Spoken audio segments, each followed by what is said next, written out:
好，各位现场所有的贵宾，大家早安，大家好，欢迎大家一起来参加2020智慧运输国际论坛。我们的论坛呢要准备开始了。那么提醒一下我们现场的贵宾我们今天的论坛呢会同步以视讯会议的方式进行。那么为了维护我们今天的会议品质，再麻烦大家将您的手机关成震动或者是静音。那么另外呢，在论坛期间也麻烦大家全程佩戴我们的识别证谢谢大家的配合。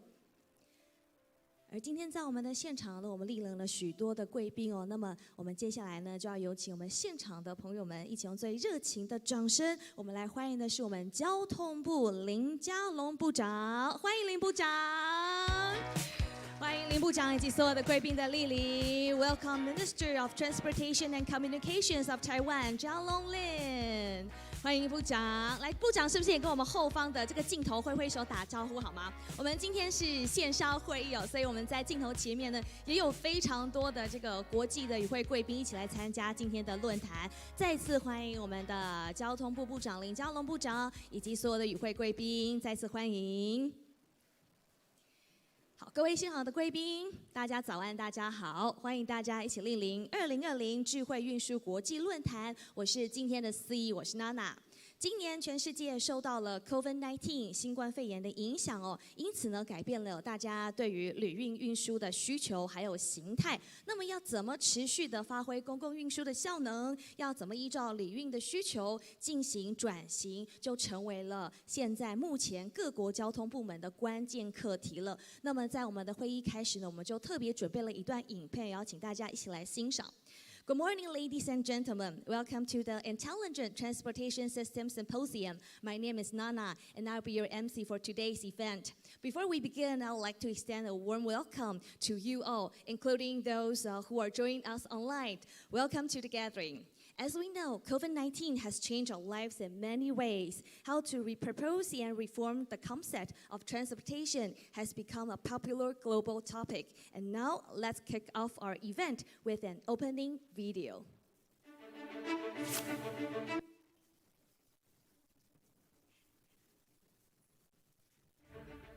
请带上您的行囊，跟随5G、物联网、大数据、人工智慧、云端运算、区块链等科技发展，一起迈向智慧移动的新纪元。随着5G 及自驾车的发展，运用大数据及人工智慧运算技术，科技将串联城乡，透过 ITS 智慧运输系统，拉近你我的距离，以交通连结促成交流、互动和感动。旅程中，我们将连结不同的交通运输工具，让旅客行动更有效率。一只手机整合所有票卡，一个平台串起所有路网。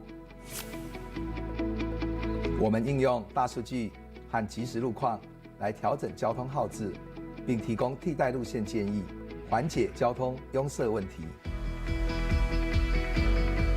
使用者的需求永远是人本交通的核心，城市或乡村都有弹性的共乘机制，而包括自家巴士在内，公共运输也越来越多元。孩子们安心上学，长辈们平安出门。未来的行动力，交通部将带领大家起航，我们一起出发吧！好，看到了这段开场影片呢，就是由我们的这个交通部林佳龙部长的亲自配音的，再次谢谢我们的部长。And now we're pleased to have the President of Intelligent Transportation Society of Taiwan who will share his opening remarks. Let's welcome Dr. 永昌张，掌声来欢迎我们的中华智慧运输协会张永昌理事长，有请到我们的张理事长上台为我们说几句话，有请您来致辞，欢迎。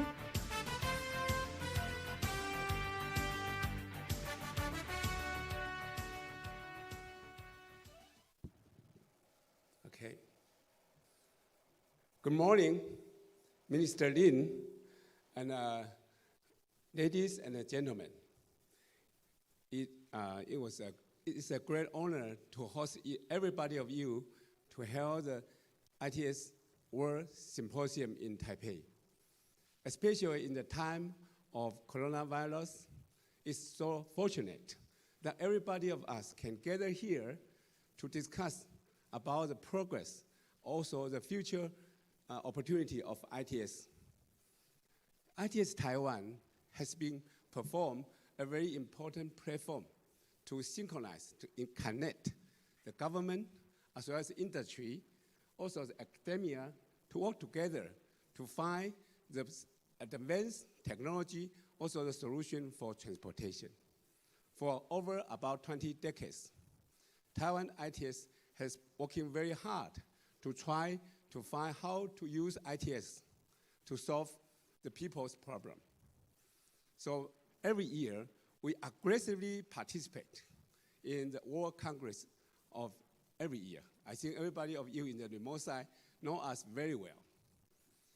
Every year, we have demonstrates, also mobilized over hundreds of delegations to overseas participations. And also, Taiwan's achievement has been the spotlight of the world. I can mention some of the progress for the last few years. Especially, we have two Hall of Fame, the former Vice Premier, Dr. Mao, also our current Deputy Minister, Ken Wang, has been held the World Hall of Fame of ITS.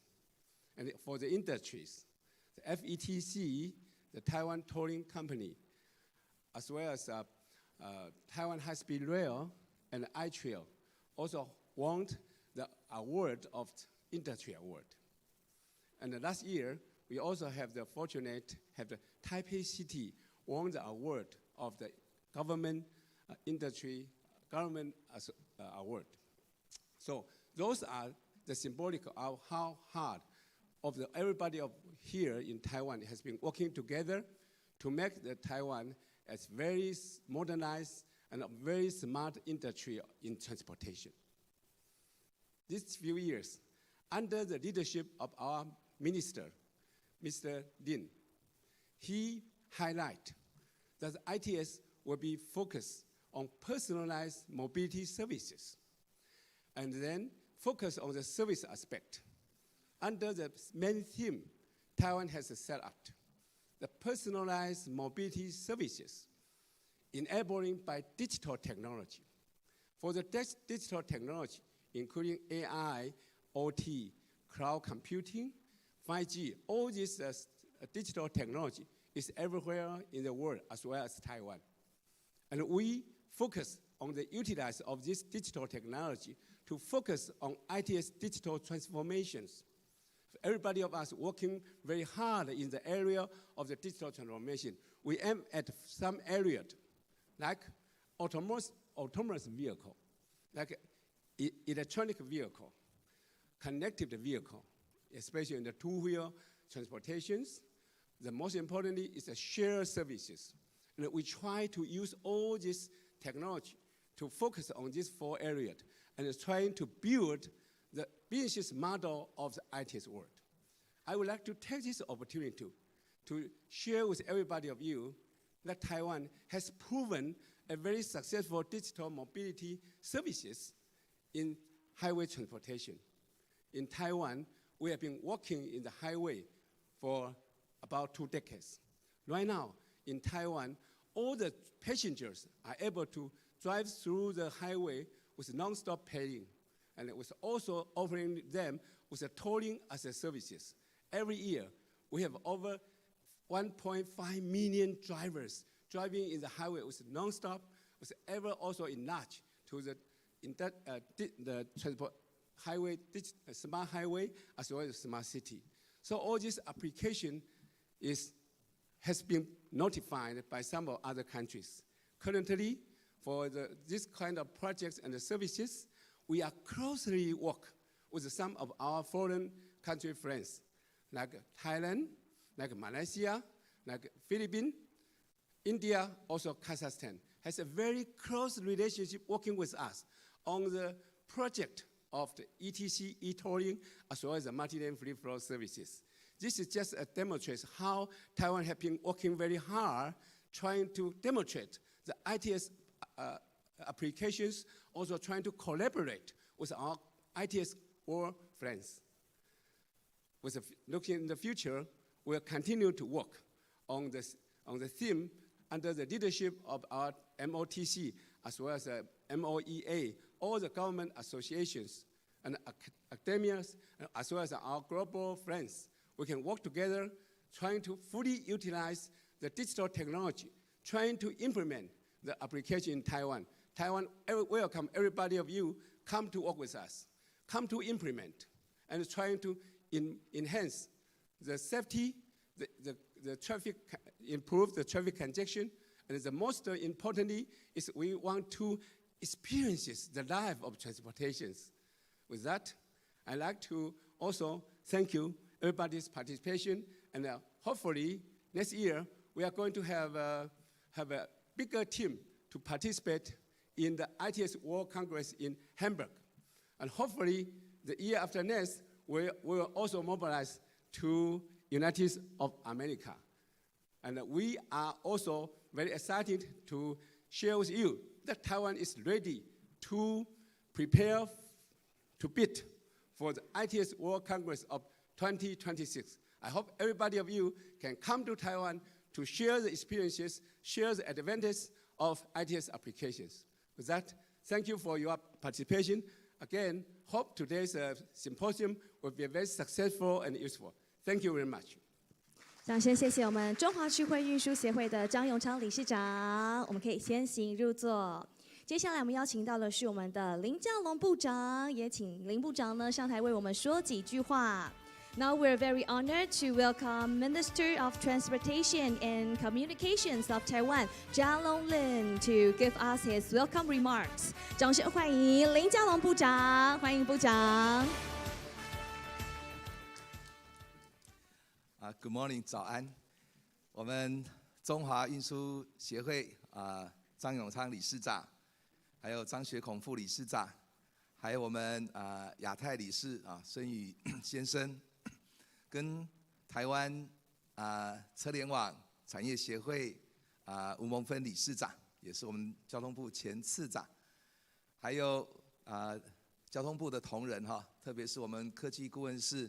也是主秘黄和庭这个主任，还有运输研究所林继国所长等各位与会的贵宾还有在视讯上的好朋友很高兴受邀来参加今天的盛会。那因为今天这个时间是立法院交通委员会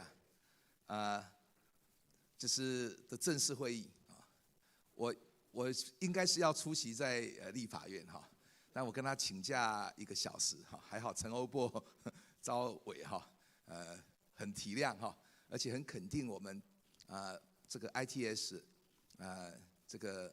这次的国际的论坛。所以我因为怕我来不了所以我刚刚有先请同仁制作了一个影片。那个影片是我们交通部同仁嘛去把一些资料收集起来然后由我来这个旁白所以我其实要讲的话很多都在里面这个影片也可以留存下来其实基本上最重要的就是说把我们过去做的一些阶段性的成果把它整理出来透过影像大家比较可以感受什么是 ITS 就是整个智慧交通跟我们的生活是有什么关系。那确实在过去这4年来我们交通部有一个计划就是智慧运输的这个就是计划是4年30亿元的预算，所以投入了非常多实验的创新的跟智慧运输有关的这些政策那么是应该来回头看看我们从哪里走到这里，然后我们进而要从这里要走去哪里。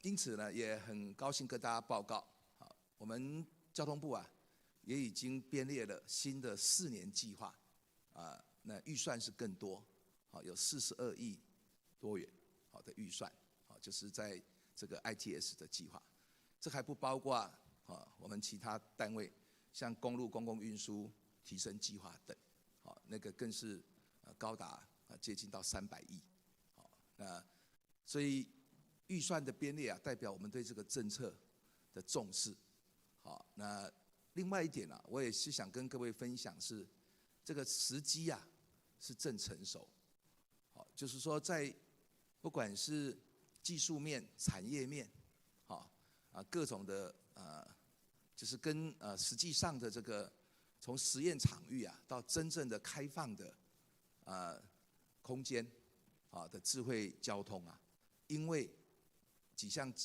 突破，我想最重要的是5G 时代的来临。今年是台湾5G 的元年。那我在担任交通部长之后啊，就是可以说追赶把过去5G 所涉及到的频谱规划做了一次的解决。不然的话，你没有一个好的频谱政策，你到底要释放哪些区块，或者是你的这一个频率，那这个频谱啊，那是没有一个确定的话，其实产业很难有一个好的竞争规则跟发展环境。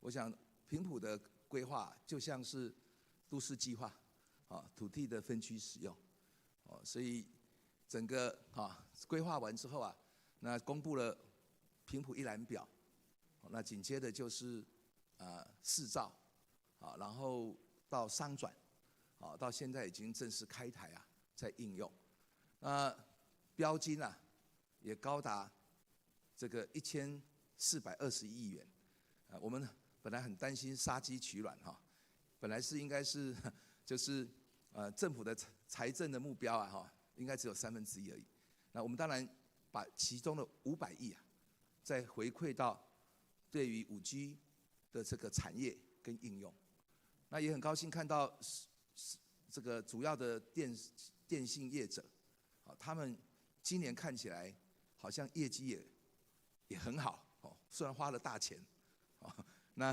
看起来最近公布的 EPS 也很高，可见得大家很乐观商机无限。那我们社会大众也很支持啦。当然，这个应用不只是在电信嘛，最重要的是智慧城市的方方面面。那智慧交通绝对是5G 成败的关键。没有5G 这样的一个特色其实我们的所有的传输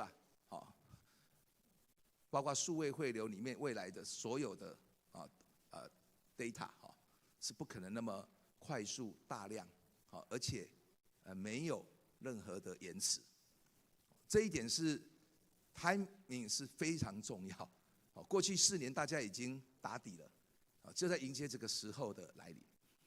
再来，我们当然台湾的这个在 MaaS 上面的一个发展的应用，那这个确实交通部我们也加速在推动，那毕竟要这个最后的这个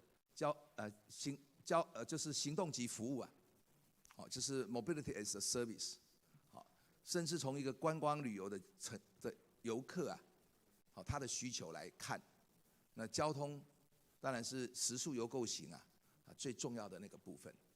这个从 MaaS 到 TaaS 到 Tour as a Service， 我们也在检讨我们过去的很多的这些就是说委外的研究也好，或者是一些实验性的计划要能够真正的应用。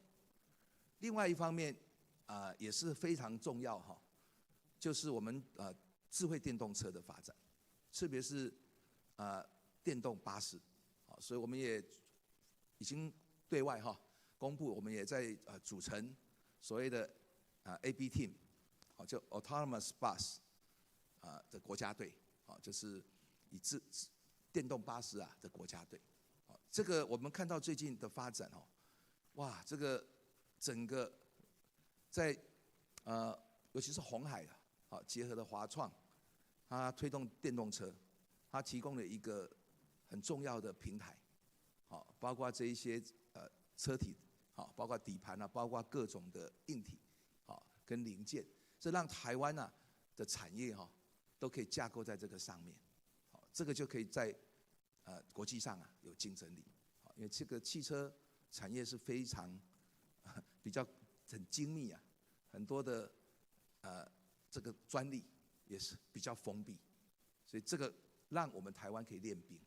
那当然要练兵，要有场域，所以很高兴我们几个就是跟智慧城市还有5G 的创新应用的场域已经在推动，从封闭的场域到开放的空间包括这个淡海新市镇包括桃园青埔包括台中水南智慧城，当然到台南的沙仑整个那个园区，所以政府就是要提供好的一个就是制度规定，产业发展的生态系，另外就是要有让大家可以练兵的场域，所以这各个方面的人才群聚那这个不只是是一个学术研究它本身是一个产业，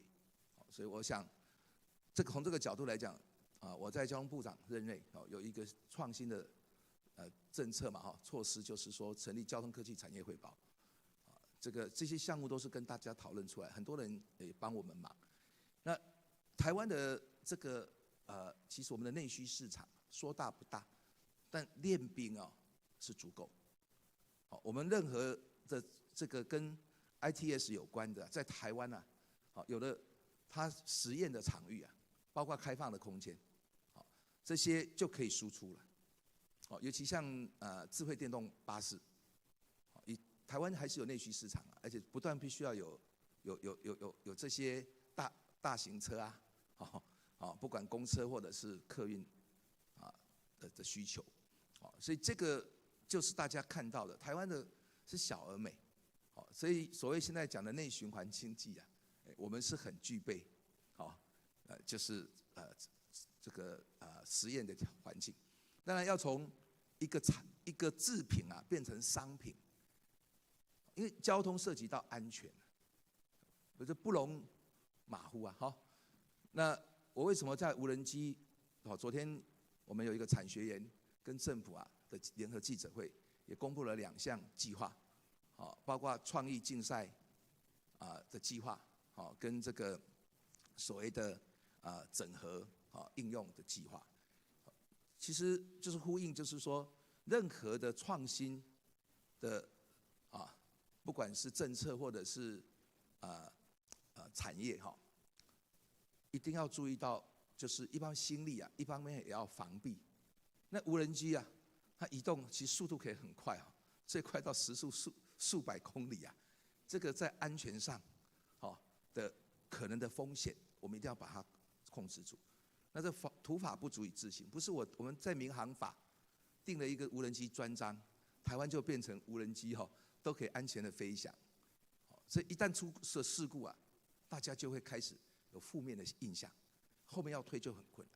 所以我把这个民航法的无人机专章延后实施，就是在做所有的准备工作，包括地方政府该做的，你开放的空域相关的图资要建立你人才的培育还要有证照你所有的这一些就是从产业到监理相关的措施都要到位。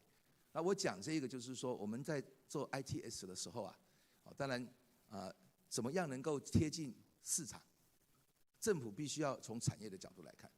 第二个，政府必须确保交通道路的安全。那我为什么讲了那么多？其实是在呼应你们的4个主题啦。你们刚好今天一整天就是在处理道路安全嘛。然后5G 的应用嘛，还有这个就是智慧电动载具嘛，以及最后就是那个行动级服务，MaaS。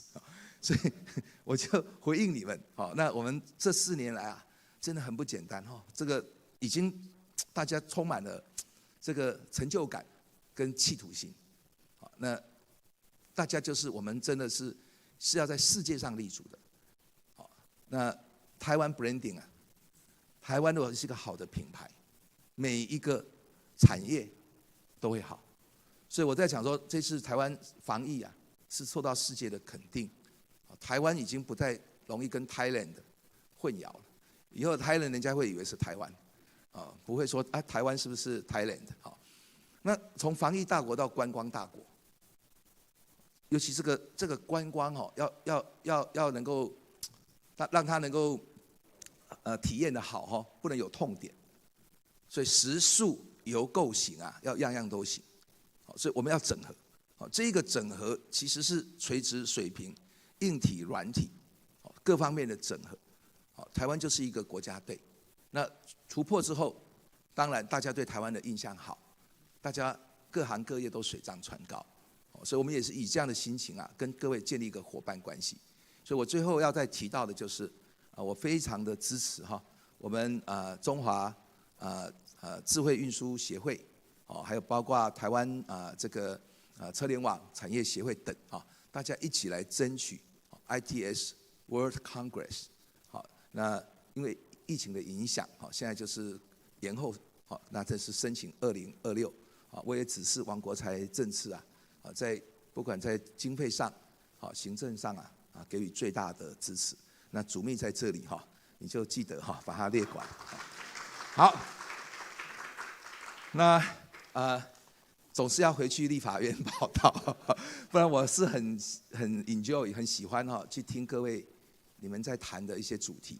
那我们同仁会留下来，祝我们大会非常的圆满成功，大家尽情的交流，然后满载而归。谢谢。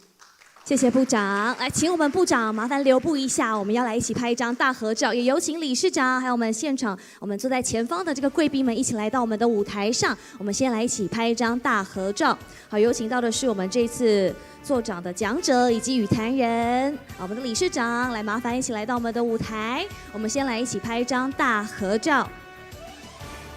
And now is our group photo time. Welcome all our guests. Please come up to the stage and let's take a group photo. 好，来有请我们的贵宾，来麻烦一起来到我们的舞台。来有请。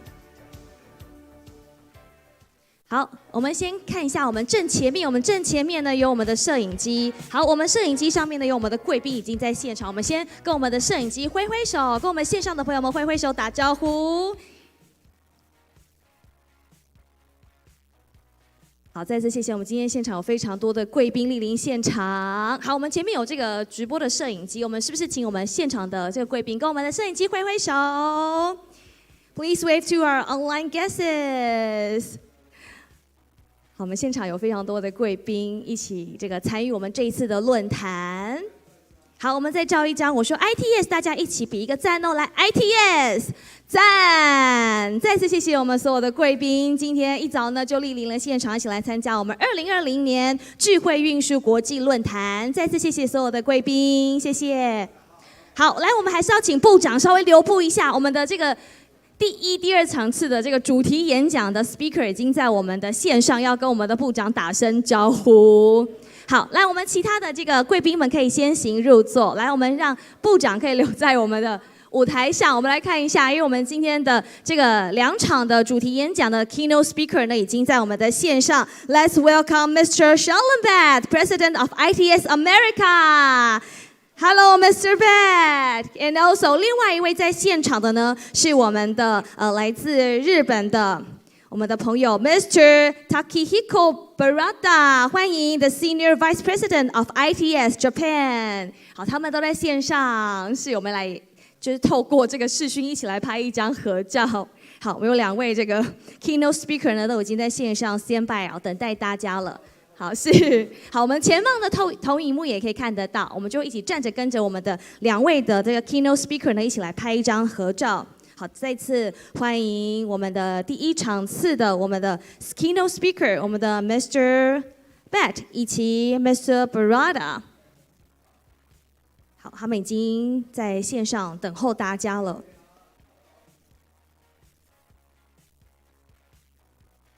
好，我们挥个手 ，say hi to them，hi， hi， 好，也看到他们挥挥手了。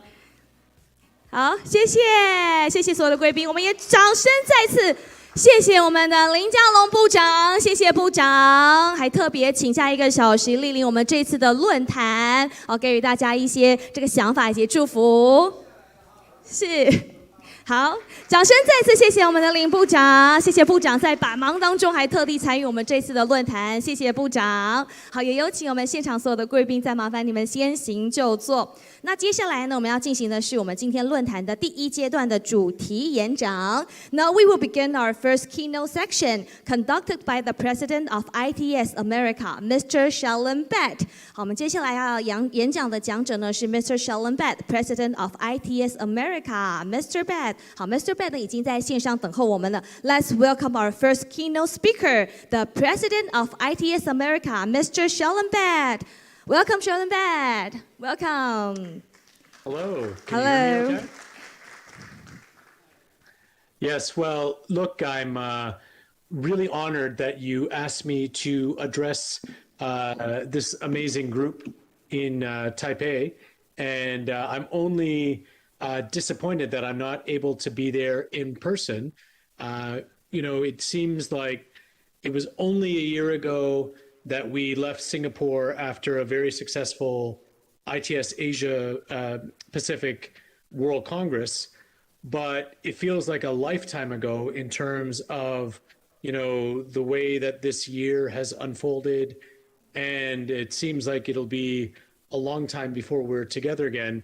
Although I will say that while COVID has had a massive disruption on all of our lives, one tiny silver lining for me is that instead of having to fly to Taipei to give this speech, I was able to help put my daughters to bed tonight. They're 5 and 7.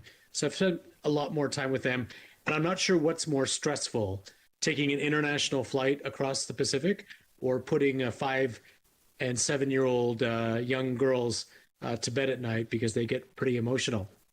But, I was listening to some of the opening remarks and reading the literature about this event, and I think you've chosen a very important topic which to discuss. And from an ITS America perspective, we talk about our vision for a better future transformed by intelligent mobility, one that is safer, greener, and smarter.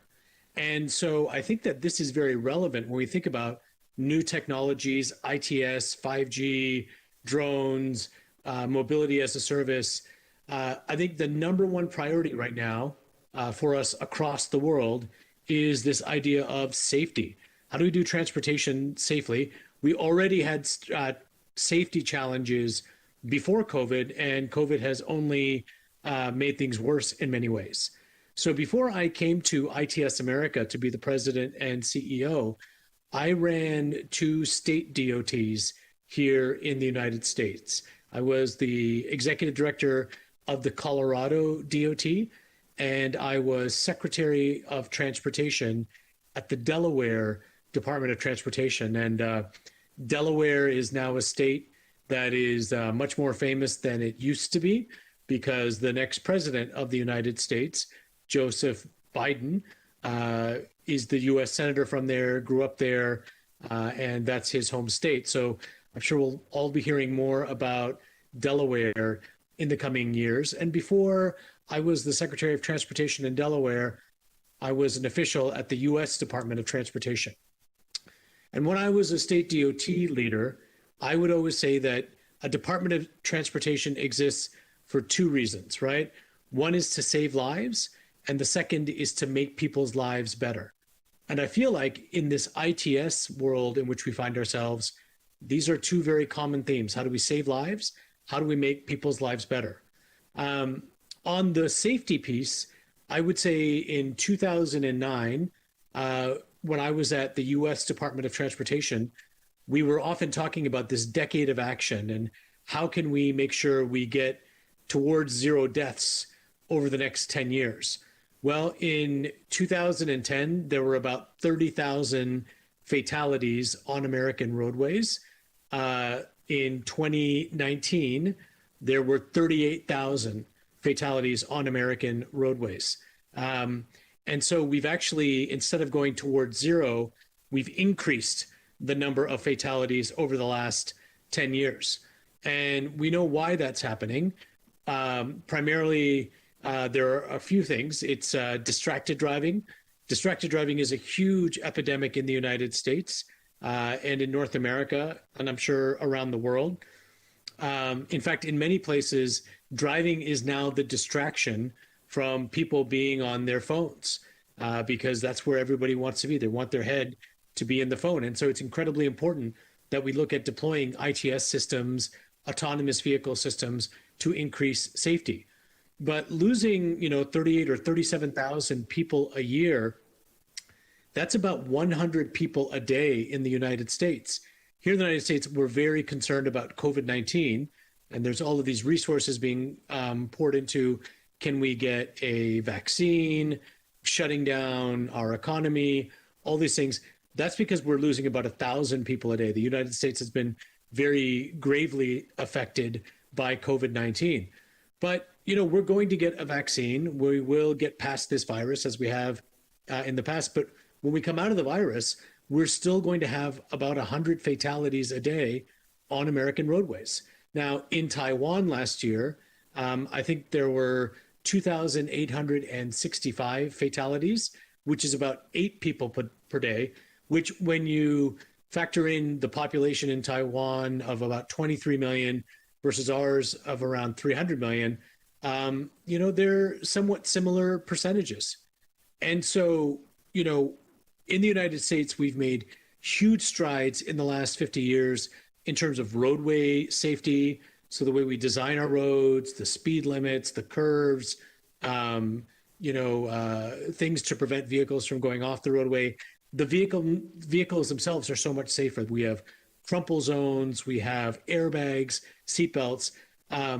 But we do believe that the next generation of technology around V2X, connecting vehicles with other vehicles, vehicles to the infrastructure, and more importantly, as 5G becomes more and more of a reality, connecting vehicles and drivers to vulnerable users, vulnerable road users on the system, such as bicyclists, pedestrians, motorcyclists. When I took over the Colorado DOT, there were 484 fatalities the year before I got there. When I left 3 years later, that number was over 700.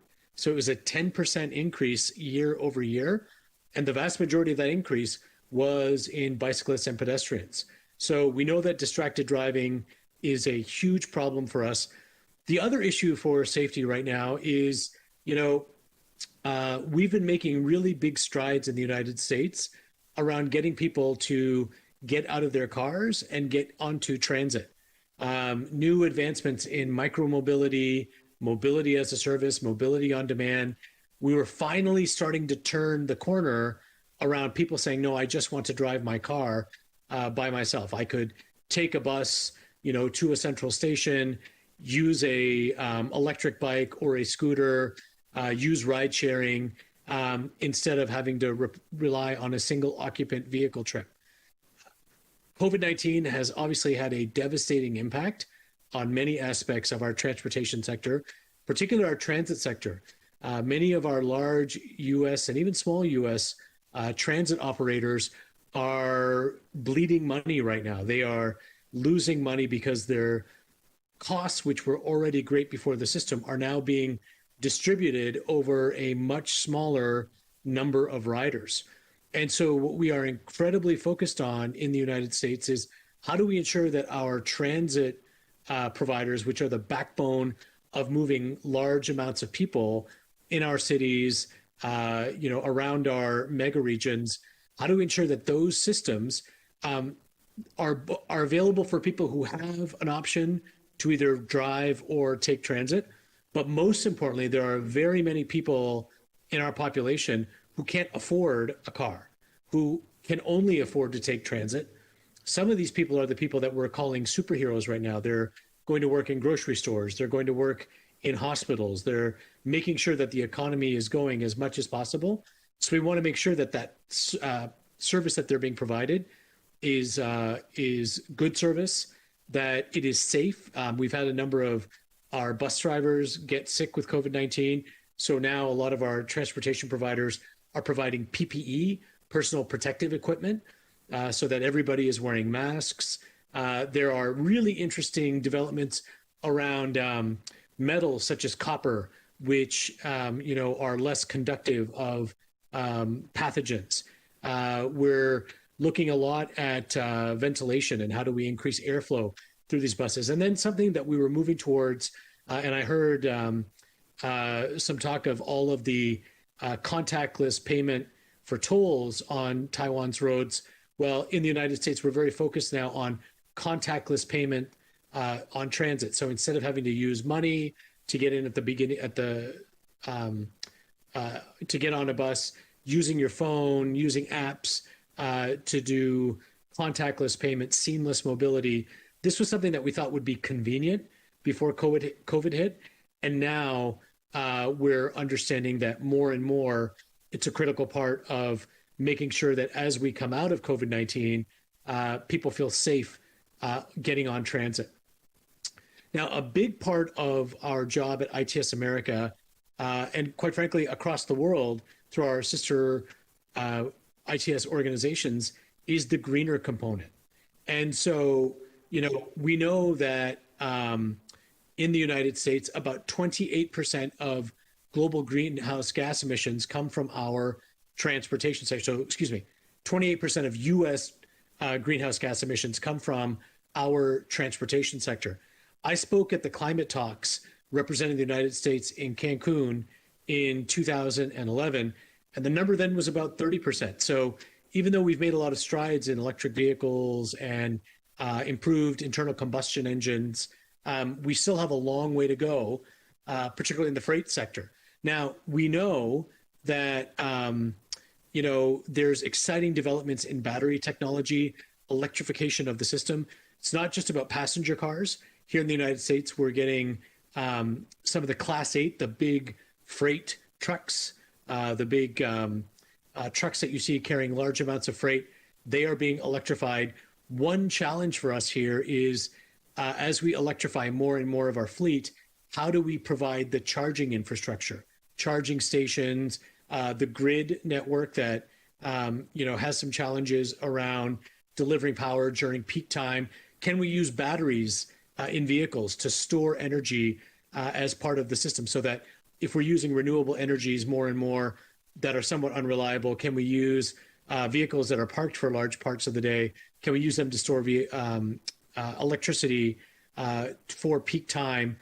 And so we're really excited about some of these developments because we think it is critical in the United States that we begin to tackle this issue of climate change. We just finished, actually we haven't finished it yet, but hopefully it's over the hurricane season here in the United States. Record number of storms, very powerful storms, powerful duration. And we know that a lot of these storms are being fueled by climate change. I've also tracked a number of powerful typhoons that have greatly impacted the Asia Pacific region. And so, whether it's electrifying buses, electrifying trucks and passenger vehicles, being more intelligent and deploying intelligent transportation systems to better manage traffic flow, so we're reducing emission, reducing waste on our system. I think we've all collectively, globally, got to do a better job of reducing pollution so that we can continue to inhabit this world. And, we talk about safer, we talk about greener, we talk about smarter. On average, Americans spend about 100 hours a year sitting in traffic. This is a big number. Now, it's a little different if you're in a city like New York Washington, Houston, Los Angeles. But on average, it's about 100 hours a year. That's a lot of time. I think in Taiwan, it's about 38 hours a year. So that's a week, a work week, a whole work week that you're sitting in traffic. And so what we want to make sure is that we are deploying intelligent transportation systems to better operate our system. So in the United States, about 55% of our congestion comes from non-recurring incidents. So it's a crash on an interstate. It's a fire somewhere. It's some sort of like storm event. And then once you have one incident, they all snowball from there and the entire system bogs down. Well, using 5G connectivity, using our camera systems and our variable message signs and our traffic management centers, predictive analytics, machine learning, we can start to pinpoint where these bottlenecks are occurring. We can pre-position emergency responders.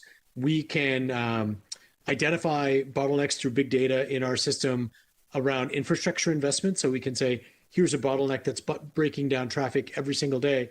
I also heard the minister talk about drones being an important part of the 21st century infrastructure.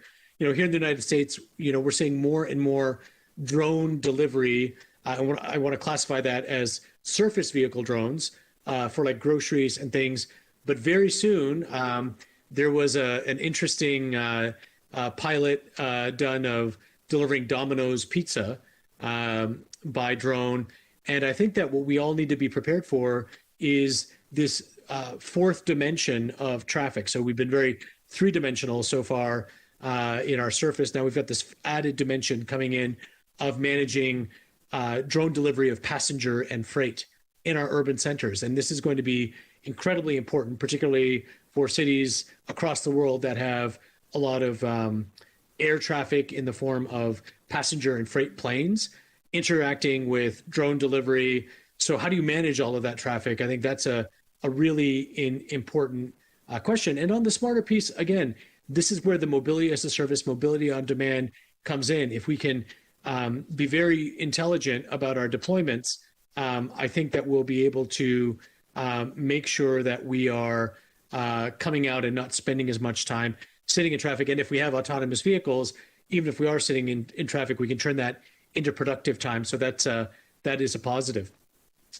One of the questions I get asked a lot is what happens after COVID-19? What does the future look like? And I think from the United States perspective, we don't yet know all of the answers to those questions because we aren't finished with the pandemic yet.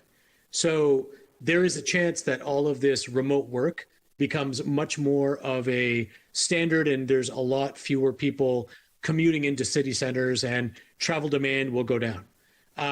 There's another chance that because of COVID, there will be a lot of fear of getting on buses and people won't want to take transit and everybody will say, it might take me longer, but I feel more comfortable driving in my own car. And so that could cause traffic to go way up.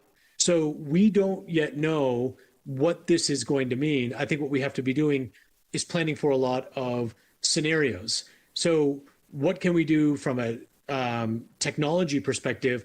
I think, as we mentioned earlier, contactless payment options are critical. Transit systems have also instituted new cleaning regimens. So, a lot of very interesting uses of ultraviolet technology here in New York City. I know in Taiwan, I believe that your metro agency installed an infrared tool to measure body temperature, barring entry for anyone exceeding 38 degrees Celsius. I think that this is a really intelligent way to make sure that you're able to isolate. I know that Taiwan's done a good job of, contact tracing and making sure that people are, aware when they have this testing and being aggressive. And I think we've just got to manage our transportation systems a lot more effectively. So, as we look at this post-COVID-19 roadmap, I think we have a unique opportunity to reimagine, to rethink the way that we're providing transportation here in the United States, here in North America, and across the globe. There are many cities that are taking roads back from cars, London, Madrid, Seattle, and saying, you know, we're going to turn these over to pedestrians and cyclists. There are new deployments of technology. And so I think we need to be really thoughtful, plan for different scenarios. And I think that we'll get through this pandemic. I know that hopefully we'll see all of you next year in Hamburg. I'm really hopeful that in 2022, we can gather again in Los Angeles as we had planned to. I'm very disappointed to not see many of you this year, but safety is paramount. We're going to have our annual meeting in Atlanta next year or potentially later in the year. And so I will say, while I have enjoyed speaking by Zoom, it's not the same as being there in person, seeing each other, joining each other for a meal or some karaoke, as I know that we are fond to do together. So I am hopeful that we will be together again. Together as a global community, we will beat this pandemic. And I look forward to the day when we're once again together. So thank you very much for the time, and I'll stick around for any questions if there are any. Thank you very much. Thank you, Mr. Schallenberg. 那我们现场还有一点点时间，所以我们是不是要请一位贵宾可以来帮我们提问发问一下 ？We have some time for one Q&A。好，我们看到这个焦董事长，来，我们有请我们的焦国安董事长来为我们提问。All right. Sean, this is a great speech, and I really appreciate it. You are very comprehensive. Actually, when you're working in Delaware, I work in New York City. I was the assistant director for New York Metropolitan Transportation Council for almost 25 years. Right, just come back to Taiwan 5 years ago. Really nice to see our neighbor across the Pacific Ocean. Right. As you say that, the vision of ITS America is a better future transformed by intelligent mobility. And you talked about the COVID-19 impact.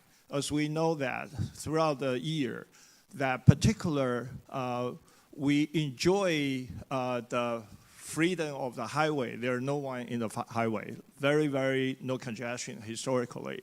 But at the meantime, I think all the transit systems in the US suffer tremendous ridership reduction and also the financial impact because there are no ridership, no revenue. So that creates tremendous problem to the transit system. Like New York City requests a very huge amount of the financial aid for the federal government. So my question to you, as you mentioned that lots of people ask you, what happened next? What happened after the COVID-19? I think really it's a good opportunity for us to think about re-image our city with new smart technology to keep the clean air, keep the less congested highway, and also keep the new and more efficient working environment, just like us, right? All our travel behavior change, and we are having this online meeting. That is going to continue change all our work habit and our life pattern. So my question to you is, as you know, Taiwan is very, very good on IoT and lots of gadgets from your cell phone or computer come from Taiwan.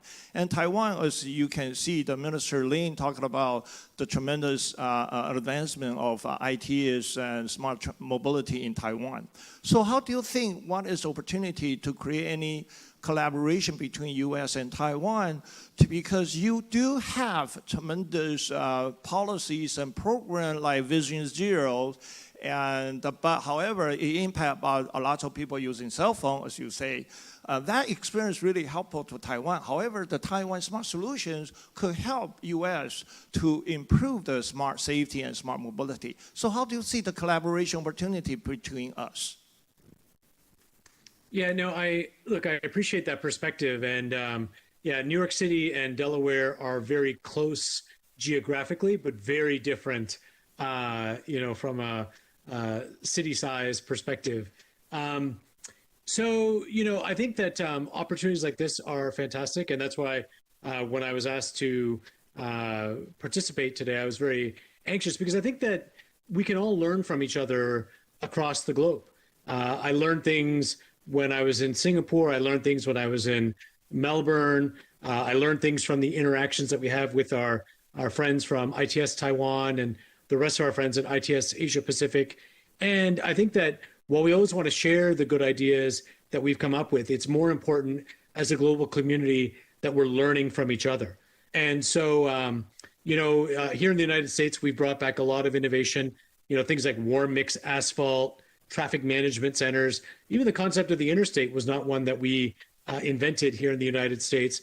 And so I think, in this 21st century, I think COVID-19 has showed us that the world is, getting smaller every single day. And it is important that we use these forums to reach out to each other, to provide business opportunities for our companies and for our leaders to interact so that we can all collectively help solve our challenges. 好，谢谢我们焦总的提问，谢谢，我们也再次谢谢 Mr. Bad，Thank you, Mr. Bad。好，那接下来是谢谢。And now I would like to introduce Mr. Takehiko Barada, the Senior Vice President of ITS Japan, who is now online with us. Mr. Barada, can you hear us? 好，我们接下来要来欢迎的是我们的 Mr. Takehiko Barada. Let's welcome. 欢迎。Can you see my slide? Hello? Hello, yes? It's okay Yes. now? Okay. Hello, I'm Takehiko Barada from ITS Japan. Thank you very much for inviting me to this symposium and giving me this opportunity. Today, I'm going to talk about some aspects of current ITS activities in Japan. I hope some of them can be of your help.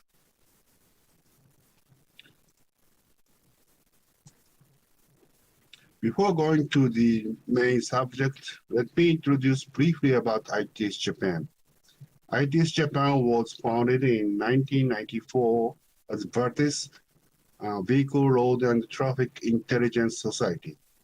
In 2005, it was legally registered as a non-profit organization and changed the name to ITS Japan. We have currently 259 members. As you can see in our board of directors, most of them are from private manufacturing companies and representing most of our memberships. Position of ITS Japan is inside private sector. We are a kind of window organization to the government ministries relating to ITS overall. I'd like to begin with the COVID-19 impact in Japan with some examples of ITS countermeasures to it. So the much less than the United States, but much, much more than Taiwan, COVID-19 is making a serious damages to Japan. As you can see, the third wave of infection looks coming right now. So large and densely populated cities like Tokyo and Osaka are most affected. However, you may have noticed that Hokkaido is having also many infected people. Hokkaido is not densely populated like Tokyo and Osaka. The big reason, I guess, is Hokkaido is the first place in Japan to have winter. The winter is cold and dry. That is good for virus. However, another big reason is because I think not only Hokkaido, but also Okinawa and central Japan are having also many infected people. So this is because they are now attracting a lot of tourists from inside Japan and from Tokyo now. On July 22nd, the Japanese government started Go To Travel campaign to encourage domestic economy the government is distributing money to travelers, maximum 20,000 yen or about $200 per night per person, not only for payment for staying hotels, but also for the transportation fees. At the beginning of the campaign, the people living in Tokyo were excluded from the campaign because of a lot of infected people.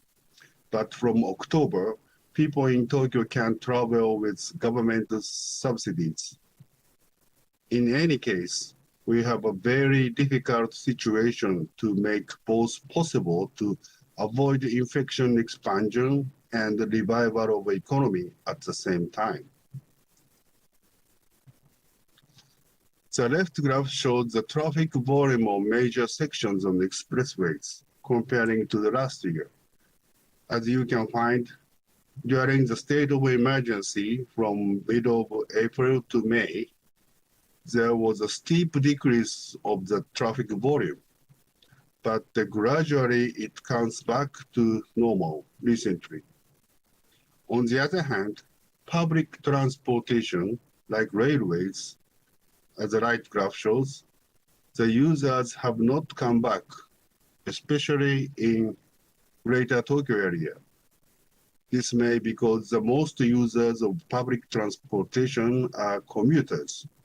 Commuters may have chosen telework, or may have avoided peak hour commuting, or may have shifted their transport mode from public transportation to personal mobility, such as private cars or bicycles.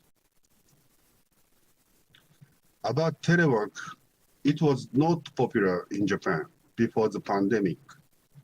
It was because of employers' strict attendance management and labor standards inspection office required employees' attendance record to watch illegal long-time work.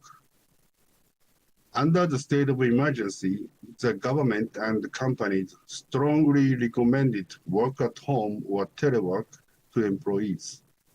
As a result, they found no big problem by telework. Also, employees found more flexible usage of time, so that's good for them. Then telework looks continue to stay popular. We are seeing changes caused by pandemic, and we need to respond to the changes. The first change, rapid public penetration of telework and digital transformation, is inevitable. This change gives us an opportunity to rethink the mobility of people and goods fundamentally. When the picture of the new future society with new mobility is once drawn, there is no doubt the role of ITS will be greater than ever. The second, shifting from private cars to public transportation that we aimed for has come to be more difficult than before. We have to rethink about each role of public transportation and personal mobility.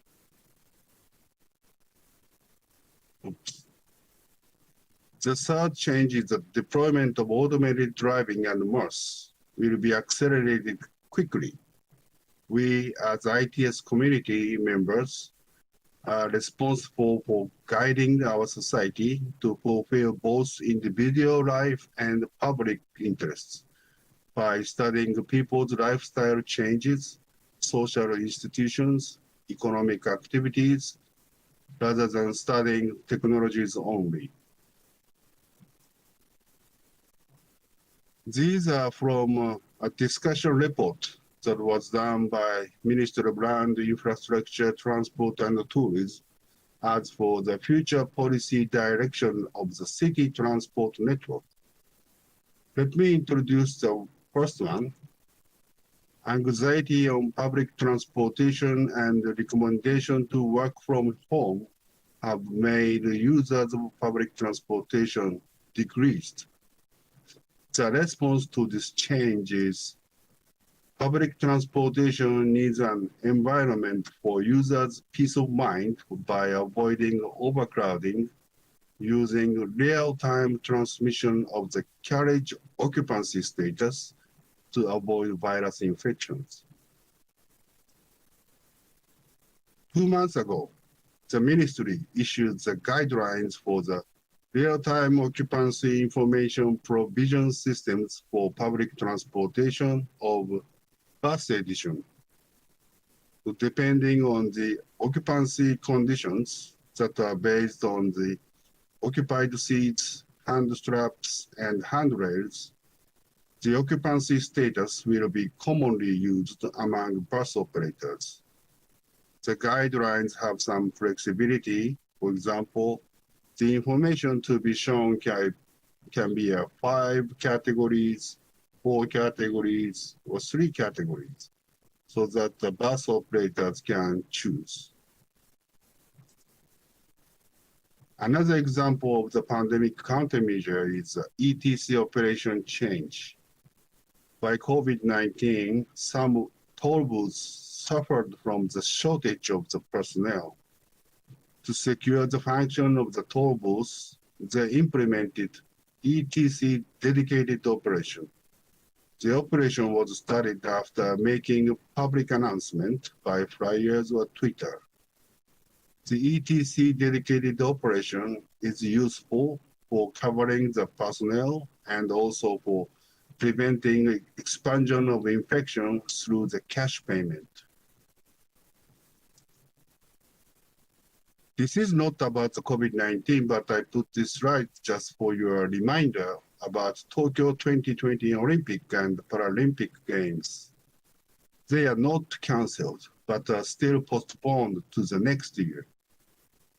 For the demand control of Tokyo area's expressway during the Olympic and Paralympics, the ministry announced the variable toll.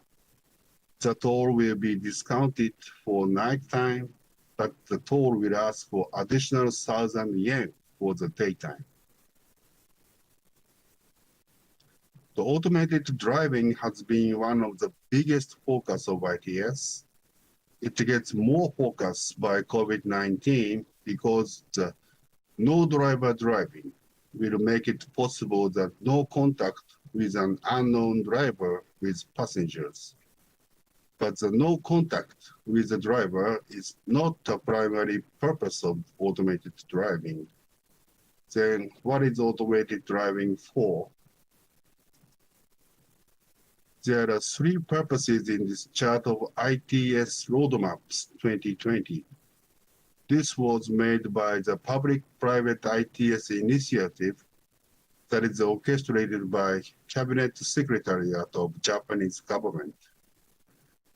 The one is the reduction of traffic accidents, alleviation of traffic congestion, and strengthening industrial competitiveness. The second is for innovative streamlining of logistics to respond to the era of population decrease. The third is for making the society enable the elderly people to freely move domestically. One of the several cross-ministerial strategic innovation promotion programs is for automated driving for universal service is SIP ADAS. The program is national project under the Council of Science, Technology and Innovation. The council is to support the Prime Minister and his cabinet. One of the goals of SIP ADAS is to establish the cooperative technology areas that are essential for implementation of automated driving. The development of automated driving requires wide range of technologies and resources. The existing or ongoing products, such as sensors or actuators, should be left to private companies as competitive technology areas. The SIP ADAS aims to establish cooperative technology areas by collaborations among public sectors, private companies, and academic institutes. Another key for the implementation of automated driving is a series of regulatory considerations, such as vehicle safety regulations and conformance testing for type approval, road traffic rules, liability, and regulations for public transportation and freight operators. Until now, many of those considerations have already been realized by legislative modifications. As the achievement of those activities, private vehicles of level 2 and level 3 automated driving on expressways here in the roadmaps have come to the market in Japan. Level 2 automated driving on expressways has already been available since last year by Nissan. Just a week ago, Honda announced the level 3 automated driving on expressways for Japanese market. This level 3 automation may not apply to all the conditions, even on expressways, but the big difference from level 2 is you can watch TV or write an email through your smartphones as long as the car takes control under the level 3 acceptable conditions. For the details of Honda's news release, such as the key safety standards of automated driving equipment, please visit their website. So going back to the SIP ADAS, I'd like to introduce some of their activities. The second phase program had some main topics, as you can see, such as FOTs, technologies, public acceptance, and international cooperation and standardization. So let me focus on FOT in Tokyo waterfront area. So even in Tokyo waterfront area, there are 3 areas in it. In Tokyo waterfront city area, in Japanese called Odaiba area, the test on traffic signal display and timing change information and other tests are now on the way. I'll talk about this more later. In Haneda Airport area, they conduct tests for automated driving buses with mixed traffic conditions. On Metropolitan Expressway, they test lane merging function, ETC collaboration, and some others. So let me talk about traffic signal related testing in waterfront city area. In Japan, ITS radio communication on 760 megahertz has been allocated and available since 2012 for safe driving assistance. The ITS communication has been utilized not only for giving the traffic signal information to private vehicles, but for traffic signal preemption to emergency vehicles and public transportation. For more sophisticated traffic signal information for automated driving, such as a shorter latency of communication and the validation of the signal status, these tests are now also conducted.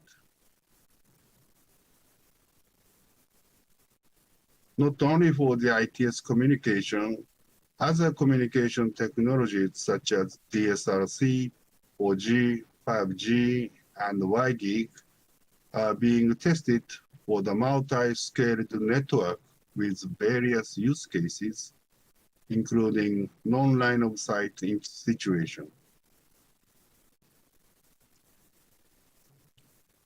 About the logistics service in the roadmap, I'd like to introduce truck platooning. Truck platooning has been recognized as beneficial since more than 30 years ago because of the benefits such as less drivers on the following trucks, better fuel efficiency due to the less wind resistance, and more load capacity because of the shorter headway between running trucks. Using a cooperative adaptive cruise control, or CACC, and lane keeping assistance, or LKA, the ministry conducted tests since 2018 on real traffic flow on expressways. In March this year, they successfully tested the platooning without drivers in the following trucks on the closed test course toward its commercialization in 2023 as earliest. About the transport service of automated driving in conjunction with mobility as a service and mobility on demand, there are many efforts all over the country. Smart Mobility Challenge is the most holistic approach conducted by Ministry of Economy, Trade and Industry, and also Ministry of Land Infrastructure, Transport and Tourism.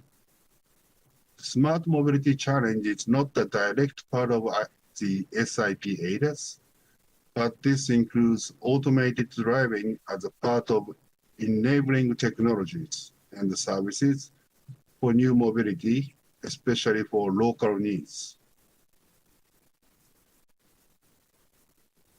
This slide shows another series of efforts by Ministry of Economy, Trade and Industry. So I cannot talk about all the activities, but there are 7 efforts for the last mile mobility using automated driving. So these 2 on the slide are low-speed driving trials for a depopulated area and the tourist area in order to evaluate the public acceptance and the business feasibility. This is a FOT for mid-sized buses.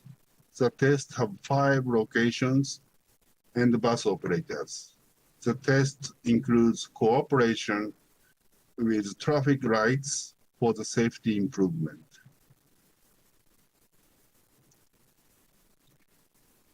This is another effort by Ministry of Land Infrastructure, Transport and Tourism in a small village with heavy snow in winter in the northeast part of Japan. So this effort was started in November last year. The golf cart-like electric vehicles uses electromagnetic induction lines on the road in addition to GPS for its stable location detection, even in snowy conditions. In addition to the fixed timetable and route operation, the automated driving vehicle accepts on-demand reservations from a smartphone or telephone. The automated driving vehicle can also be used for goods delivery and shipping. The delivery and shipping services are sometimes not available in this area because of the shortage of the drivers. So not only for small villages, but for all over Japan, the most serious challenge in our society is the aging and the decreasing population. So drivers are in short in rural areas. In urban areas, old drivers, even professional bus drivers, are facing serious accidents recently. So according to the report compiled by the government, by the year 2050, 19% of the current inhabited area will be totally deserted, wherein nobody is living. Another 44% will lose more than half of the current population. So we really need to create the new forms of community connecting people with mobility. So this is a conceptual drawing of integrated mobility services.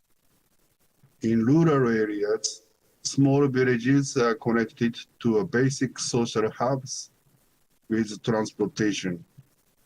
The middle-sized cities are connected to each other within 1 hour of travel, maintaining high-level education, medical services, and employment opportunities. These important functions will help creating the new forms of community with mobility. At ITS Japan, we take hierarchical approach to tackle our social challenges based on the ideas of the previous slides. First, we look at the challenges from the viewpoint of citizens in local cities and towns. Then we are trying to identify values that the people living there want to obtain, not limited to mobility, but anything each of the community needs. After that, we investigate how mobility services could contribute to create values of life. Finally, we'll identify platforms and technologies to realize those mobility services. We had several workshops to focus on the personal values. By the workshops, we searched what we want to do or what to realize from personal point of views regardless the mobility. At the same time, we looked at what is the public values for sustainable society. From these 2 points of views, we are trying to draw the new direction of ITS, and this will be the core of our next midterm plan at ITS Japan. The keyword is mobility value chains. These are some samples of the future images. So mobility value chains are important to connect each images, technologies, values of persons and the public, targeting a better future society for everyone. So this picture describes evolution of Homo sapiens. So we are on the watershed to a new era driven by radical evolution of technologies and their pervasive penetration in the society. The Japanese government named it as a super smart society, or Society 5.0. The scope and expectations on ITS keep expanding. So ITS community should reach out to facilitate collaboration across the industrial sectors, across the jurisdictions, and across the academic disciplines, no matter before or after the COVID-19. Thank you very much for your attention.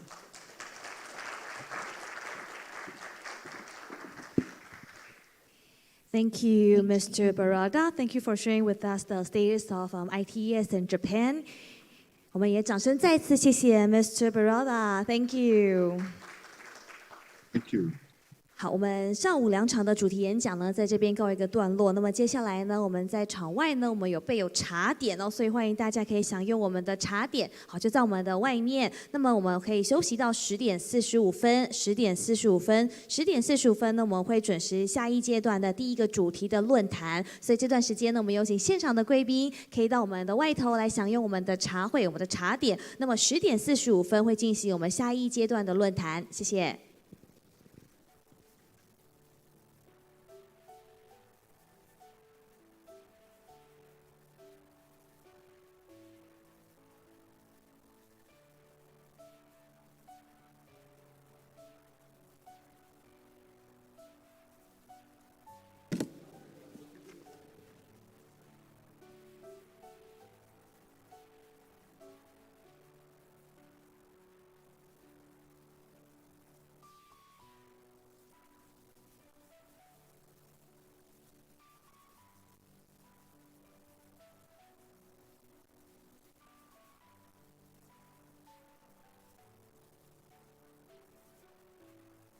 We will now take a short break, and snacks and beverages are available in the hallway. We will see you back here at 10:45. 我们的休息时间呢到10:45。10:45。那么这段时间呢，我们有请我们现场的贵宾可以到我们的外头，可以享用我们的餐点。谢谢。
Our first section symposium is about to start in a few minutes, so please return to your seat. 我们下一个论坛呢要准备开始了，要麻烦还没有入座的贵宾们，要请你们先行就座喽，谢谢。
Welcome back to the Intelligent Transportation System Symposium. 欢迎各位现场的贵宾呢，回到2020智慧运输国际论坛。Now let's welcome Professor Jason Zhang, the EVPR ITS Taiwan. 我们掌声来邀请我们第一主题 ITS for Taiwan 的这个座长，有请到的是中华智慧运输协会的张学孔副理事长，来有请我们的副理事长。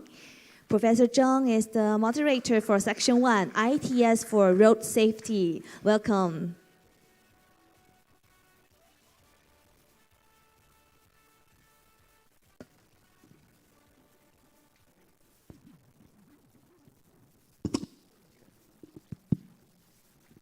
Good morning, everyone. It's our honor and privilege to moderate this first session on road safety. As you know, one of the key purpose and goal is to apply ITS for safer mobility. As mentioned by the president of ITS America, Mr. Bott, that in Taiwan we have annual fatality 2,700, and we have more than 400,000 injuries every year. That costs about $15 billion annually. As you know, we spend $15 billion to build up our high-speed rail system. So every year we have such big social loss. So how to apply ITS technology, to enhance our road safety, traffic safety, is really a big issue for us. That's one of the reasons that we put road safety, be the first session for today's symposium. We are very pleased that we have 4 honorable speakers, and they are from different countries in Asia Pacific region. Mr. Minami from ITS Japan, Mr. Yugi from Indonesia, and we have Dr. Karolina from Malaysia. Last but not least, we have Mr. John Sang from local ITS Taiwan, also the Taipei Association of Traffic Safety. We have also 4 distinguished panelists. They are the Executive Secretary General of National National Transportation Safety Board in the Ministry of Transport and Communications. And we have the Director General of Meng Yihen from III, and we have also the Director General of Transportation Bureau from New Taipei City Government. So I would like to invite our first speaker, Mr. Minami, to give his remarks. Mr.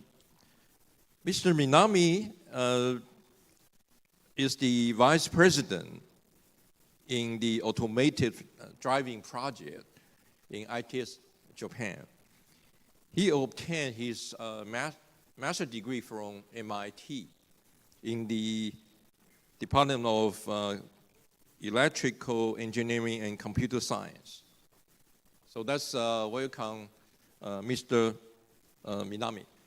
Thank you.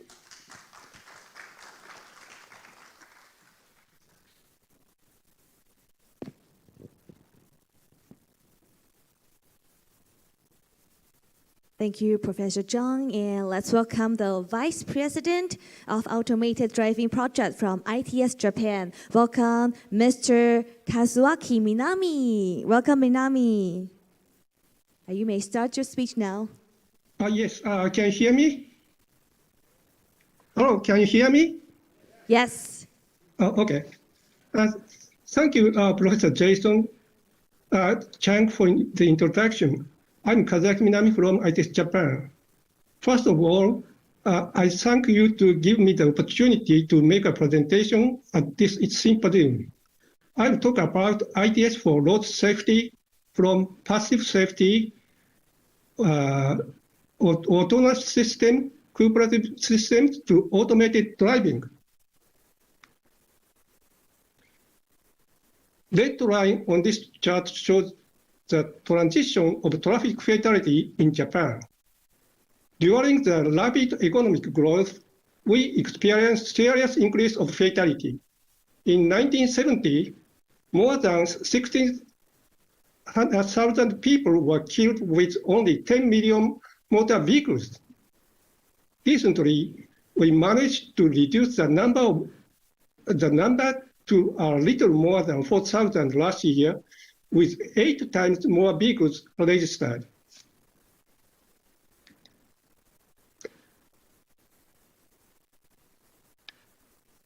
sorry. あれ Sorry, これおかしいな。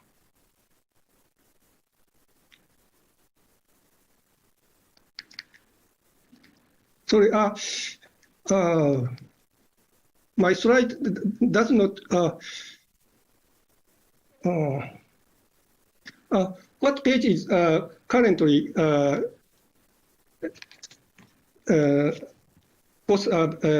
posted? Could you change, あれ that does not, could you change the slide, please? As the secretary tab? Yes, Mr. Miyami, just hold on a second. Let me just change the slide from my side. Could you operate at the secretary side?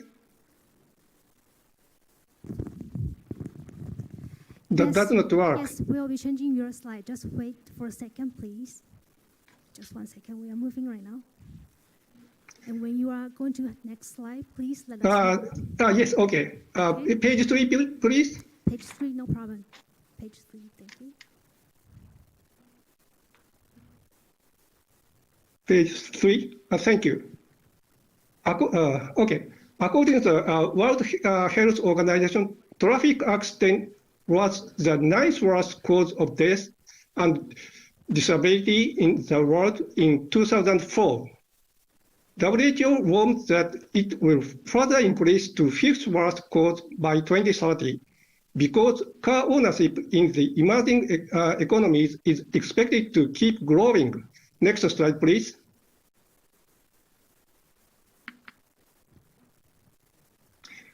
Getting back to Japanese case, fatality caused by traffic accident were significantly reduced by improved road facilities, education, and enforcement. The number was cut by half in 10 years, but the fatality started to increase again in 1980s for soaring economic activities. This time, new vehicle technologies and the intelligent transport system significantly contributed to reduce fatality. Next slide, please. There were 3 stages of road safety measures with advanced technologies. First, structural design to mitigate injury after the crash was required for the auto manufacturers. We call it as passive safety because vehicle crash anyway, even with them. Then technologies to avoid collision have been developed. We called it active safety. Active safety systems are further classified into standalone autonomous systems embedded in the vehicles and cooperative systems interacting between vehicles and the infrastructure or between the vehicles. Next slide, please. We analyzed how fatal accidents occurred as shown on the top of the slide. Active safety systems built in the vehicles are effective to prevent certain types of accidents, such as rear-end collisions. But we have situations, even the sophisticated sensors on board the vehicles are not capable of detecting the danger because line of sight is physically shielded. We need to introduce cooperative system where vehicles talk to each other or to the infrastructure over radio communications. Next slide, please. Vehicle infrastructure cooperation systems were also developed. Those are information provision beyond the driver's view, merging assistance, and live image feed of traffic flow or weather condition ahead. Next slide, please. Cooperative systems were proven to be viable through the field operational test. For example, tail of congestion often ends just beyond the shielded corner on the Tokyo Metropolitan Expressway. The tail is detected by an infrared camera, and collision warning is sent to the incoming vehicles. Field evaluation test shows reduction of traffic accident by 60%. Next slide, please. These are samples of safe driving assistance, traffic information provision, and dynamic route guidance in Tokyo metropolitan areas. Next slide, please. Today, more than 90% of highway toll is electronically collected in Japan after 20 years of operation. Using the same spectrum, nationwide deployment of roadside equipment for cooperative services was completed 10 years ago at 1,600 locations. Safe driving assistance, traffic information provision, and dynamic route guidance are available. Next slide, please. This is the Traffic Signal Prediction System, or TSPS. Phase and timing of traffic signals are broadcast at the signalized intersections. Onboard system judged safe and most efficient speed and acceleration or deceleration timing. Next slide, please. The system has already been installed and used by manually driven cars. 5 to 9% reduction of waiting time at red signals and about 10% reduction of fuel consumption were observed. Next slide, please. This is right turn collision warning. It would be left turn collision warning in Taiwan context. The view of driver waiting for the flow of the vehicles on the other direction is shielded by the large vehicle also waiting on the opposite lane. After turning, pedestrians may be crossing the street. The system alerts the drivers about the presence of other road users. Next slide, please. Okay, driving behavior of about 100 drivers were observed for 3 months without the service and another 3 months with the service. 78% of drivers answered that they paid enough attention to the message from the system. 88% of the drivers well accepted contribution for the driving safety using the system. Analysis of the drive record images revealed that dangerous turns which could have caused accidents were reduced by 54% using the warning system. Next slide, please. Now we are facing new set of challenges associated with aging. More than 25% of Japanese population is 65 years old or older today. Click, please.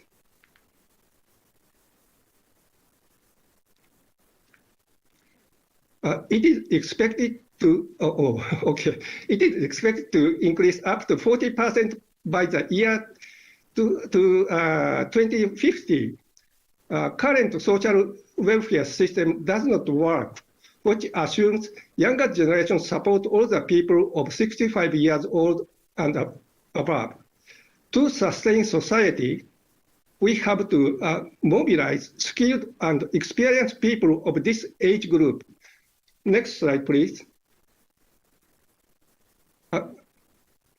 Okay.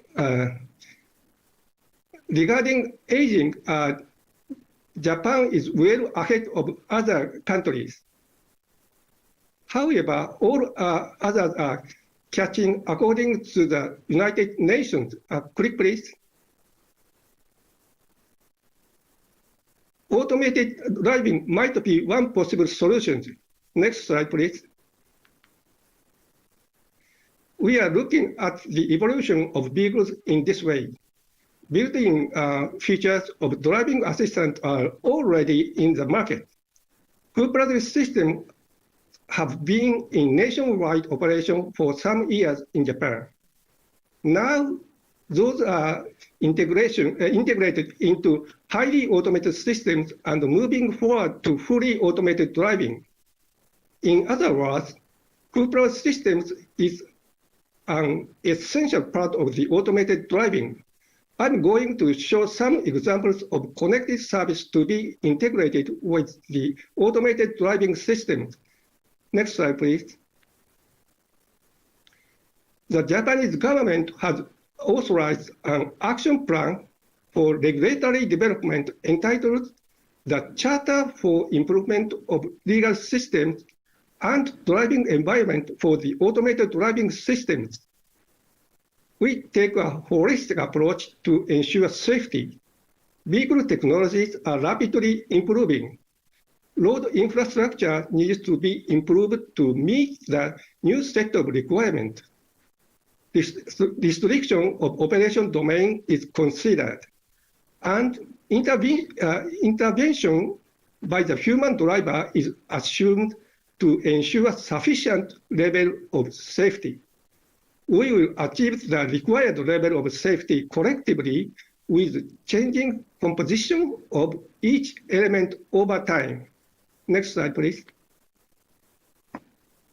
Okay. SIP ADAS project, a national project in Japan, has started fiscal year 2014 to realize safe and secure mobility for all. It focuses on cooperation area of automated technology. Next slide, please. These are the new technology element for connected and automated driving under SIP ADAS project. Red character portion shows main area of cooperation. Next slide, please. Currently, using high precision 3D map, we call it a dynamic map. Signal information provisions, road vehicle cooperation, merging support and correction, and utilization of the private probe information are developed and under evaluation. Next slide, please. Their evaluation is done by field operational test in 3 areas until March 2021. They are Tokyo Waterfront City, Haneda Airport area, and Metropolitan Expressway. Next slide, please.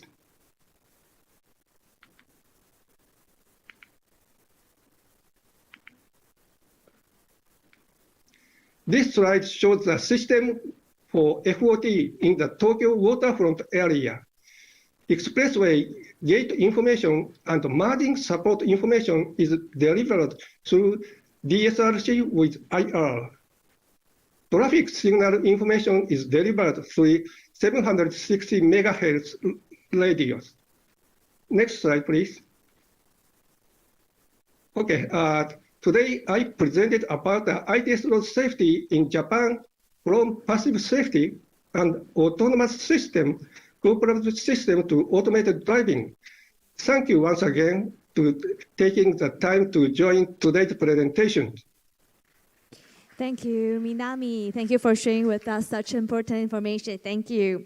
And now I'm pleased to welcome the Partnership Director of Indonesia Road Safety Partnership, Mr. Masrono Yuki Hartiman. Welcome. Thank you very much. Assalamualaikum warahmatullahi wabarakatuh. All the speaker, panelists, and ladies and gentlemen, good morning. It is an honor and privilege for me representing Indonesia Road Safety Partnership, IRSP, to deliver a short presentation about ITS for road safety that will be more focused on some practices in Indonesia. I'm Yugi. I should convey an apology from Dr. Eli Sinaga, the president of ITS, president of IRSP, that she couldn't manage to give a presentation today. Allow me to share the screen. Yeah.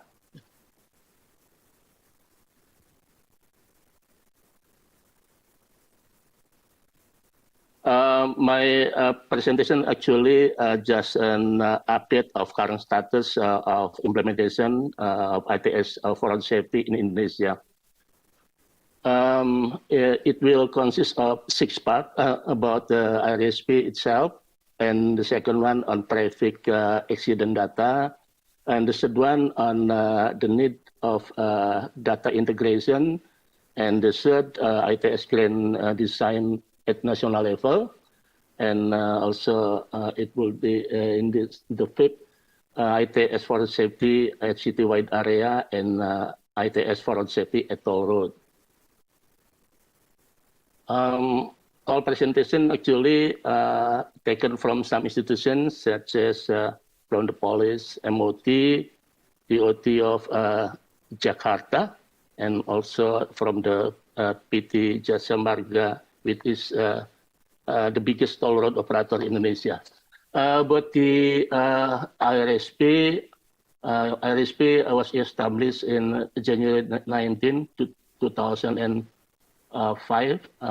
Actually, the IRSP main role is to assist the government by giving the recommendation on road safety policies and measures, as well as through partnership and capacity building. IRSP has been involving actively in developing national plan for road traffic safety program, setting the role of 5 institutions in Indonesia on 5 pillars of road safety, road traffic safety.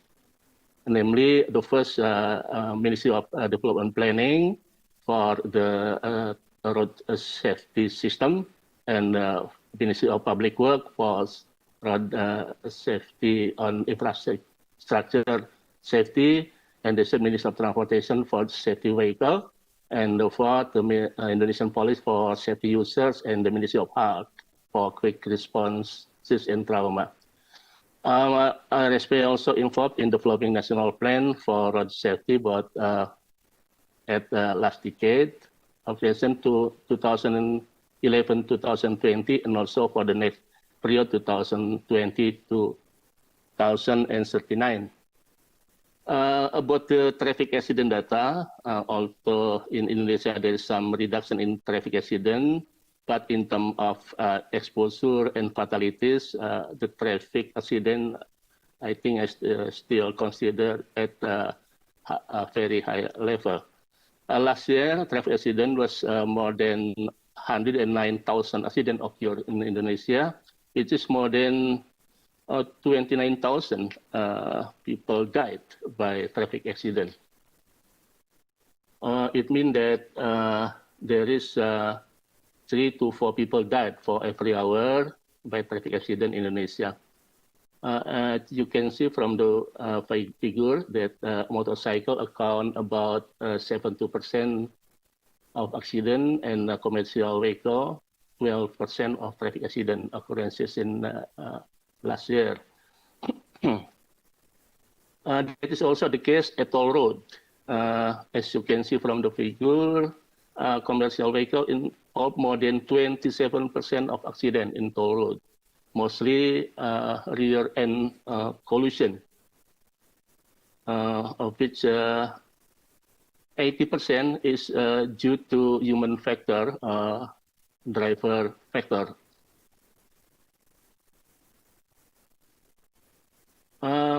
Ladies and gentlemen, to traffic safety in Indonesia handled by 5 institutions, I think it is needed integration of data, especially on data related to traffic. This is in order to make it easy to do traffic management, managing, controlling driver, vehicle, infrastructure, and related to traffic safety. I think ITS technology is an answer through ITS development in Indonesia. We are now developing on it. The integration of accident data from all sectors, I hope, will be realized. About ITS itself, ITS development Indonesia, we are happy now that MOT now developing a kind of grand design and master plan. And in its architecture, there's about 12 subsystems. You can see some of them, I think, relate to some of subsystems related to traffic safety. In terms of the implementation of area traffic control system, it may be not really an ITS. It is area traffic control system for integrating, coordinating in some intersection by traffic control, central control system.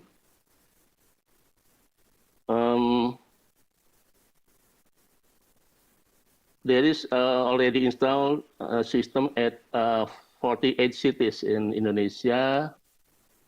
Coming in 2021, the government will also develop another 5 ITS in 5 cities, and also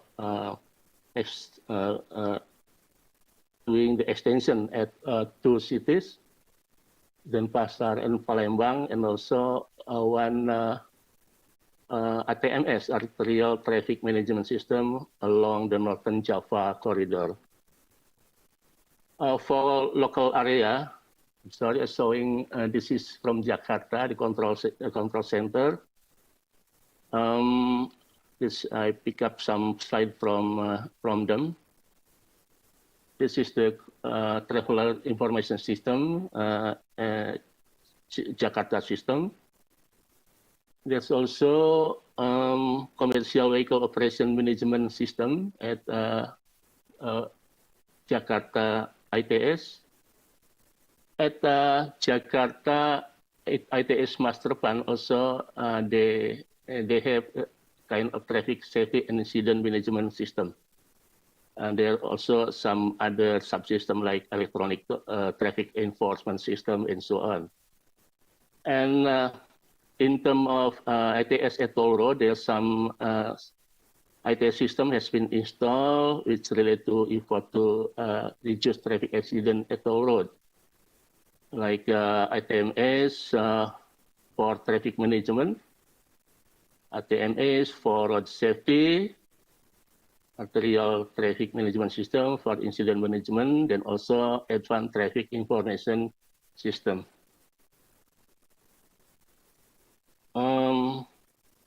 This picture showing the Jasa Marga Traffic Information Center.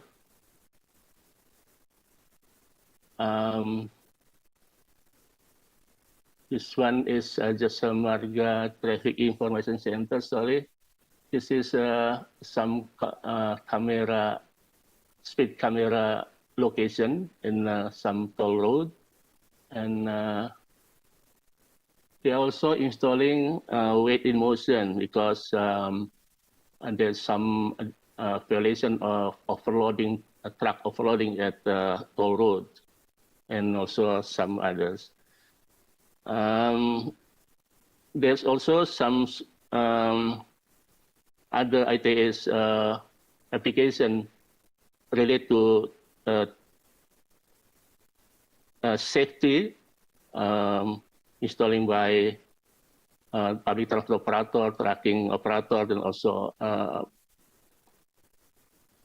some university also doing kind of research on ITS application. In conclusion, actually, I think although there is some reduction in traffic accident in Indonesia, but still at high level. And ITS in Indonesia is still at the early stage of development.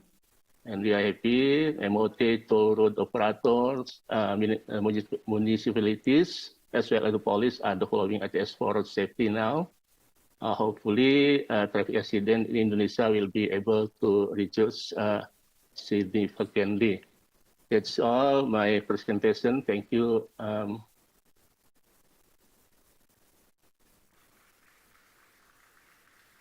Thank you. How to answer? Sorry. I'll stop sharing. Okay. Thank you very much, Professor Chang. Thank you, Mr. Yukiha Timan. And now I'm delighted to welcome the Adjunct Professor, Director General of Malaysian Institute of Road Safety Research. Welcome, Dr. Khalil Anwar bin Abu Qasim. Welcome.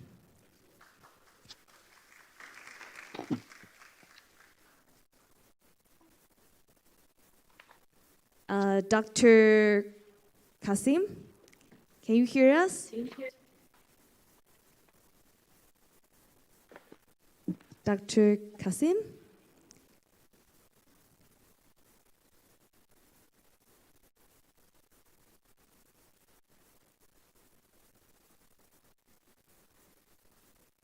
Hello.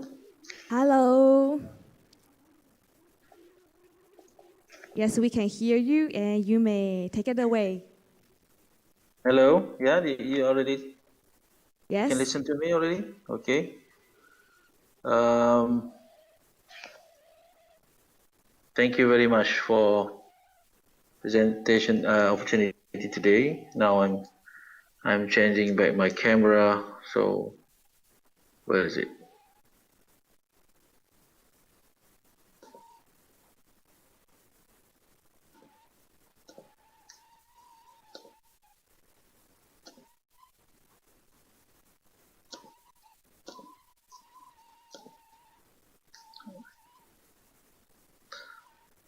So everyone, thank you for coming today. I'm sorry.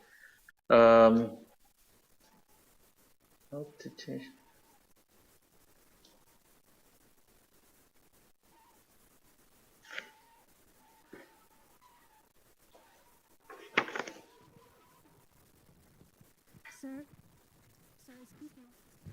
Sir, excuse me, could you please sit in front of the camera, please?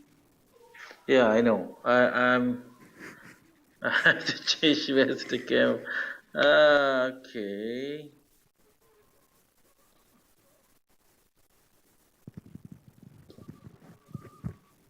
Video. Okay.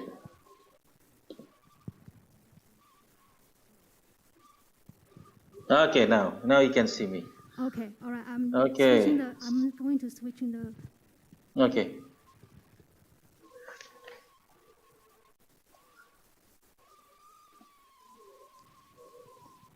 All right. So.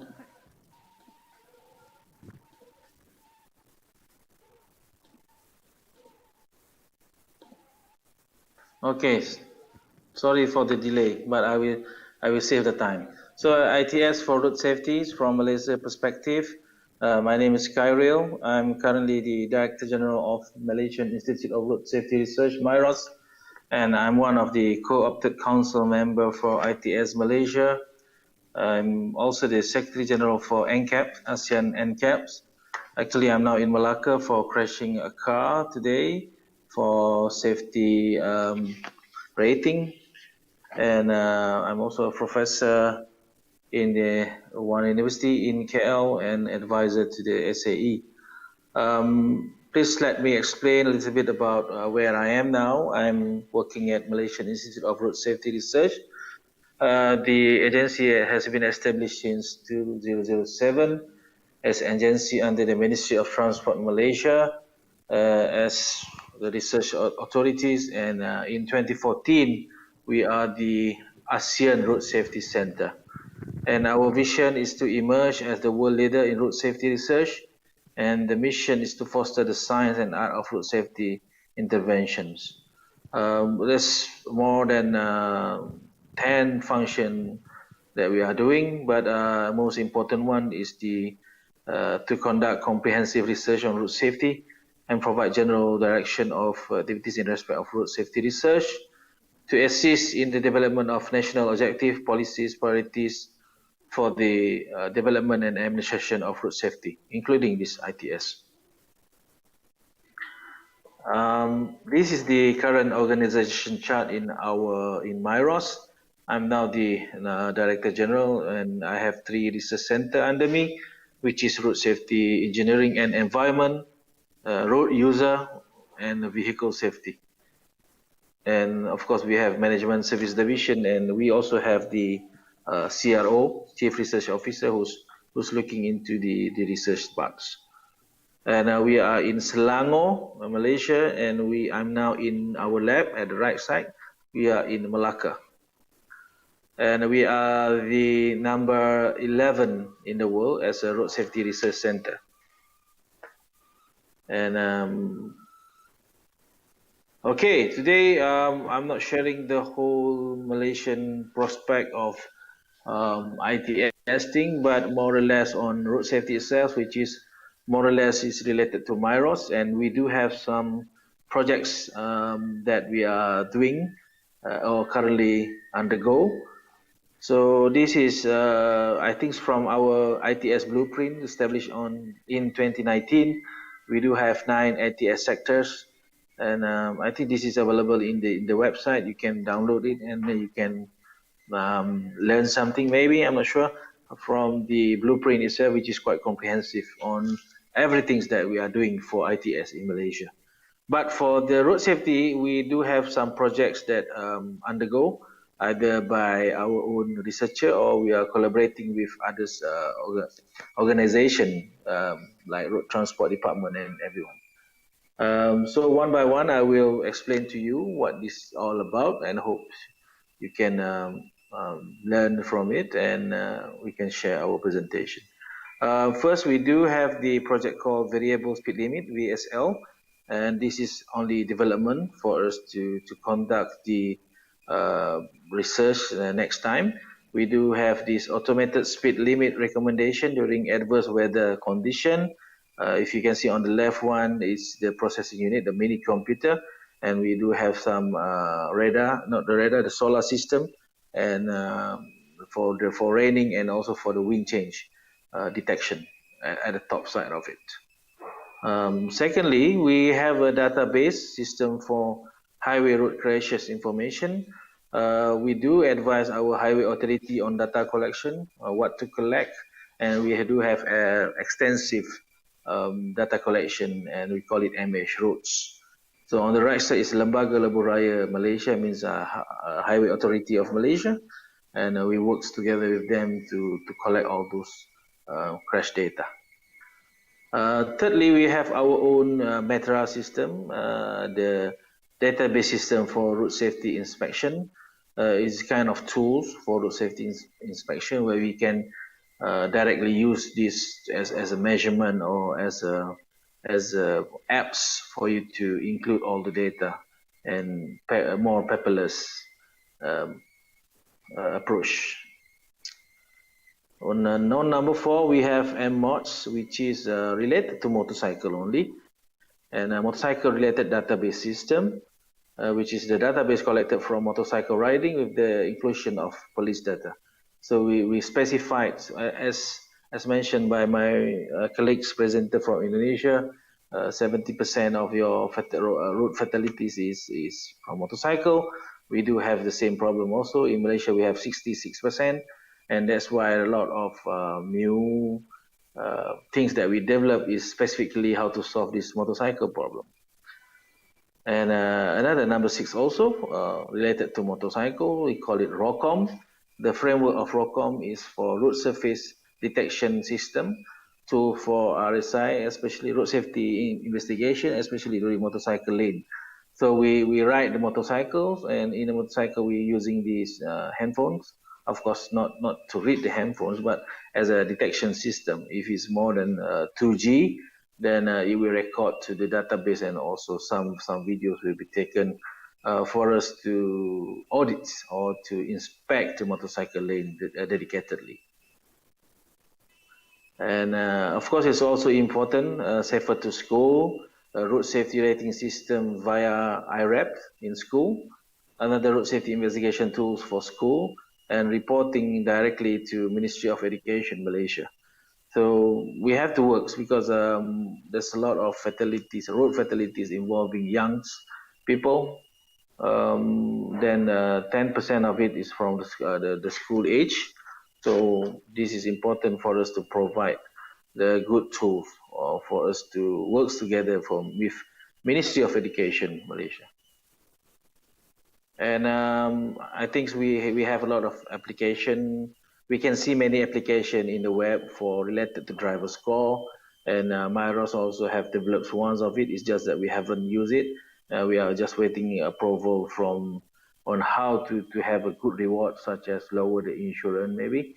But that is more than, the system is much easier compared to the approval that we are going to get from the authorities. We are still trying to approach to get some approval regarding this, and hopefully if we can have the approval very soon, then this can be a good tool for improvement of driver behavior. We also have Safer Roads, which is the road safety reporting system to record any road safety situation. Unfortunately, it's not yet implemented. It's just finished, but we have to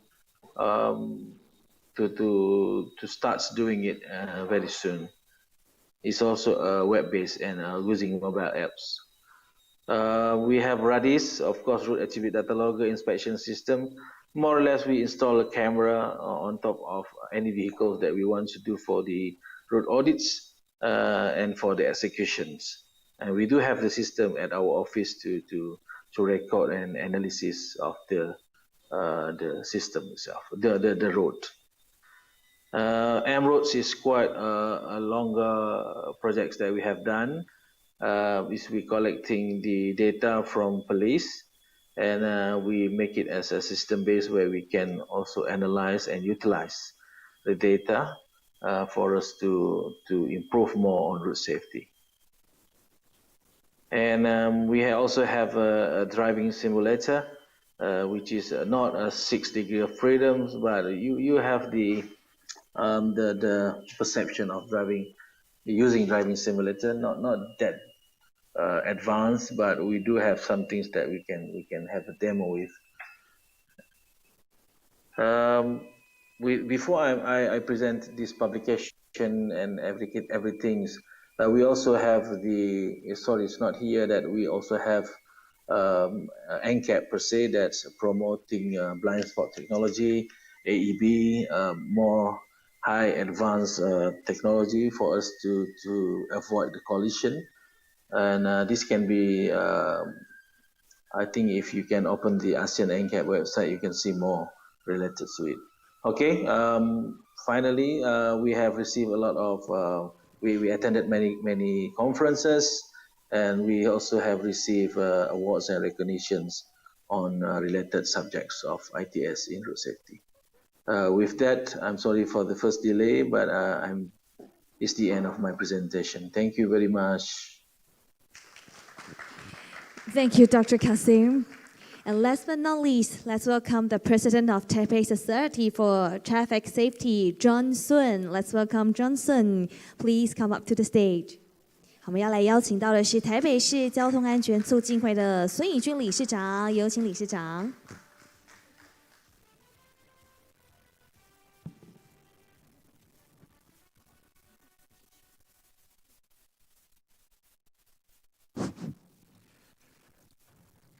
Good morning, my dear friends in Taiwan, and the three honorable speakers before me. I hope you're still online. I have a subtitle to my presentation. It's called Accident Prevention versus Pandemic Prevention. I'd like everyone here to think about this. Which is more important? which causes more impacts to our lives.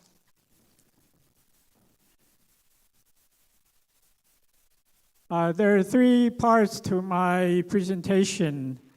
The first part is on recent ITS developments for road safety in Taiwan.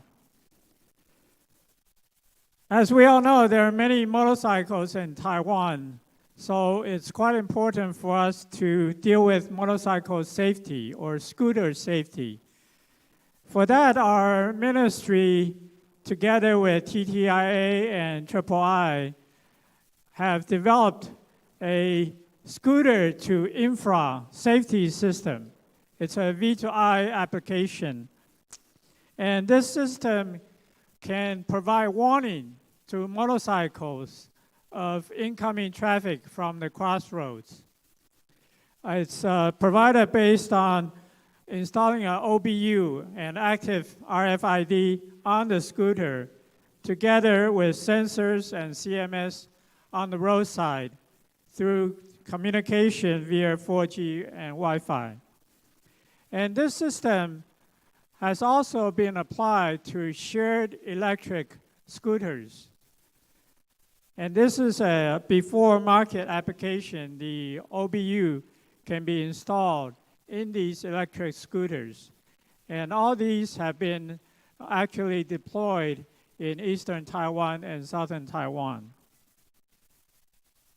Another application that we have applied in Taiwan for road safety is the application of unmanned aerial vehicles and AI vision with image recognition for road safety.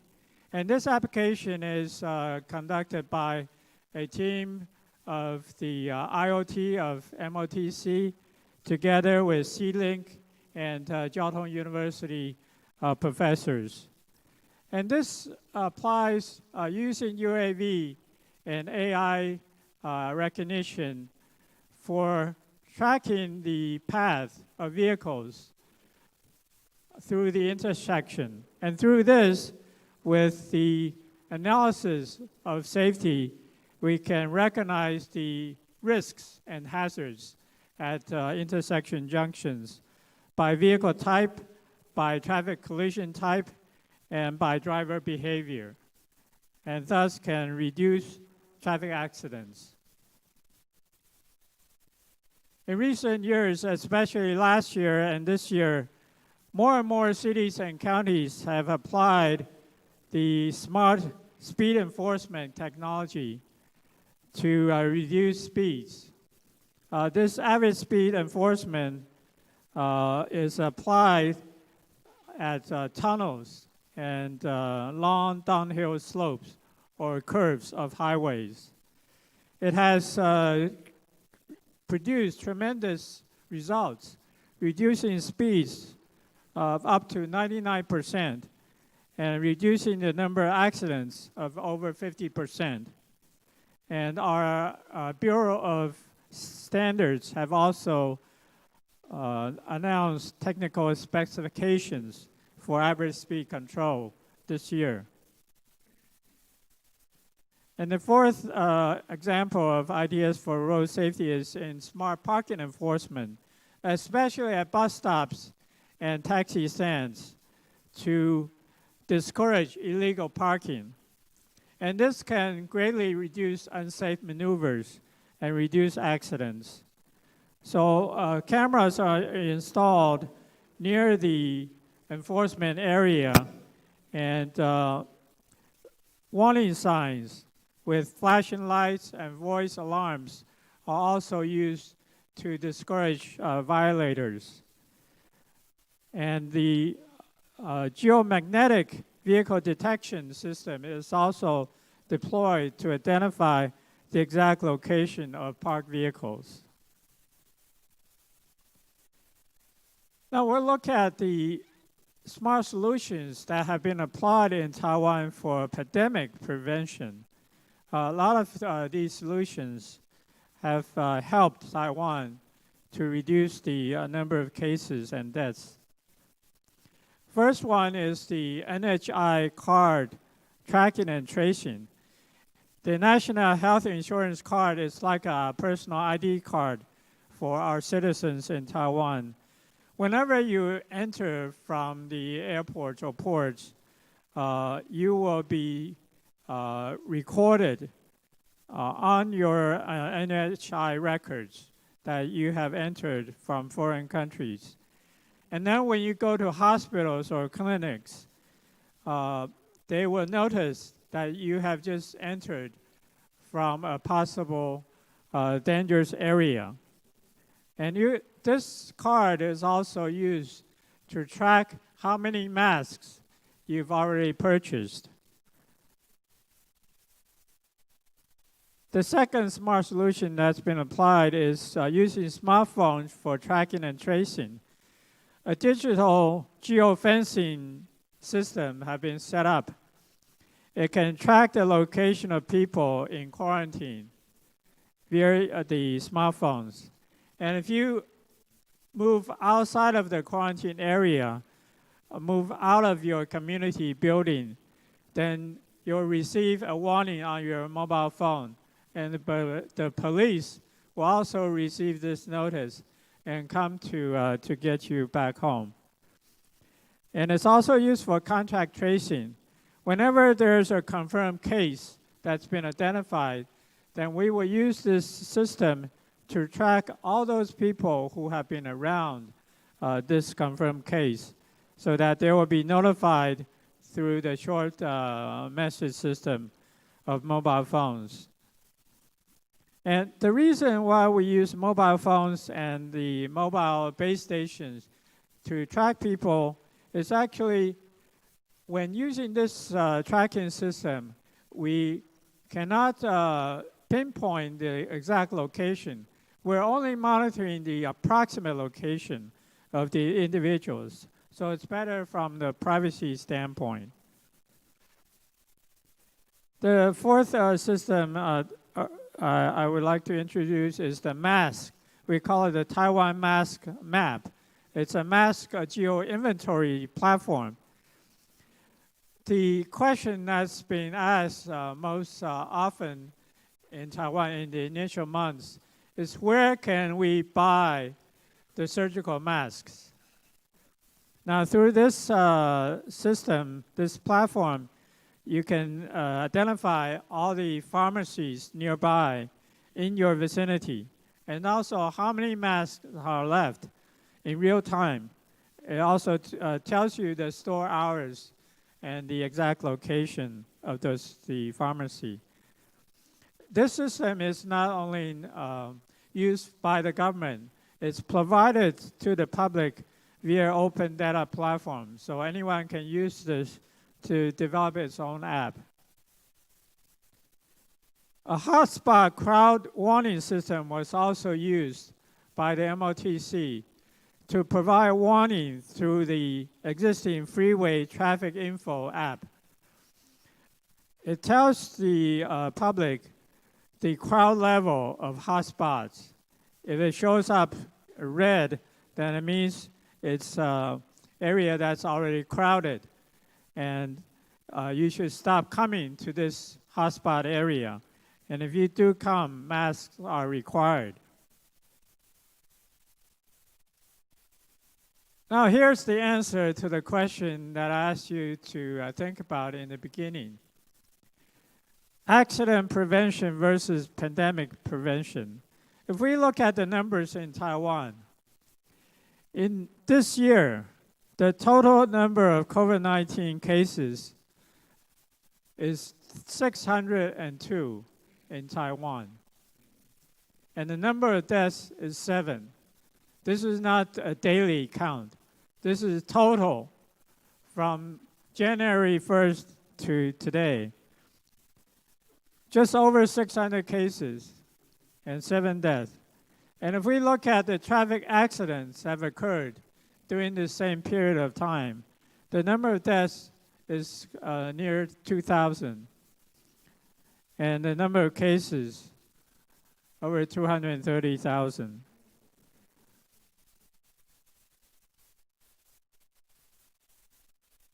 So, if we look at to your the left side of the screen, everything that we've done to control the pandemic, we have a central epidemic command center set up in Taiwan. It's headed up by the Minister of Health. And every day, our Minister of Health will host a daily press conference in the afternoon. And all relevant ministries are involved. And in that press conference, he will announce the number of new cases that's been found yesterday, the day before, and will track and explain each case. So the target is to have 0 new case and 0 new deaths every day.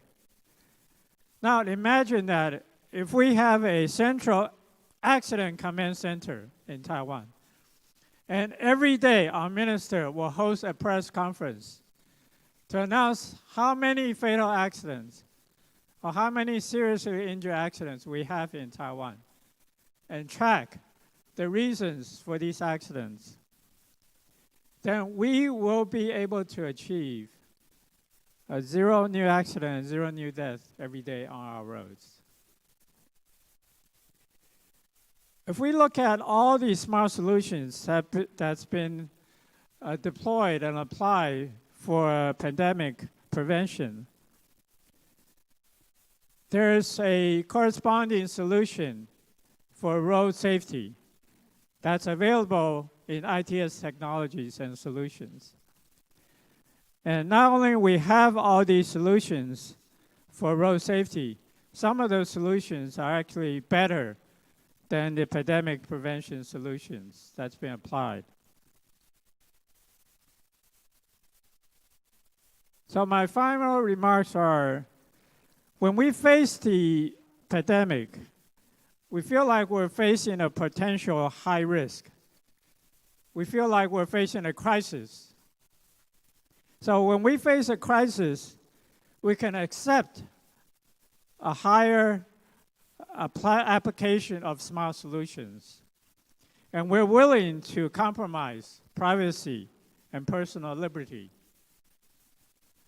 Now, if we look at traffic accidents as a known high risk, and we see it as a crisis for our society, then we can expect people to accept the ITS solutions and be able to do it for a greater cause. So finally, I would like to say, I have a dream. Yes, I have a dream that one day all people will be able to move safely on roads in smart cities, smart nations, and smart societies. Thank you. Thank you, Mr. Sun. And I would like to ask Mr. Sun, please stay at the stage. And also we'd like to welcome Professor Zhang. Please come up to the stage. And next, I would like to welcome Mr. Sun and Professor Zhang to host Q&A section. And also would like to welcome our panelists to join us. Welcome Mr. Minhong Xie, Executive Secretary, Road Traffic Safety Committee of Transportation and Communications of Taiwan. I would like to welcome Dr. Henry Meng, Deputy Director, General Smart System Institute for Information Industry. And also like to welcome Mr. Ming Shizhong from Director General, Transportation Department, New Taipei City Government. I'd like to welcome all our guests. Please have a seat. And since we have a very tight schedule, I would like to remind Professor Zhang we may have only open 1 question. Thank you. Well, thank you very much. We had a dream. We had lots of dreams.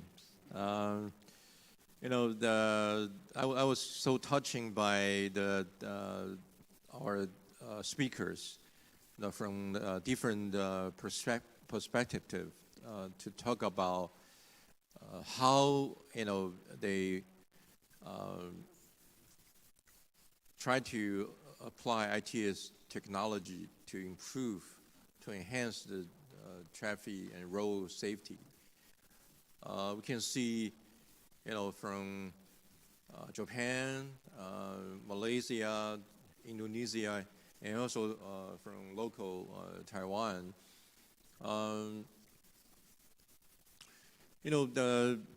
Almost 10 years ago, the WHO, together with United Nations, initiated the so-called the Vision Zero, or the half action, which try to reduce the fatality. Annual fatality is about 1.3 million fatalities around the world, to half, okay, by implementation of, for example, vehicle technology, highway design, e-enforcement, the behavioral change, enhanced public transportation, and education. Okay, so as mentioned by one of our keynote speaker, Mr. Bath, using the United States as an example, it seems we still need to do lots of work. Okay, so I'm glad that John mentioned about and compared, different results and countermeasures for the situation that we face, COVID-19, together with the traffic accident and the big challenge we have. As you know, the World Bank also, come out some reports to compare these two countermeasures. So it seems we face the same challenge. So in the coming 10 years, we will have another big movement, to face the challenge of traffic safety, the road safety issue. So after the four speakers, we are very pleased that we have experts and government officers to talk about their thought and their comments about either the speech itself, and also what your vision about the application of ITS technology or smart mobility for improvement of road and traffic safety. Okay. 因为为了比较方便来讨论for the convenience of discussion for the local, so they are going to use Mandarin to do the discussion. But I would give a brief interpretation, summarize what they've been talked about. Okay, and we have the Director General of Transportation Bureau from New Taipei City Government, and Zhang, okay, here. And we have the Intelligence System Institute from III, Dr. Meng, with us. And we have the Director General of the National Traffic Safety Board from the Ministry of Transportation and Communications, Mr. Xie Minghong, and together with our speaker, John Song. And John is also our president of ITS Taiwan a few years ago.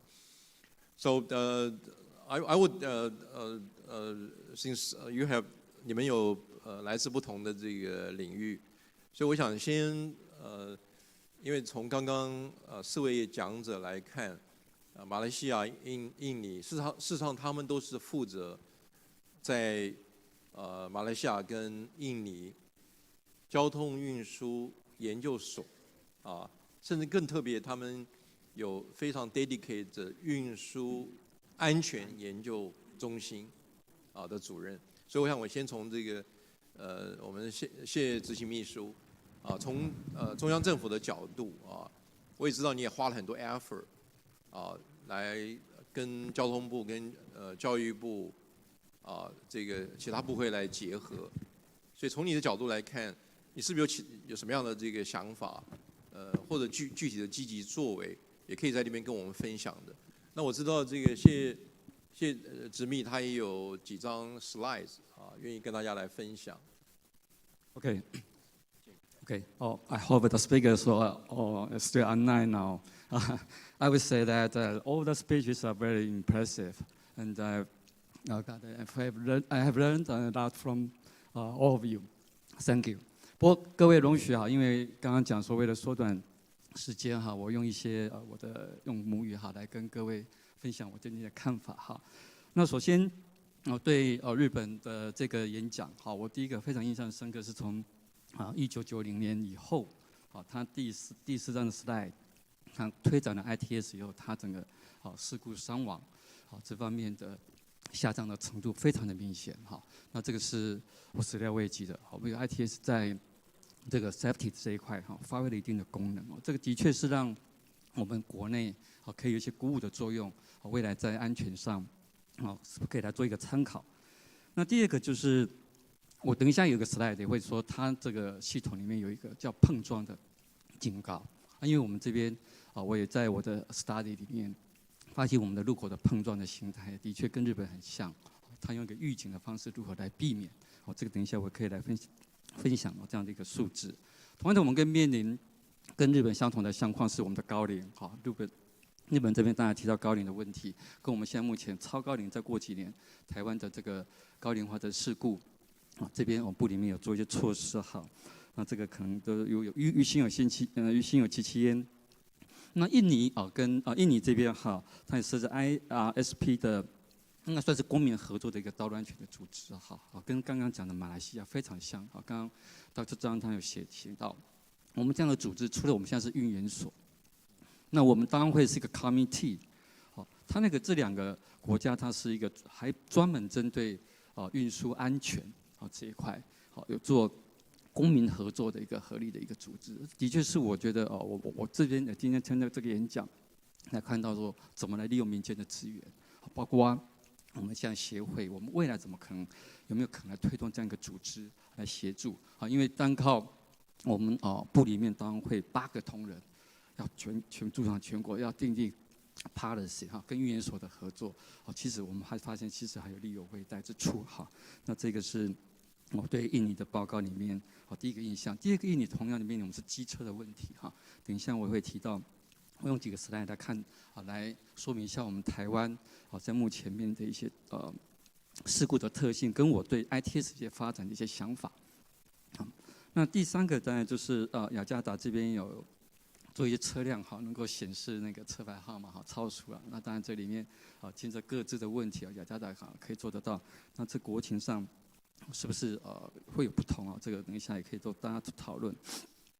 那马来西亚它也是用机车来收集车流资料，我以前知道我们都是用公车 taxi 来收集车辆，事实上最大宗的车辆在台湾是机车所以马来西亚它用机车来收集车辆车流资料，还有做一些侦测路是不平不平这个措施其实也蛮让人惊艳，有这样的做法好，那当然苏理事长没问题，他刚刚提到的我们台湾在科技执法上的一些介绍，乃至到最后谈到跟 COVID-19 的比对实际上他其实上次在我们的座谈会有提到，像我们讲的气候变迁其实应该叫做气候危机 crisis， 对，我们应该把它提升到 crisis 这种概念，国安危机的概念，我们整个国人对道安的意识才会强印尼这边有提到说其实有8成是那个所谓的事故是因为人为的疏失，那我们台湾我们统计是9成了那人为不外乎是故意去违规或者是分心，那这一块在我们 ITS 可以做些什么？有9成好，90%的这样的人为数是我们 ITS 可以协助什么？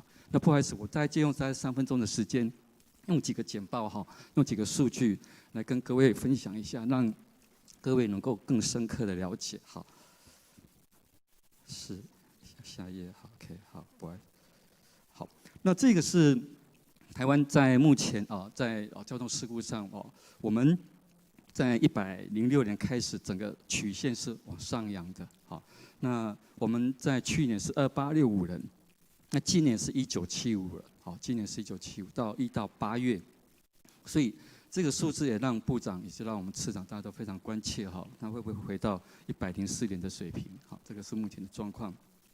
那这张表大概有几个数字，好，就是我们有60%的事故的死亡人数是机车骑士，这死亡里面的有60%是机车骑士，这是我们国内可能跟日本非常不一样的地方。好，那第二个就是我们年轻人的死亡之中有80%是骑机车，我们年轻人的国力的损失非常严重。好，这刚刚谈的危机，那60%事故发生在路口，乃至到说现在有40%的死亡人口是我们的老人们。好，那这个现象跟刚刚谈的印尼或日本都很相近。好，那这张就可以看凸显说这是我们机车的量哈。我想不晓我们今天线上的 speakers 如果看到这样的量，那可以说我们台湾的特色。好，不过这边有一个骑脚踏车的非常的生猛哈。那台湾的机车的密度大概都每平方公里大概300-400辆哈，这个量相较于其他国家是比较多的。换言之，我正在想，如果同样发生一个碰撞，汽车跟汽车的碰撞，它造成的伤亡，好，远比机车碰撞伤亡还低，因为我们机车是肉包铁，所以它的伤亡率是非常高，乃至于说为什么我们台湾的事故率一直很高。好，那这个社会的现象是高龄化了哈，刚才特别提到我们的那个高龄死亡人数一直越来越高。好，那我们在所有的族群里面左边那张图是各个年龄族群，我们只有高龄族群在升高，其他的族群是在下降。啊，右边是显示人口数跟事故数的攀升，所以高龄族群的安全，因为这个母数会越来越增加。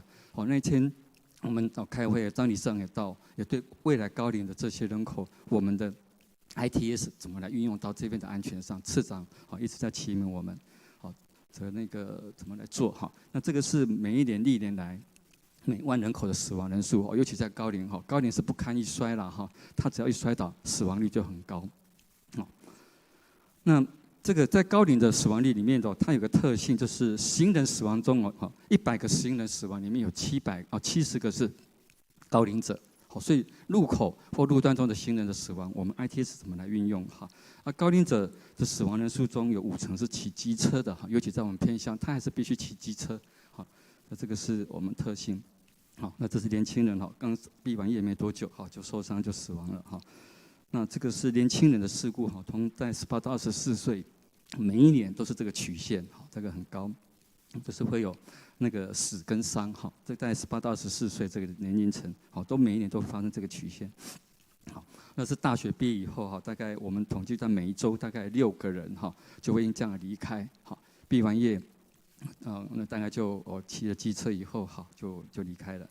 好，那这个另外一个就是现象是自撞刚刚提到我们这几年的自撞的比例非常高。刚刚提到车辆如何预防，其实最近我们不管疲劳驾驶、分心驾驶，乃至到机车，都装满了很多的我们的 iPhone， 这会造成我们在行驶上的分心这个数字也告诉我们，这个自撞是非常有点在攀升，然后这点可能我们要可能在注意未来的一些事故防治上的作为。好，那分享一下我个人对刚刚那些事故特性有些想法。这路口的安全，刚刚讲60%，所以我是希望说有一个像刚刚这样有提到说执法我们也做了一些但是有没有可以做到预警这第二个。那高龄者的移动工具最近我们科顾室也做了很多偏向的一些移动工具的一些服务，还有安全的辅助是有哪些？那刚刚第三个分心跟疲劳驾驶的防范，还有我很看重的是我们电动机车，因为刚刚谈到我们台湾的机车最多，在这个目前的升级的过程中，我们的电动机车可以帮我们做什么智慧化，还有安全。因为这个台湾的特色在于机车不好意思那这个是我们目前有 AI 技术，我想大家可以谈到 AI 5G 哈，在应用上，我想未来在执法或预警上都可以做到很大的帮助。那这是目前可以做到的技术了哈，这个已经在实施了。好，那我们该做这场碰撞，其实我们这边有提到说，我们路口好的那个左转侧撞跟右转侧撞很多，这刚刚跟日本谈的非常的像，非常的像。然后这个是右边的是左边是我目前这张图是我们目前大安会针对全国各县市各乡镇哪些是肇事路口，我们都有标示出来。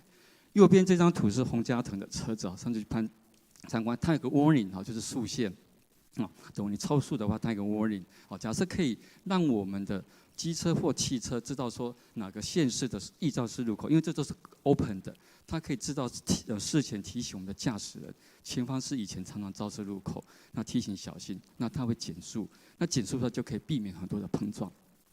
这个是我觉得可能大家可以未来可以再去想想看。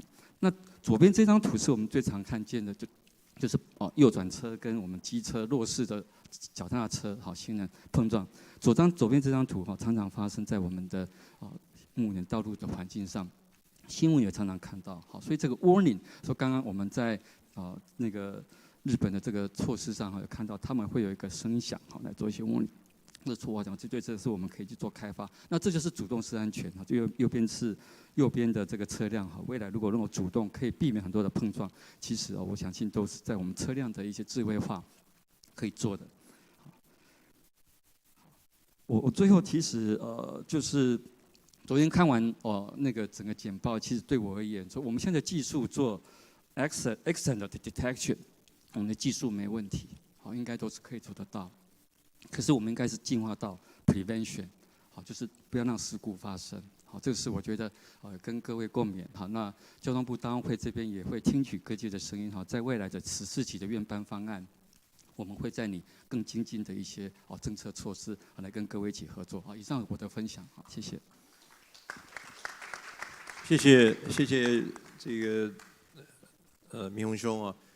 其实我们可以观察到，在过去这几年这个我们谢执秘的确花了相当大的这个功夫带领我们这个大安会的同仁一起在全方位进行这个努力。那交通部也非常这个应该是非常积极跟各部会去协调，因为交通安全不只是交通部，就像日本他也提到他的这个国土交通省之外，他还有这个警政厅National Police Agency. So Director General Shea mentioned about the similarity and the diversity of the traffic safety management and strategy. We also can learn from other countries. He also mentioned the aging society and the motorcycles are the two major, group that are being suffered from the traffic accident. And another one is because of the motorcycles, so we have lots of accidents in the young generation, particularly for the age from 18 to 24. So almost every week we have 6.5 fatality for this group. So we call it an issue of national security because aging society and also the birth rate is going down and down. And so there's a national policy that to electrify our motorcycles. So the Director General Shea also mentioned that probably we can, apply 5G, V2X, and ADAS and AI technology in the opportunity of the electrify motorcycle policy and to implement those technology, for motorcycle safety. Okay. 非常感谢 I can only summarize this key talk since we have another two panelists. 那从这个摩托车安全角度来看，我们知道这个资策会啊，过去这几年协助交通部啊，特别在机车安全的部分啊，做了很多示范的计划，也获得国际的大奖啊。那如何运用科技来提升在台湾每一年60%的车祸死亡都是摩托车？那这个蒙所长啊，这个带领的团队啊，这个花了非常多的这个功夫，跟我们台湾大学啊许天本许教授、世熙啊，还有好几个大学共同来合作。我想这个成绩啊，大家看得见啊。那我们就请蒙所长啊，来跟我们直接现身说法啊，因为时间很有限啊，是不是？这个5分钟以内啊，来把你的这个经验啊，甚至我相信 international society 啊 ，particularly in the South Asia, East South Asia, also try to learn our experience to reduce the traffic accident related to motorcycles. 蒙所长，哎。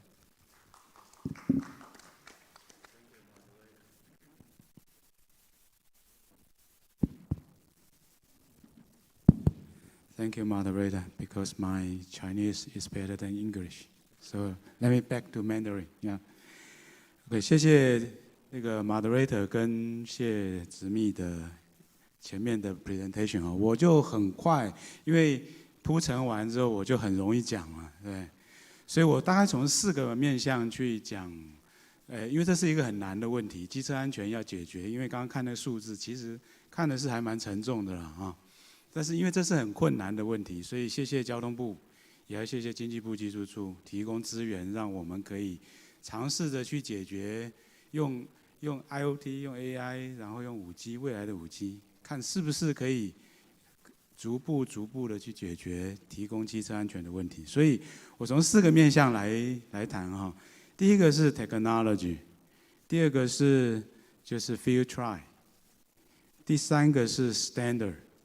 第4个是产业，因为这4个其实是环环相扣的。第一个最困难的其实是 technology。那我们现在是这样做哈，就是其实刚才谢执秘讲的那些数字，我们也是用那个趋势去找到 pain point， 然后去用技术的方式去解那个问题，所以。我们目前计划是第2期计划，所以我们搭配着技术处的科研计划，所以逐年我们根据易发生事故的路口、易发生的这个事故的类型，比方说交叉撞啊，或者是侧撞等等啊，那易发生类型，然后去找到跟机车有关的噪音、肇事原因。然后根据这一个，然后去研发技术去解决这个问题。那目前就是我们第2期的机车计划，那是搭配着机车共享的业者。那第1期计划有8600台机车参与实验，第2期的计划现在在高雄的中山大学有400台就是共享机车，再加上300台 volunteer 的学生的机车，然后用 built-in 车机的方式。然后去参与实验，所以我们相信第2年的机车安全的计划，或许我们可以得到更精准的机车驾驶行为，还有更精准的在路口安全的警示的效果。因为其实资料都是非常精准的收集跟反映的啊，所以第一步 technology 事实上。我刚才听了其他国家的这个介绍，我觉得台湾的混合车流的机车安全的 AI 的技术跟资料库，事实上是可以非常有效，可以去协助像刚才的印尼甚至是马来西亚的这个贵宾他们的实验啊，这是第一个。第2个是场域，所以第2期的计划是除了东部之外，也在高雄的中山大学跟高科大2个大学去做实验。那我们也展望第3期的机车的计划，该怎么样扩大它的场域，甚至是扩大它的数量。那目前我们跟交通部已经开始有一些讨论啊。所以我们的想法是这样，其实标准很重要。我刚才听到其他国家的介绍，比较没有谈到标准，所以资策会跟台客、Tax 跟 TTIA， 其实我们都在协助台湾如何让机车的产业能够发展，而且能够提高它的安全。所以现在我们已经开始submit了2轮车安全警示的资料格式标准到台客里面，那 TTIA 也参与其中。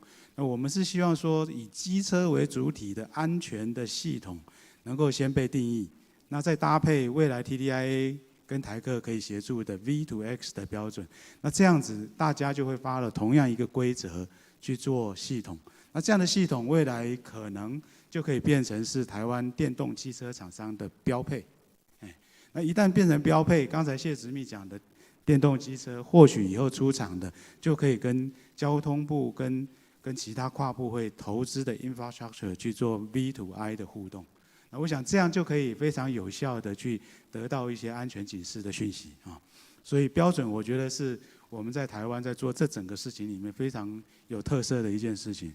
再来就是 industry 啊，那很快的讲一下，就是 industry 有做 RSU 的路测设备的，也有做 OBU 的。那台湾也有汽车厂商，像刚才早上部长讲的，就是鸿海再加上华创成立的那家电动车厂商。那其实汽车厂商是最多的，所以下周啊，那我们在高雄也会举办一个机车安全的产业的论坛。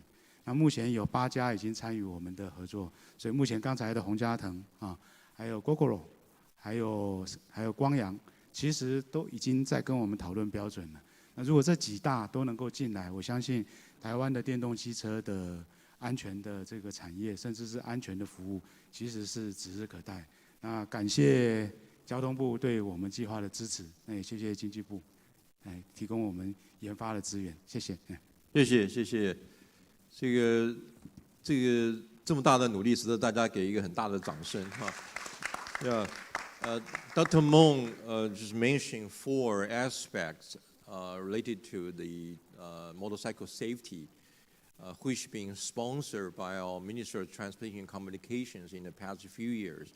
He mentioned about technology application, the trial field, and also the standard, and last but not least, the industry. And I believe you know that face the big challenge to reduce the traffic accident. Road safety industry is another and a good opportunity. That how to apply advanced technology, vehicle technology, as I mentioned before. And as I mentioned, Dr. Mo also pointed out that together with the TTIA, Taiwan Telematics Industry Association, Smart City Alliance, and ITS Taiwan, we try to help to come out the industry standard for motorcycle and also the V2I, V2V standard, so that those electric motorcycle manufacturers can follow this standard, so that all the electric motorcycle, can have the capability, to communicate to each other, so that to enhance the traffic and road safety. I think that will be wonderful, and also, we have the capability to, help and collaborate with our neighbor country, to enhance the road safety and traffic safety together. Okay. Thank you very much. 谢谢我们蒙所长带来非常宝贵的经验啊。那最后啊，当然也是压轴啊，我们请我们交通新北市交通局局长啊，钟局长啊，各位知道他也是过去30多年了都在交通这个领域啊，他也是专家啊。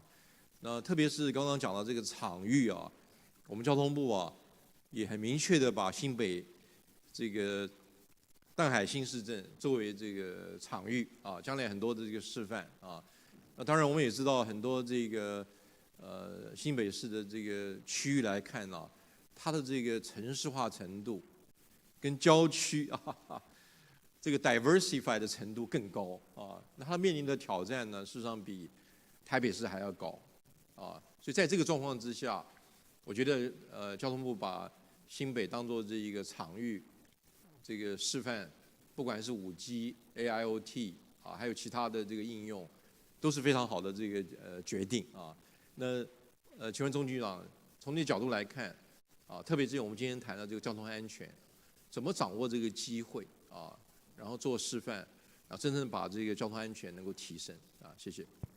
好，谢谢张教授哈。对不起，那先拿那个遥控器给我。要到上面是吧 ？OK，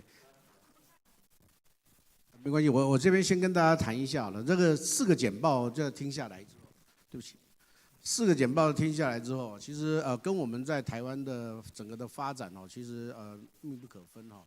那首先这个确实哈，刚刚谢执秘也讲得非常清楚，在其他的简报上也凸显得非常清楚，在数字上面来看。这个道路交通安全不单单只是一个城市的问题，它是国家级的，甚至夸张的讲，它是国安问题啊，甚至世界各国大概都要朝向这样子的一个努力。那从日本的经验，它在基础工程改善之后，确实是有一个降低以前我们传统的教育学3E啊，这个让这个交通管理、交通秩序能够更安全哈，能够更上轨道。但是到了极限之后，它开始车流量啦，或者是密度啦，或者是这个环境的关系呢，那事故会相对增加。那如何去运用一些比较先进的技术到这个环境里面来，这个是非常重要。那这涉及到第2个问题，就是所有的简报里面都凸显出来，每个城市、每个国家有它自己的问题。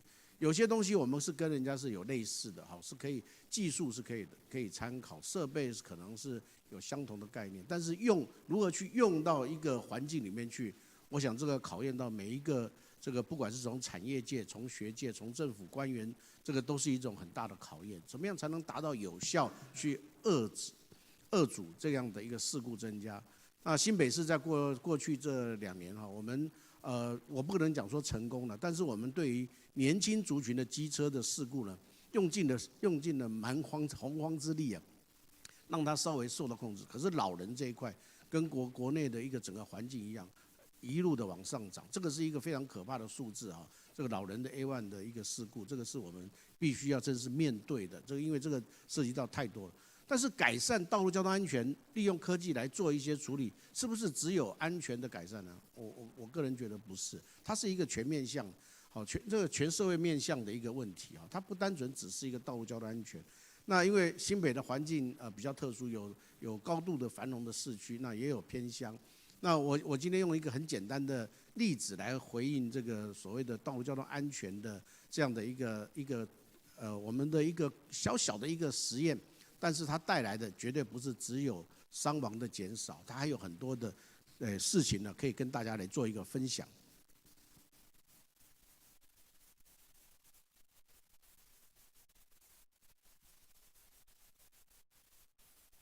太远了吗？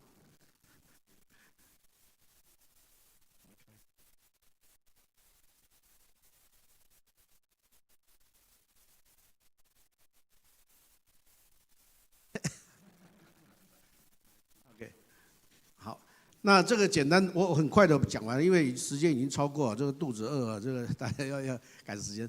我们乌来有一个107之1公路啊，这个公路啊，它有4个法夹弯，法夹弯限制了我们大型的客车的一个通行，大型客车不能通行，它必须要申请这个通行证。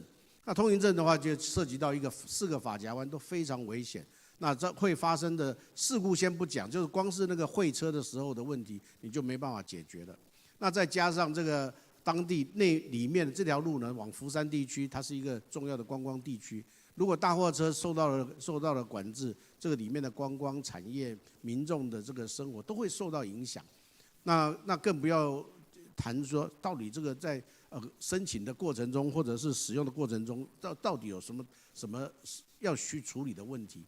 那大家就考虑到说，要不要拓宽这条道路？那过去传统的观念，道路的拓宽，是人民的生计，当然非做不可。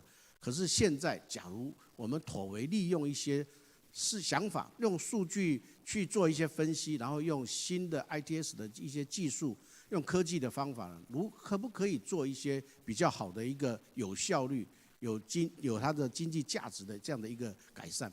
其实系统很简单。一定会有在座的先进会询问说：这不就是很简单的车道管制号志嘛？这有什么了不起的东西？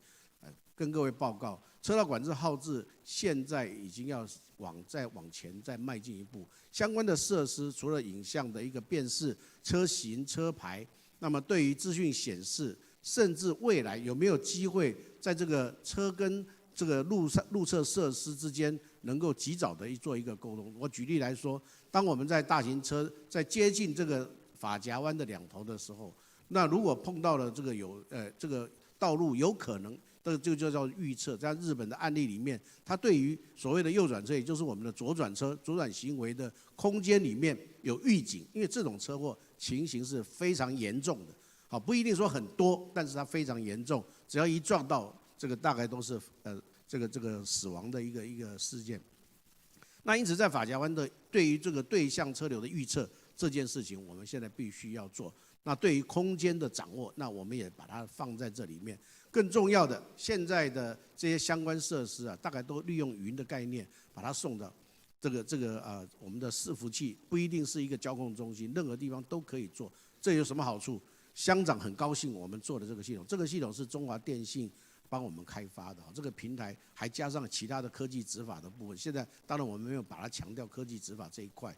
那在这里呢，乡长坐在家里，甚至在这个市政府开会，或者是到外地去访问的时候，他随时可以掌握这个环境里面他在所管辖的这个区长哈，他可以管辖的范围之内，这些道路是不是安全，是不是通畅？那它借由这样的一个手机的 APP 就可以达到它管制的一个目的。未来我们还会做更多的实验。那这样有什么好处呢？这个如果从传统来看，你这个标志标线啊，或者是一些车道管制号志，它的改善是有限的。如果要做大量的工程去拓宽，这个要花费不得了的金钱，尤其对环境的破坏是再也无法回复了。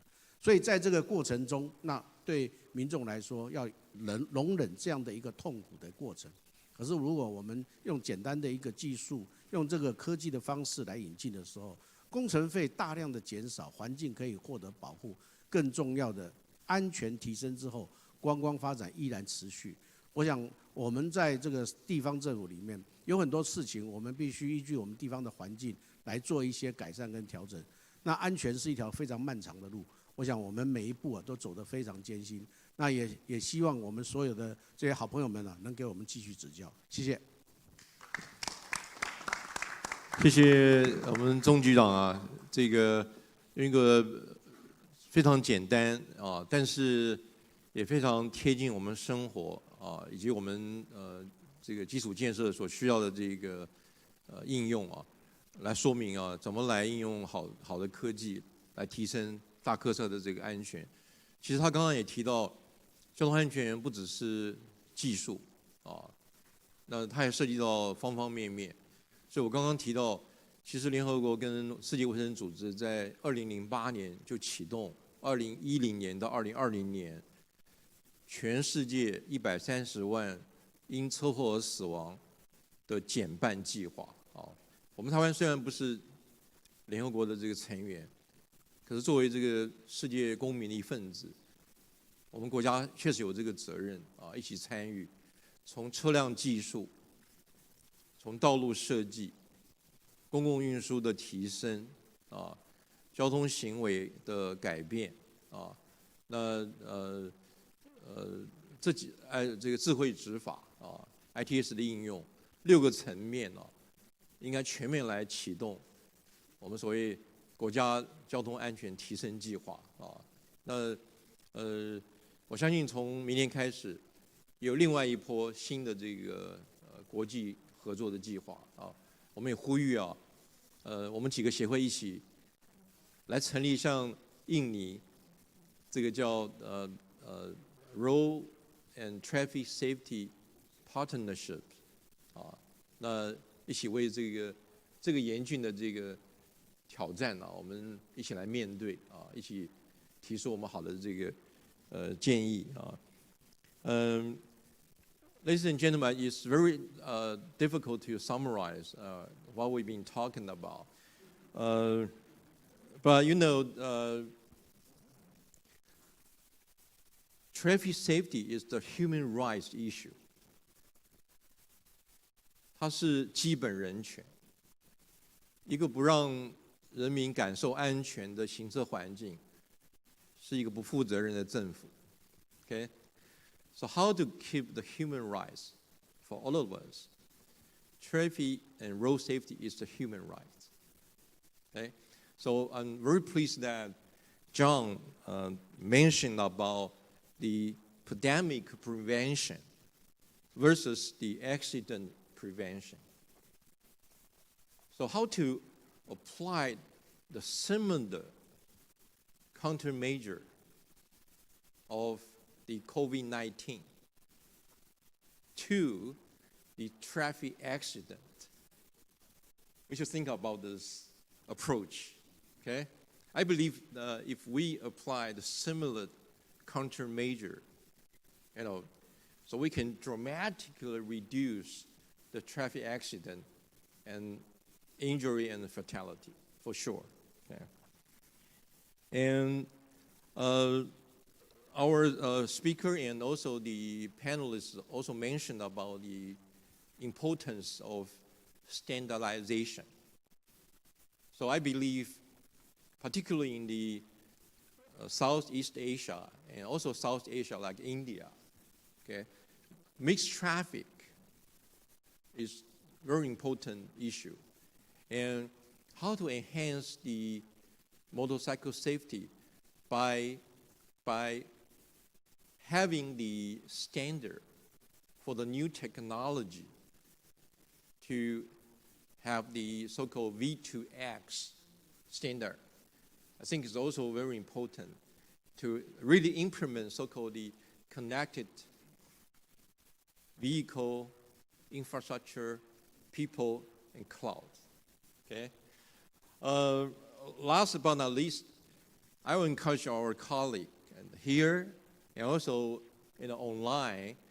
We should enhance more international collaboration for the road and traffic safety issue. Let's face the big challenge together. Okay. So in the coming World Congress, for example, next year in Hamburg, okay, and also the Asia Pacific Forum in Sydney, Australia, and we have the so-called ITS for safety and for sustainability. So I encourage our colleague, let's set up another kind of forum to talk more about the road safety issue and how to apply ITS technology to enhance safety and sustainability. Okay, and so with this, please join with me to give a big applause for our speakers and the wonderful panelists. Thank you. Thank you, Professor John. Thank you very much. Thank you. Thank you. We would like to take a group picture together. Let's stand in front of the table and let's take a group photo.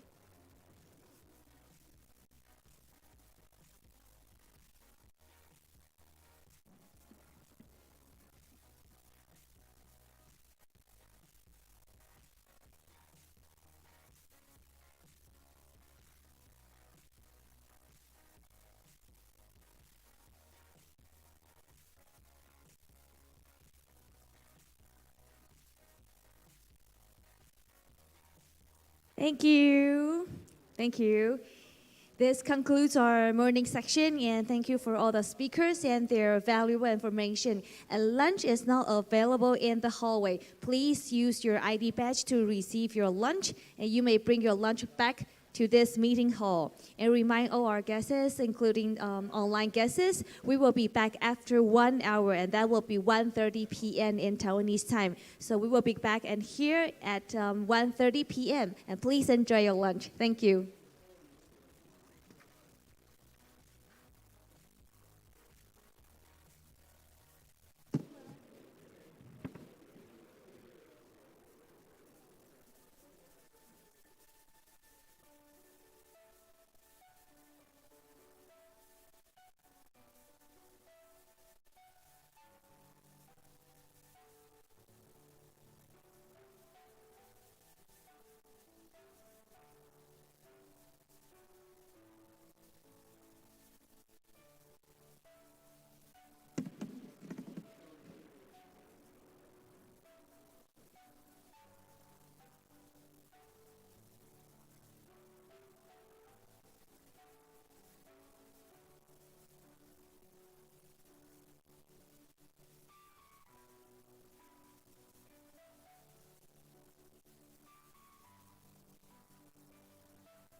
Welcome back to the afternoon section.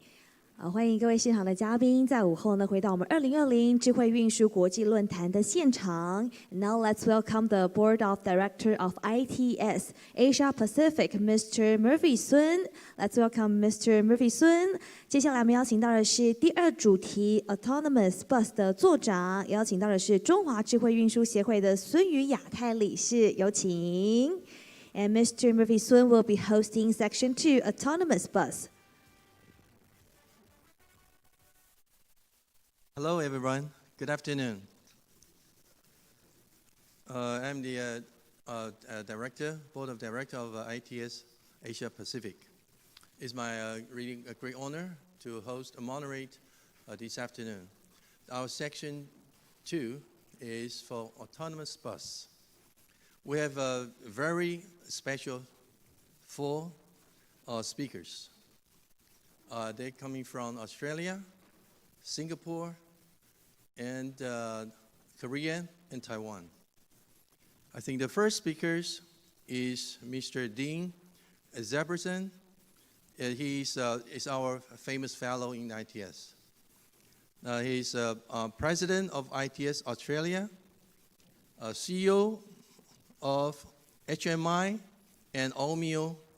They are specialized in developing autonomous for many years.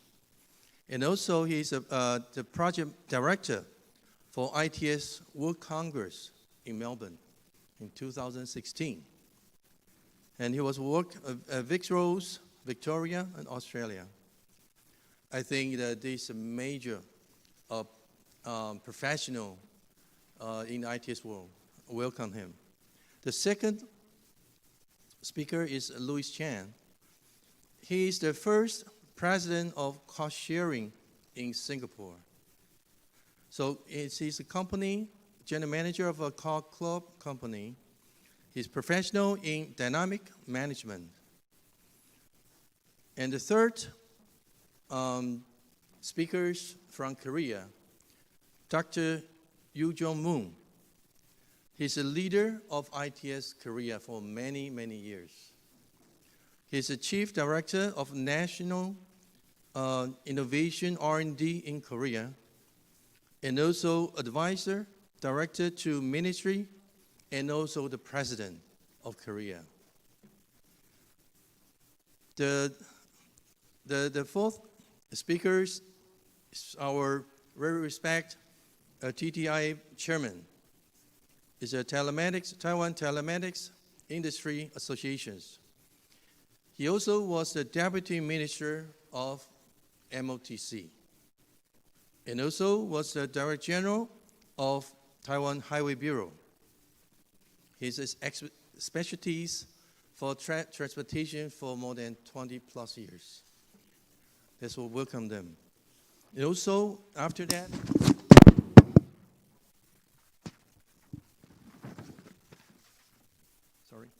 and we have the 4 panelists. The first one is Dr. Lee.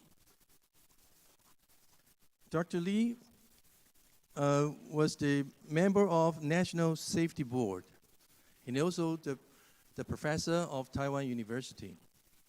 And the second one is the President Lin Xinjia.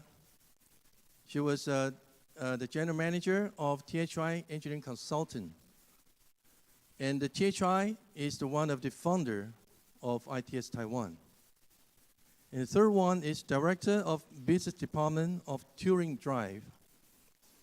Is the one of the #1 autonomous bus developing company in Taiwan. And also will be joining us is Louis Chan in Singapore. Let's welcome them. Thank you. Thank you, Moderator Mr. Murphy Sun. And first, let's welcome the President of ITS Australia, Mr. Dean Zaberson. Welcome, Mr. Dean.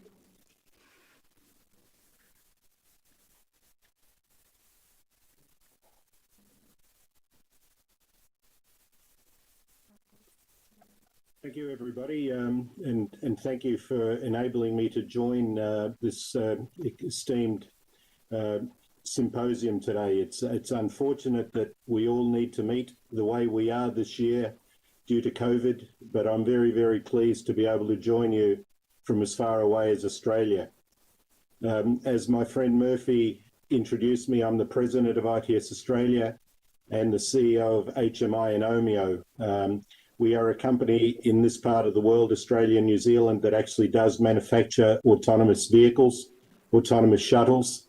So I thank the International Symposium for inviting me to speak on behalf of my company and Australia and New Zealand.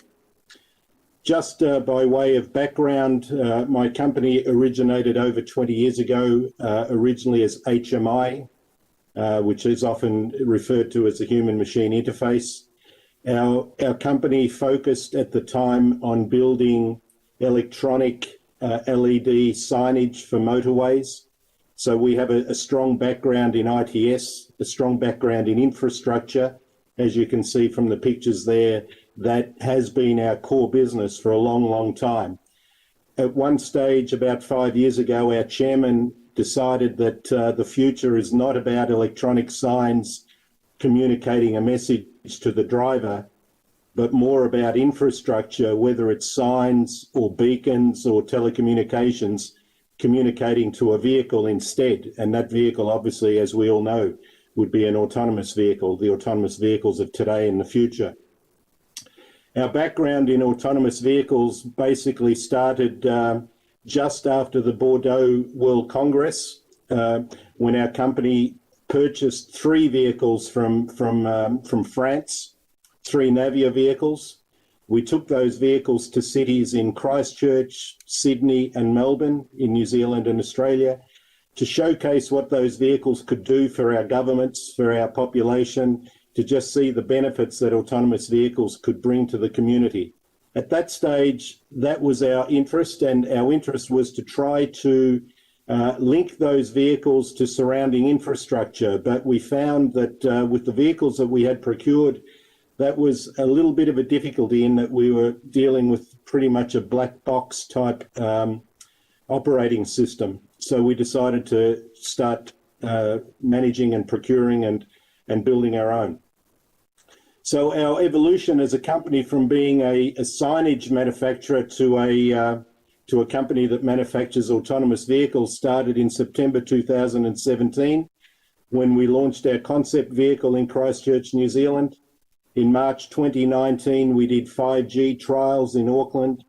In June 2019, we delivered our first 3D printed vehicle, a vehicle that was 3D printed in China and delivered to our inaugural customer, the Christchurch International Airport. That vehicle can carry 20 passengers, and to our knowledge, that is still the largest 3D printed vehicle of any kind in the world.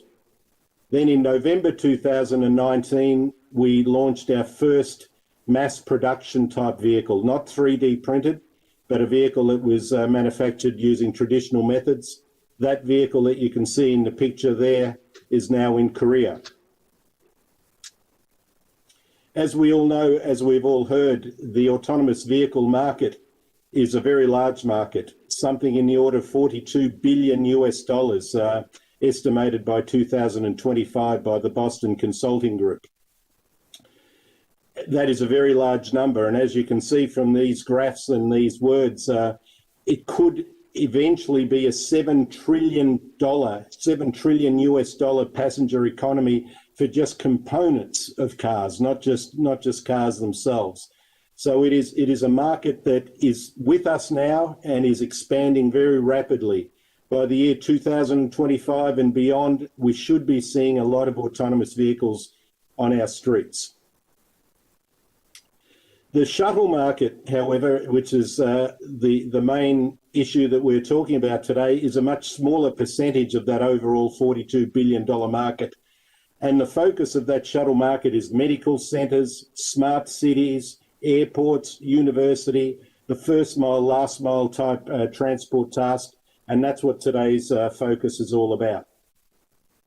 As you can see from this slide, I've discovered from a news articles in a magazine called Robotics and Automation News in October 2020 that the 25 top autonomous shuttle manufacturers are roughly distributed across the world, the United States, Europe, and Asia Pacific. And as you can see there, the names that are bolded are the ones that we tend to know the most about. It would be untrue for me to say that Navia is not well known. They are very well known. So is EasyMile, so is Local Motors, and to an extent, so is my company Omeo. As you can see, I've highlighted those, but there are many, many others. In Australia, we have a group called the ADVI Group, the Australian and New Zealand Driverless Vehicle Initiative. There are over 150 partners in this driverless vehicle initiative conducting a number of trials, pilot deployments on all of our roads in every state, including New Zealand, just to see what these vehicles can bring to the market, not just autonomous buses, but other vehicles as well. And from this slide, you can see that Australia is a very, very big country. Lots of states, not much population, but lots of land. And as you can see from those graphics, there are many, many different types of trials happening, many with shuttle vehicles. Shuttle vehicles are now being trialled in Western Australia, in Queensland, in New South Wales, Victoria, South Australia, and also New Zealand. So we've got a pretty good background in trialling autonomous shuttles. Some of the things that we found from our trials so far is that adults are more aware of AVs than others. Youth generally think similarly about AV to adults, but adults are more aware of them. We found that the adoption of AVs may not increase with more younger drivers, though. The same barriers to adoption of AVs exist regardless of age. And stakeholders could seek to increase first-hand experience of AVs. What that really means is that we've all got a big job ahead of us to bring the population, the community along for the ride, to understand what AV vehicles can do for them, that they are safe, that they are a legitimate form of transport. There are many regulatory gaps to the adoption of autonomous buses, shuttles, whatever vehicles they are. We know for a fact that bringing them into Australia or bringing them into New Zealand, or in fact where we are now in Korea, there are many hurdles that we need to get through, many certification hurdles which are different all over the world and sometimes in different states within particular countries. The issue of privacy has been around for a little while, but we think, you know, with all the amount of information and data that's being spread around the world all the time, the issue of privacy is probably a much lower issue than the others. The issue of liability is still a very big one. As I mentioned before, building consumer confidence is a very important thing. We found that in some of the trials that we've done in the past, that the public did not trust these vehicles when they were first launched, but by the end of the trial, the public confidence in the vehicles was much greater because they believed the technology could work. We've done that type of research in universities. My company, HMI and Omeo, believes that it's not just about the vehicle. It's also about the vehicle operating in an ecosystem where the vehicle needs to communicate with infrastructure and the vehicle and the infrastructure need to be managed as one. Because of that, my company has done a lot of interaction with infrastructure. In New Zealand, in Auckland last year, we did trials with a local communications company called Spark to trial 5G technology. This video simply shows that this vehicle was moving via 5G communications. So Omeo are bringing the technology capability with their autonomous vehicle. Spark's bringing the network capability, and between the two of them, we're starting to evolve and innovate about the way autonomous vehicles will turn out for New Zealand. Okay. I won't continue with that slide because I don't have too much time to speak.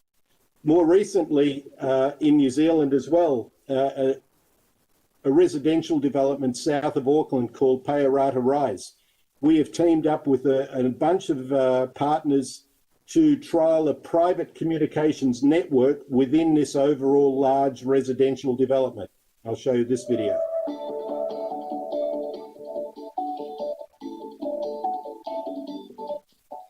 Densia's whole business, we densify mobile networks to provide more capacity and more coverage where people need it. What we're doing here is a little bit different. we're creating a private network for Pirata Rise so that they can run autonomous vehicles, security cameras, water meters, etc., where their data stays here at Pirata Rise. It doesn't go back out. Pirata Rise is 300 hectares of land, and we're developing it. I'll stop that now as well, because when I tried these videos yesterday, the bandwidth wasn't very strong, so you're probably not seeing what I'm seeing. In addition to the two videos that I showed previously, earlier this year, we were in Sejong City, south of Korea, and we signed a contract to deliver vehicles to Korea as well, south of Seoul. That project is very much about bringing the vehicles into a smart city, not just bringing the vehicles and dropping them there and hoping they work, but working with our partners, with Coty, with K-Tech, with Lottie and others, Mass Korea, to ensure that the vehicles work within an ecosystem. And that's what we're doing today, and we hope to be doing for many, many years to come. So what do we think is needed to accelerate deployment of autonomous shuttles? We believe, my company strongly believes, irrespective of what others have thought in the past, that it's about delivering solutions. It's about delivering solutions rather than simply products. We believe that it's working on the entire ecosystem, where the ecosystem involves the vehicle, the management system, and the surrounding infrastructure. Some of that infrastructure may have been there for years. As examples of that, traffic signals, the various methods of communication, simple things like pedestrian pickup points. Will the curb at the pickup point align with the floor of the autonomous bus or not? We believe that the end user is the most important customer. We believe that we need to cater for people like the elderly, people with disabilities. They will treat autonomous buses completely different from people that are young and people without disabilities. So we believe that we need to partner with the ecosystem stakeholders. We absolutely encourage a collaborative approach with our clients, so we work with them to deliver a solution rather than just a product. And we believe that all of our solutions need to be scalable and adaptable to frequent changes in needs by the customer. So I needed to keep that very brief because we have got a very short time frame in order to do these presentations. I'd like to thank you. I'd like to also acknowledge Rita Excel, the Executive Director of ADVI, for providing a couple of those slides. And I'd also like to acknowledge Densair for one of those videos. Again, I thank you for allowing me to be part of the conference today, and I wish you all well. Thank you, Mr. Dean Zabrix. Thank you for your sharing. And now let's welcome our second speaker, the Senior Manager and Project Head, Autonomous Vehicles Car Club Private Limited, Singapore, Mr. Louis Chen. Mr. Chen, you may begin. Thank you. First of all, I would like to thank everyone for giving me the ITS Taiwan for giving me this opportunity to share our autonomous vehicle experience. First of all, I would like to briefly to start with a little bit about myself. I've been in the new mobility space now for over 18 years. I started with car sharing, operating a commercially viable business, and luckily we did. And one of the years we have to give back as a rebate because of the surplus that we made. And then subsequently, Car Co-op now has been privatized as Car Club Private Limited, which is now owned by Mitsui & Co. from Japan. And Murphy has shared, I set up the car sharing association. The purpose then was to engage with the government agencies, and we managed to get car sharing services incorporated into the Land Transport Master Plan in 2013. And then 2 years ago, after being in the car sharing for such a long time, our management team decided that we need to challenge ourselves again. So we move on to help our partners to set up and operate a commercial autonomous mobility service last year at Gardens by the Bay, which is a popular tourist attraction in Singapore. Unlike other pilot projects in the world, which normally operates a few hours a day, we operate the service 10 hours a day and 7 days a week non-stop with 2 autonomous vehicles from Navia specifically.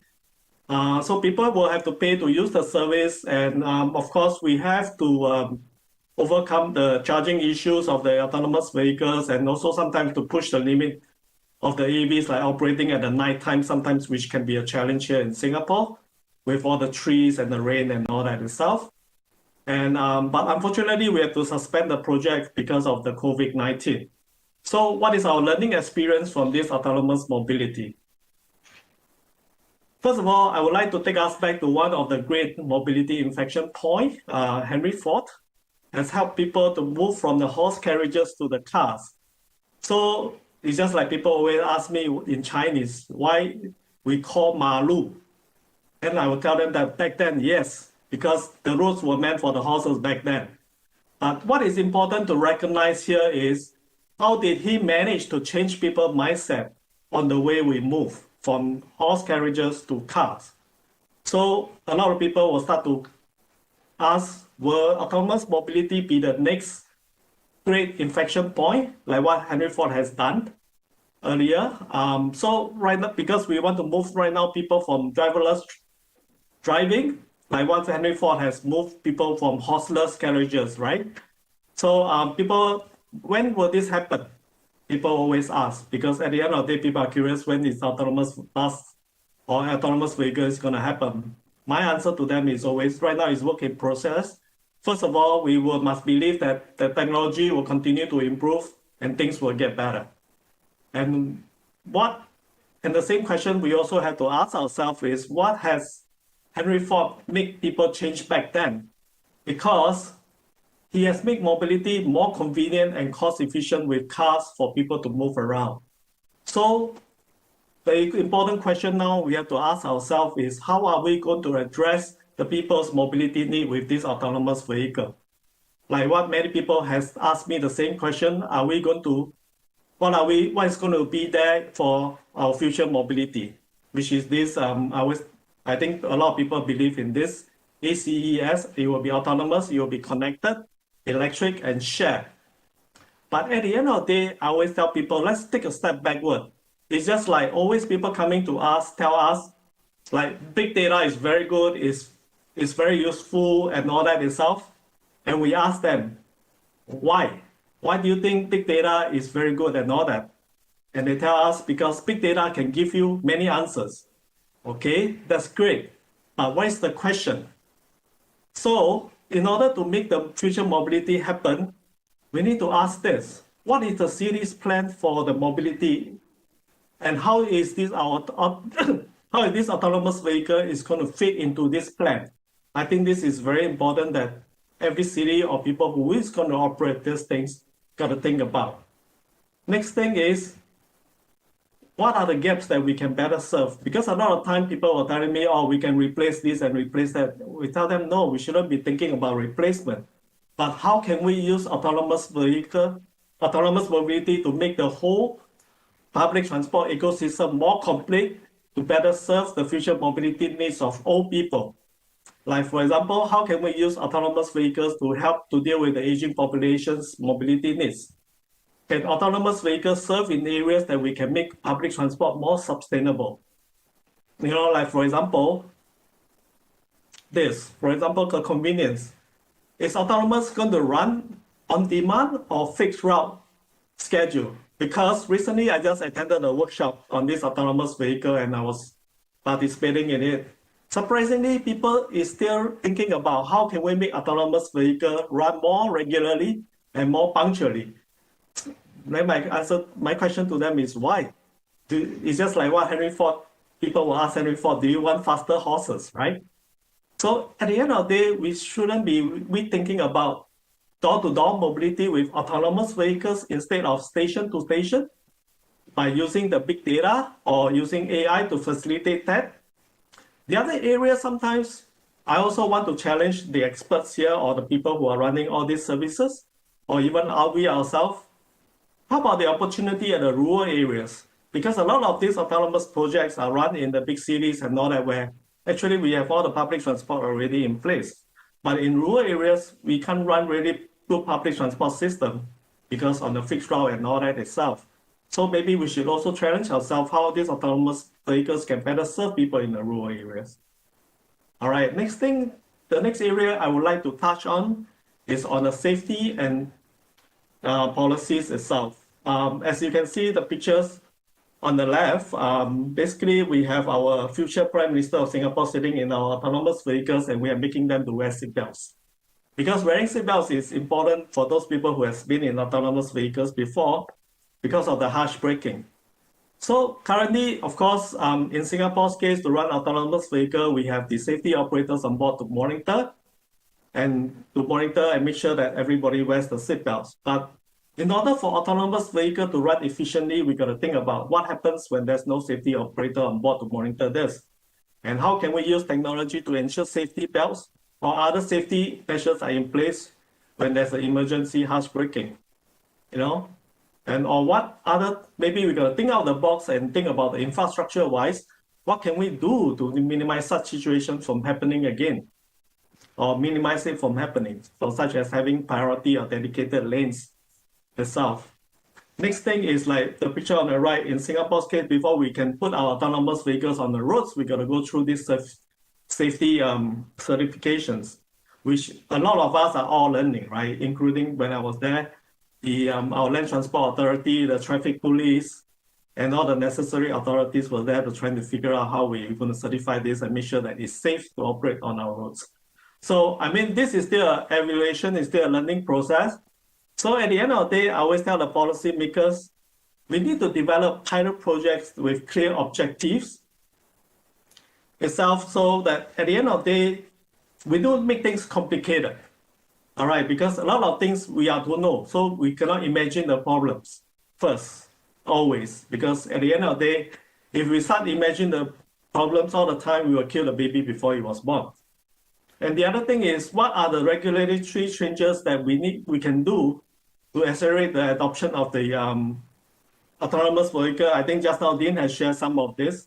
Because at the end of the day, we got to see how is this going to fit into the whole future mobility ecosystem. And I always say that policymakers should look at how users consume the service rather from the policy point of view. Because if you keep looking at policy point of view, a lot of things is not going to work. All right.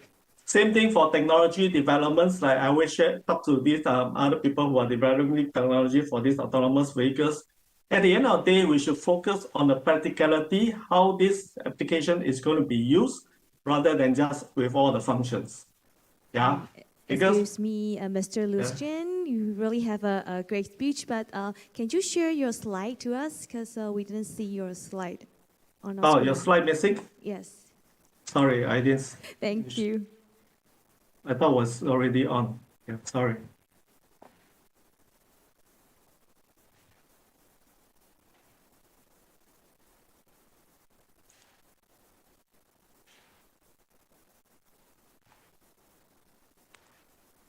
And we have 5 minutes left. Yeah, it's okay. I'm always, yeah. Can you see the screen now? No. Is it? Is the screen on now? Yes, yes. Thank you. Okay. All right. Okay, sorry, I don't know what happened just now. All right. So at the end of the day, coming back to what we are talking about, the safeties and the policies itself.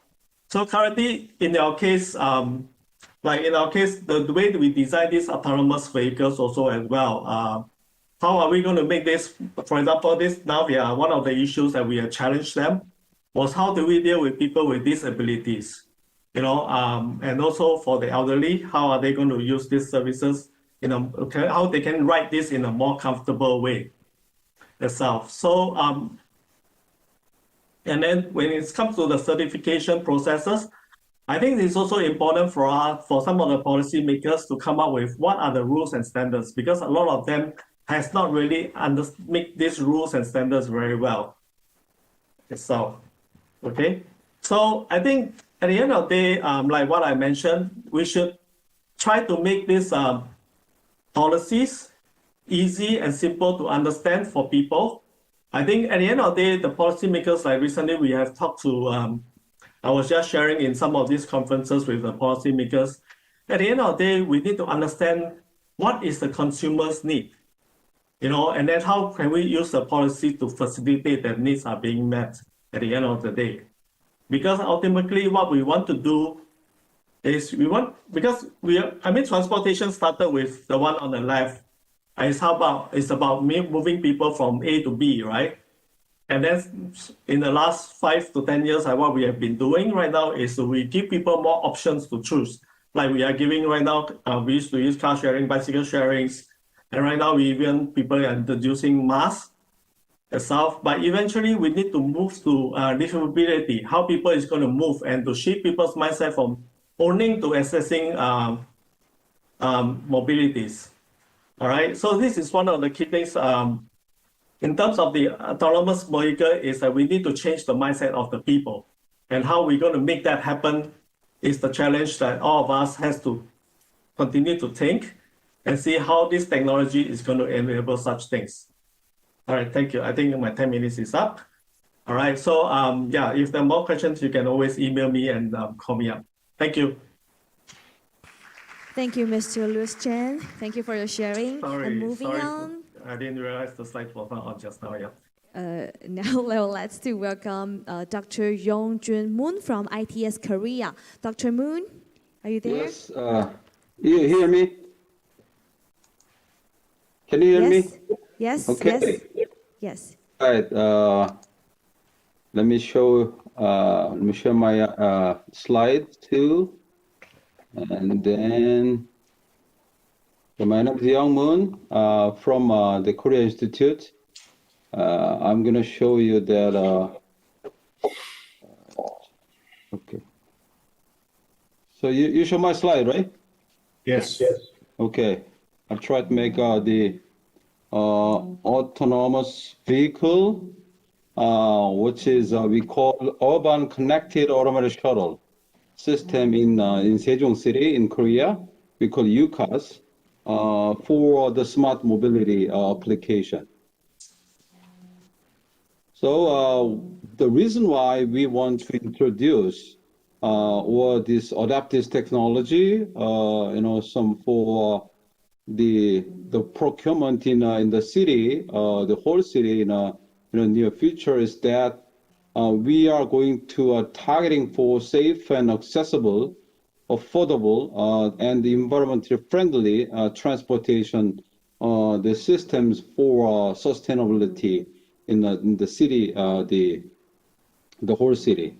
That's because some in this the era we are now struggling still the congestion on road accident and emission problems, air pollutions, and health problems in a transportation area.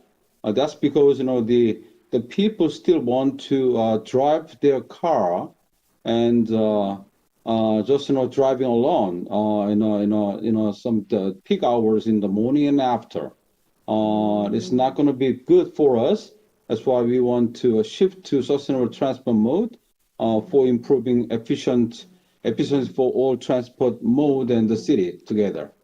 And at the base, the things is that already we have some technology done in Korea and the other and worldwide that the vehicle and ICT convergence for vehicle connectivity is already prepared in a whole some advanced the countries.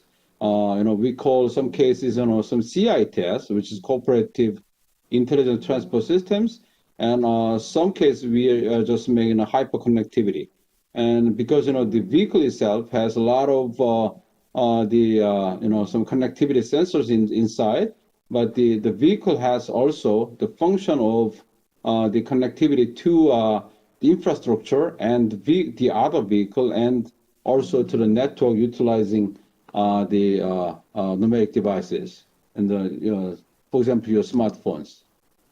The CITS that the Korean the pilot project is already done from the ministry that for vehicle connectivity, they're focusing on safety and promoting mobility and sustainability, which is what we call the green transportation in Korea, and also the for the next generation of ITS to provide service to on the open platform utilizing big data.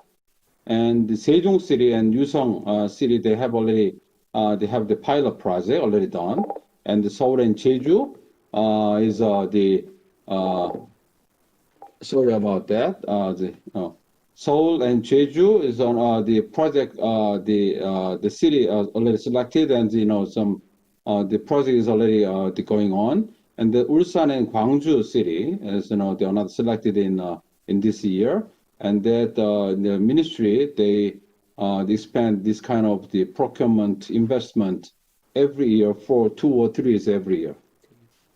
And then we call why we need this one, and we want to update our ITS infrastructure to the cooperative ITS based on the digital infrastructure, so-called by ICT, we call VTX, and also the mobile and numeric devices, and big data and AI for connected automated driving systems.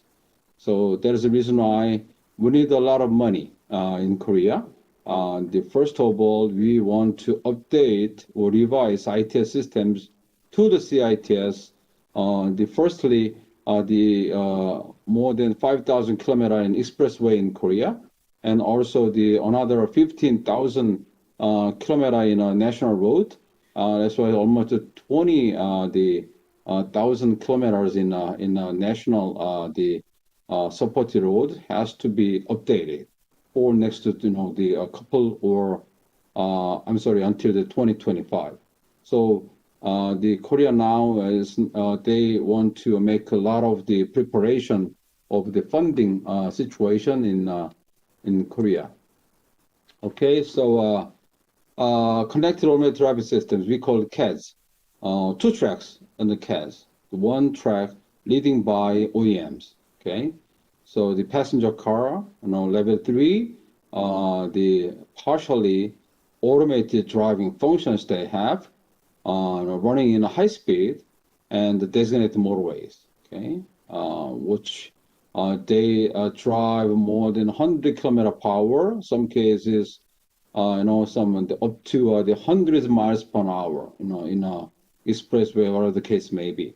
The OEMs, including Hyundai and Kia in Korea, and the other, the famous, the OEMs in the worldwide, they are targeting level 3 in the market, in year 2025. Okay, but another track we called, some the low speed and urban automated shuttle system. I just say, make the name of UCAS, Urban Connected Automated the shuttle system. Okay, the UCAS, just like the OMIO, Mr. Dean Zavrzek already mentioned about it.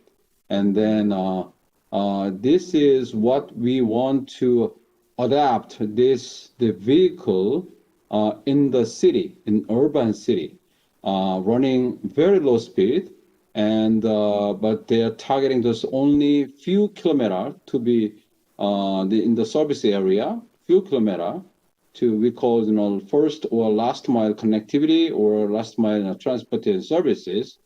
But it will be good for the people not driving their car itself, but taking this shuttle, the shared shuttle or automated shuttle to move a very short distance without their car. They don't need any kind of the parking space together. They just share this car. For example, some the living the apartment area to the city complex area. Just only a few kilometers. Okay, that's why we want to make these systems sooner or later in our city, the whole cities in Korea.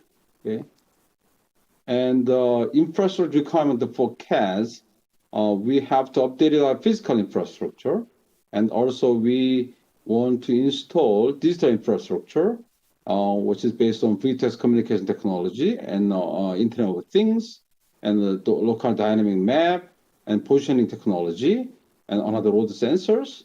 And another one we call logical infrastructure, based on big data and AI. We have to make some the very advanced traffic control and management systems. That's because in the city, in case of the CAS is the adopted in the city, this kind of the automated driving the vehicle has to be mixed with level 0 functions or level 1 functions of the vehicles. That's why we have to very highly sophisticated traffic control and management systems, which is targeting for the making our capacity on the road to be double. Okay, some cases 4 times, whatever. And also we have to make any kind of the accident happened, okay, in the roadway, fatality 0 or carbon 0 is our the new targeting for the tackle to the future. And the corporate ITS, there are some figures you can see here, and a kind of dynamic traffic management and real-time traffic information and maps and landmarks, whatever, and physical infrastructure to be revised. And the automated ITS, that's why AI-based traffic management control systems. That's why in some the area of the road, the roadway, you have to install this kind of the traffic management control systems, like traffic signal control systems on the signalized intersections. Okay, this is what we want to make it, whole the roadways infrastructure too. So issues now we have the connectivity in the vehicle.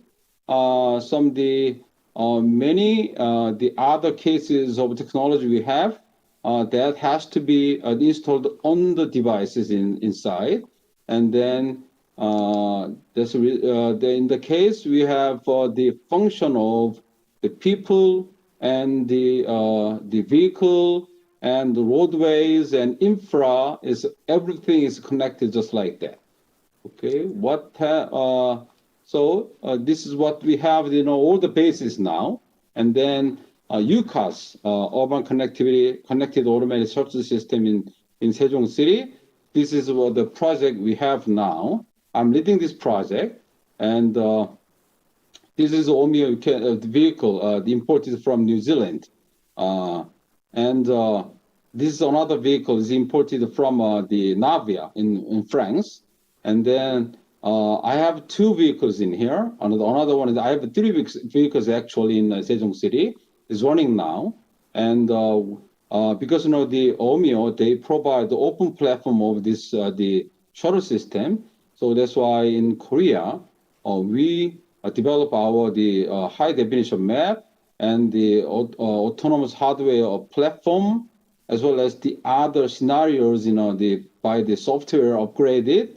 That's why some thanks to the open platform they provide, we are trying to do our localization, the shuttles in Korea. Okay, so that's why but this Navia they just protect their some technology not to be open too much. So I only this OMIO vehicle we just upgrade all this hardware and software the functions in this vehicle. So that's why we want to user-centric approach to the mobility as a service, and also some enabling on-demand, real-time, and door-to-door multimodal transport services, and providing the convenience and time cost savings for all the users in Sejong City. Okay, and another one we have some the VTEX, the technology to be installed, and also the fleet management systems we have now to be upgraded at this moment. Okay, and this is Sejong City. I don't know how many people visited in Sejong City, new capital city in Korea. Just the almost 100 kilometers down from the Seoul, and all these 14 at this moment 14 ministry among the 18 ministries in Korea. The 14 ministries already moved on here, and then the Prime Minister office is located here, and so this area, some the government, the sector area, and then from year 2025, the automated UCAS shuttle is running all coverage, all this the areas of the living and the cultural area together for the new capital. Okay, So how many we want? More than 200 vehicles. That's why we are now planning from year 2025 in the Sejong city here. The population is 350,000 the peoples living in here, and then more than 200 UCAS shuttle to be planned to cover all the city together. Okay, so this vehicle connected to BRT system together, and this vehicle connected to the other the VTEX infrastructure, and then the people's the taking this shuttle very conveniently instead of their driving passenger car driving along. Okay, so that's why we want to change our roadway systems in city to the we call some of the road diets, and then the vehicles the lanes to be only one or two, but the other one is shuttles, automated shuttle, and the other one is personal mobility area. So we want to change our roadway physical infrastructure to the people's oriented issues. For this kind of shuttle, you need the CAD systems in your country localized, and you need the UCAS systems also, and you have to upgrade your physical, digital, and logical infrastructure toward connect the cooperative ITS and automated ITS, utilize big data, okay, and for an AI for level 3 and level 4, the automated function. And also the urban traffic management control systems you have to develop. And for the digital infrastructure, for VTEX, we are now struggling in Korea or the worldwide together in the United States and Europe. There are some the fighting for the DSRC based VTEX and cellular based VTEX. Okay, I don't know yet, dominated or shared between together, or who pays in case of VTEX infrastructure. That's the big issue. And another, the issue is who pays communication charge, how much it will be for the people. Okay, this is what we have to discuss now, and then worldwide. We don't have any kind of the single solution at this moment. Okay, so we have to discuss a lot. Okay. This is the end of my presentation. Thank you very much for inviting me as a speaker, and thank you for Murphy-san and Professor Jason Chang.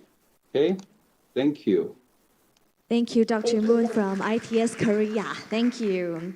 And now let's welcome Mr. 蒙芬武。有请到的是台湾车联网产业协会吴蒙芬理事长，有请理事长为我们演讲。有请。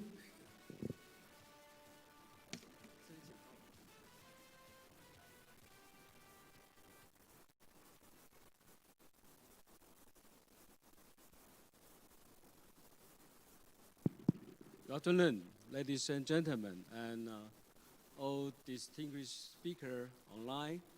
It's my pleasure to be invited as a speaker in this 2020 ITS International Symposium. Today, I take this opportunity to share some development of autonomous bus in Taiwan due to the time constraints. So maybe my presentation should be shorter.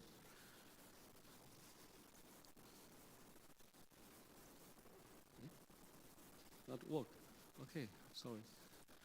Okay, according to KPMG 2020 Autonomous Vehicle Readiness Index, so-called AVRI, this AVRI is the first of all report in 2018. This year is the third year. Taiwan first came into this ranking. We ranking 13. Quite a good credit here, but we have a lot of work to move forward more fastly. There are four major categories to review the index. Is policy and legislation, and technology and innovation, and also infrastructure and consumers' acceptance. So Taiwan's ranking about 13 and 14 as sure here. And there are so many government agencies integrated to promote our autonomous vehicles in Taiwan, including Ministry of Economic Affairs, Ministry of Transportation and Communication, and also Ministry of Science and Technology, and Ministry of Interior.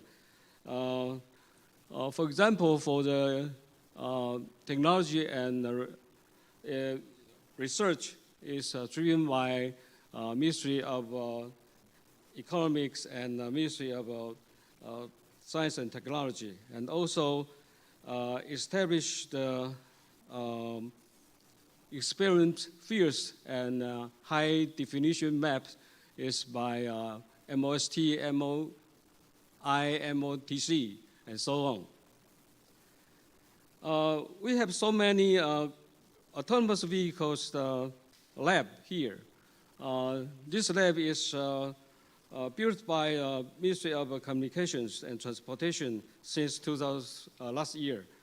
And in this lab, they provide us 13 kinds of testing field for each autonomous vehicle. And also we have Hutousan Innovation Hub in Taoyuan County, Taoyuan City. The same as is opened in 2019, and they provided 10 facilities and development for the testing for 5G serial V2X. And in this innovation hub, so-called 5G serial V2X test, including roadside unit and radar or CCTV, and traffic controller and CMS, the changeable measurement size, each kind of testing just shown in this figure. This is the pictures of this facility as for your reference. So far, we have so many kinds of testing projects in Taiwan from north to south, just showing in this. This is our beautiful island, and so many testing projects around this island. This picture just shows you so many types of vehicle has been built up and manufactured by domestic research institutes of private industry. They are around level 2 to level 4. I think it's a good keep the pacing with the international trending. And this is another picture. This is Winbus. It's produced by ARTC last year. And we also have Xinyi Bus Inclusive Lane field trial project. This Xinyi Bus Inclusive Lane is just across the downtown area of Taipei City. This project since this May to next February, in the midnight time, the total trips around 12 kilometers. Currently, they have carry about 2,000 passengers of our citizens in Taipei. It's quite a good field trial project. This project is running by a private company named Touring Taiwan. And also we have Danshui, a new town in New Taipei City. And also my organization, my association, TTI, have this project to have to formulate serial V2X, some standard V2I or V2V, V2X by this project will be coming out in next year. So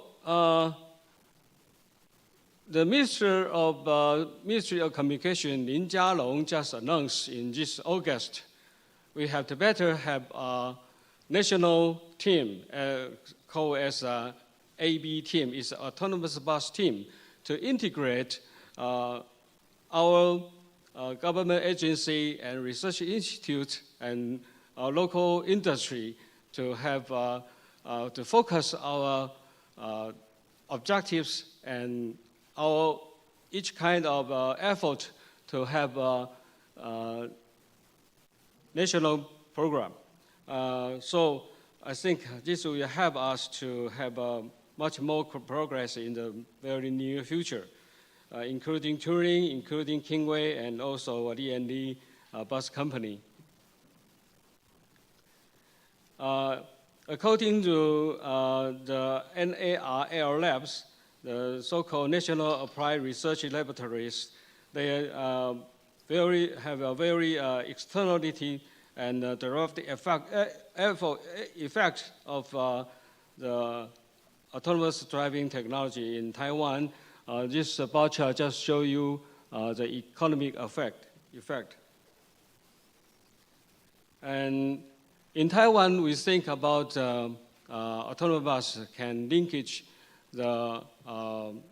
from this island from north to south, and for the long-range transportation to in each regional hub to have for their metropolitan area or rural area for work, or for school, or for shopping, or for tourism, to help us have mobility as a services. So I think we have so many opportunities of autonomous bus in Taiwan. Autonomous bus based intelligent transportation system, it means bus driverless and also metro without rail.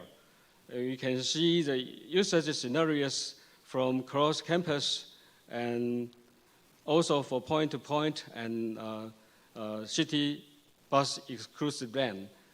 I think we have so many benefits to be anticipated, including seamless and reliable and costless, which I show you here. But we also have so many challenges. The development of autonomous bus in Taiwan, at least 4 key issues, including infrastructures and also safety and transportation services and consumer acceptance, especially the infrastructure will very costly. Is a huge amount investment for the future. So we have to set up the priority from our core area and then the whole island. But the safety is principle number 1. Without safety, they don't have any kinds of operation. So I think for Taiwan and for our experience, I think we have to not only for the autonomous bus technology development, but also the local infrastructure. The most important, I think we have to linkage with our effort to international cooperation.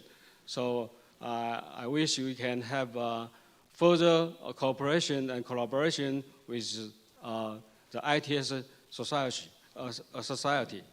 This is my presentation today. Thank you for your attention. Thank you very much. Thank you, Mr. Wu, and please stay on the stage. And now I would like to invite Mr. Murphy Sun, please, back to the stage, along with our 3 panel speakers. I'd like to welcome Dr. Gang Li, Board Member of Taiwan Transportation Safety Board and Professor of National Taiwan University. And also like to welcome Ms. Jessica Lin, President of THI Consultants Incorporated Taiwan. and also Mr. Stephen Liu, Business Development Director, Turning Drive Taiwan, and also our online speaker, Mr. Luz Chen, to join us for the next panel sections. 我们掌声有请我们现场所有的贵宾，以及我们在线上的 Mr. Luz Chen 一起加入我们这次的与会座谈，欢迎 ，Welcome。 Okay, thank you. I think before we started the panelists, I'd like to really appreciate the four speakers for sharing with us, especially in Australia, Korea, Singapore, and Taiwan. I think we are coming from there. We can learn in Korea, the Australia OMIO, New Zealand Australia OMIO are already demo and test in Korea. I think this is an international collaboration. I think, of course, in Taiwan, we do have several teams are working harder from the government side and also private sectors. So today, I already introduced the four specialists, professionals, like to share with us. I will, starting from Dr. Lee. Dr. Lee, please.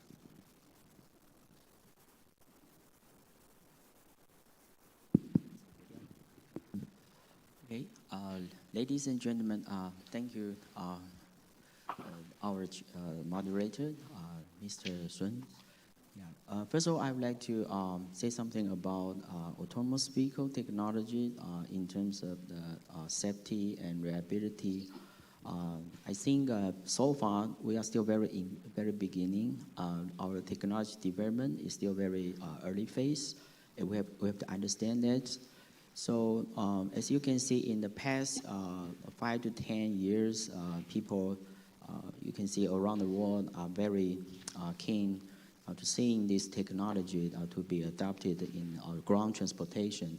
However, if you look back to 30 years ago, we know that in the aviation industry, the autopilot system has been adopted in the in the early years, and but almost around the same time, in the ground transportation, in the 1940s, just after the Second World War II, GM started making their first version automated driving system, and they even think about put this technology into practice to implement this for production vehicle. They call it the Firebird first and second and the third version.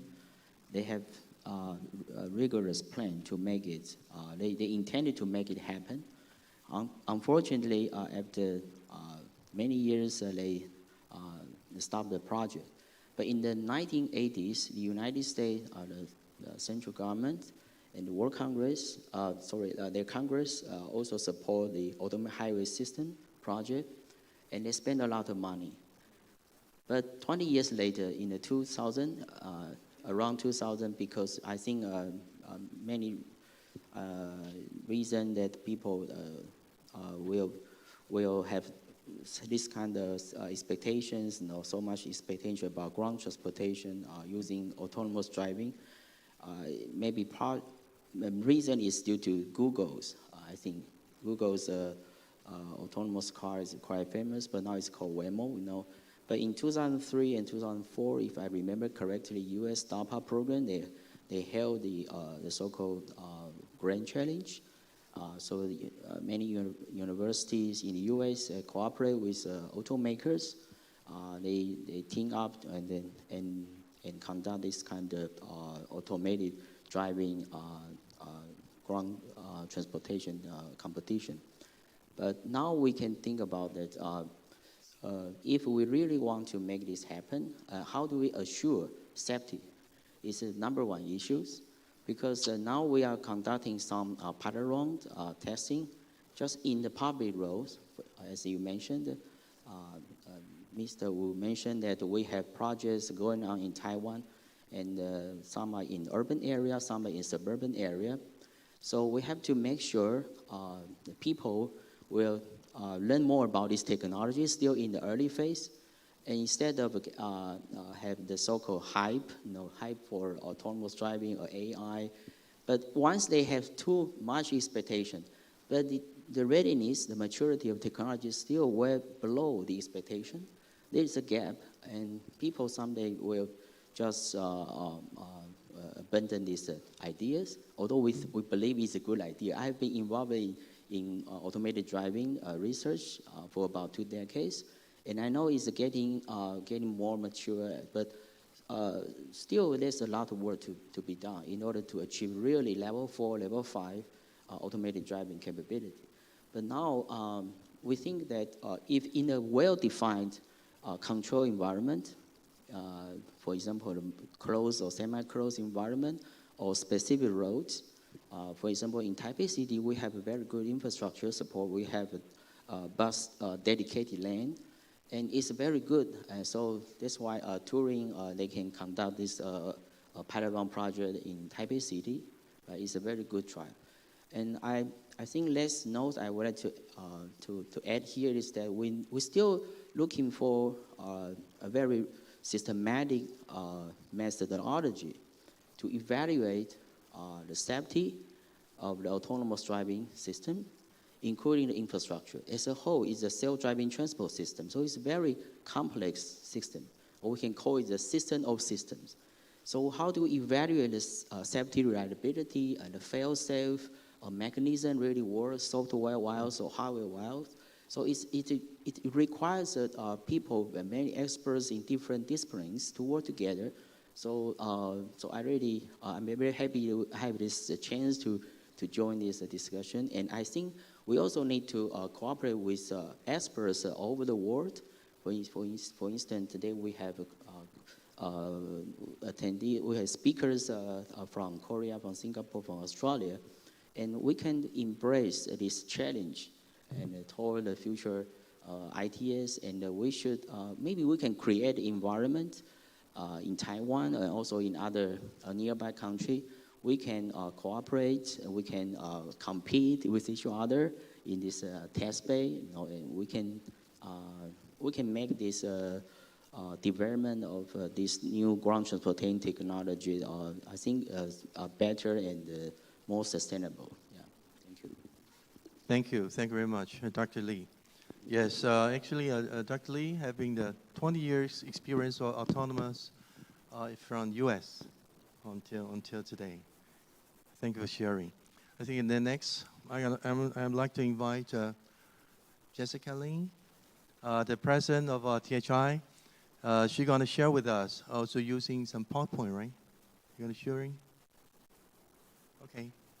Before I show my slides, I just want to echo for speakers. I'm so thank you for speakers to share their experience on autonomous bus developing in their city or in their country. But I think they also point out some key issue. I think just like Mr. Dim and also the Louis, I think Louis, we met last year in Singapore. And thank you, you introduced your commercial car in the garden. I think I thought that you will introduce your experience the last year. How about your commercial car situation till now? Maybe later you can have some comment on that. I think that Mr. Dim and also Louis also mentioned about the policy. I think a clear objectives of policy from government is very important. I think that is the first priority because only a clear policy and let all the private sector or local government to know what's going on and what's the next steps that we should do, we should follow, just like the regulatory. I think that is very important. We are so thanks that government also have the regulatory sandbox that Chairman Wu also mentioned have some field project in Taiwan. I'm so lucky I'm one of the team in Taichung. I think we just can, by the field program, field test, that our team can coordinate and all integrate from the technology and also some transportation planning and some traffic engineering concept in together. So I think the field program can let us know what contents of the autonomous bus. But in the field program, I think we also missed some issue and also some problem. I think we need government to have a big support. I think everybody very happy that this morning Minister Lin already said that MOTC is fully support on the autonomous bus development. I think not only the budget and also on the regulatory to change. I think that is very, very important. We till now, I think, have over 16 field program in Taiwan. If the objective is clear, I think we can have the confidence to follow. The second point, Louis and also the Mr. Dean also mentioned about we should thinking more deeper more about what the end user needs. If we say the autonomous bus is good for everyone, but the passengers or consumer will say, how? Why?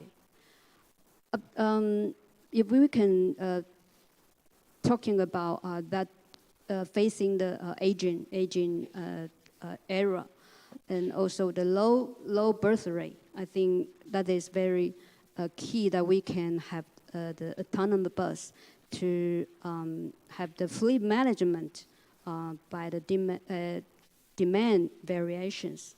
So I think the second that the end user will say, is it safe? So I think how to make the consumers to have the confidence on the autonomous bus, I think that is very important.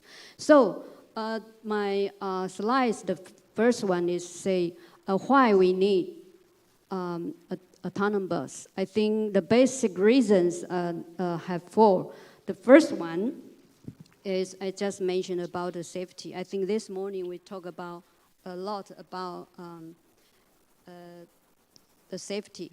So over 80% the traffic accident happened is because the improper driver behavior. So if you use autonomous bus, I think we have the chance to improving the road safety. And the second one is the labor shortage.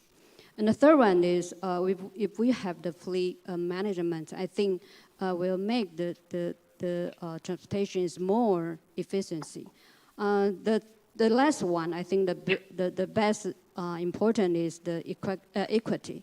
I think we can use the autonomous bus to serve the elderly and also to let the remote areas people have the chance to have on-demand service on transportation. I think that is best important for the autonomous bus. And I think so many challenges for the autonomous bus in Taiwan. I think the first one is the mixed traffic. I think these three maps you can know if the autonomous bus is not smarter enough, I think the AB will fix in the street, in the road. because autonomous cannot recognize anything. So I think how to make the autonomous more smarter, I think is very important. So our team already built up a virtual simulation to train autonomous, to make the autonomous more smarter. So I think this is a virtual reality simulation platform that we let the real traffic situation into the brain, the core center of the autonomous bus, to let the autonomous to recognize the real situation on the road. So I think that's very important. Thank you. Oh, thank you, Jessica. Thank you. I think running a lot of time, so Stephen, leave it to you. Thank you very much, Murphy, and thank you all the speakers and panelists. Given the time constraint, I'd like to just comment on the previous speakers and skip my slide. But if any of you are interested in Turing Drive and my presentation, you're always welcome to contact ITS Taiwan or contact Murphy. I would like to echo Dean's presentation on the market potential. This is absolutely true that AV has great potential. And I want to thank Louis for sharing the difficulty of operating AV. We met earlier in Taiwan, and now we are suffering in operating AV in Xinyi Road, and very soon in Taoyuan as well. So it's a great challenge for service providers. And thank you very much, Dr. Moon, for the introduction of CITS. And I believe that this is all we have to do around the world, especially with 5G and C-V2X technologies. And here I would like to propose, or I would like to raise an issue about cooperation on CITS. We may refer to the wonderful example by Google's mother company, Alphabet, in Michigan City. There in Michigan, this company, this new company formed by Alphabet is called Cavenue. Cavenue has invited all the car makers, all the brand name car makers to join force, sit down, and formulate a set of standards for V2X technologies and identify a section of highway to test out the coordinated protocol, CV2S protocol, so that all automobiles, no matter who produced them, can run on this dedicated smart highway. I think this is something we can probably discuss in Taiwan. Otherwise, all of us are doing similar things here and there, and I think we should really do something together. And finally, I would like to thank Mr. Wu for sharing Taiwan's policy initiatives. Turing Drive has been a beneficiary of Taiwan's policy, and we are really grateful of being here. And then I would like to thank Dr. Lee for pointing out the challenges of putting AVs on open road. Indeed, this is so difficult for us. That is why Turing Drive has decided not to challenge open road operation. No, we're not going to do that. I will tell you what we are going to do. And then, thank you, Ms. Lin, for pointing out the true needs for AV. And this brings to the purpose of Turing Drive. We believe that autonomy is the solution to inefficiency and unsafe traffic environment, not just on open road, but also in confined areas, in a set of places or environments that we call ODDs. ODD stands for Operational Domain Design. This concept was proposed by Waymo, another Google's company, in 2017. So this ODD means that with certain criteria, you can run autonomous vehicles safely in some places. And that's what we are set to do. And these ODDs can be campuses, industrial parks, harbor areas, or dedicated bus lanes, like Taipei Xinyi Road. So Touring Drive is determined to provide autonomous driving services in ODDs. And what we exactly do is to provide the autonomous driving kit or package that includes the software, the hardware, and the SDKs for integration with other kinds of service ecosystem, for example, MaaS or transit hailing apps. And we are not producing any vehicles. So that's why we can probably work with HMI, because with Omeo, because we focus on the system per se. This autonomous driving system can be installed on various types of vehicles.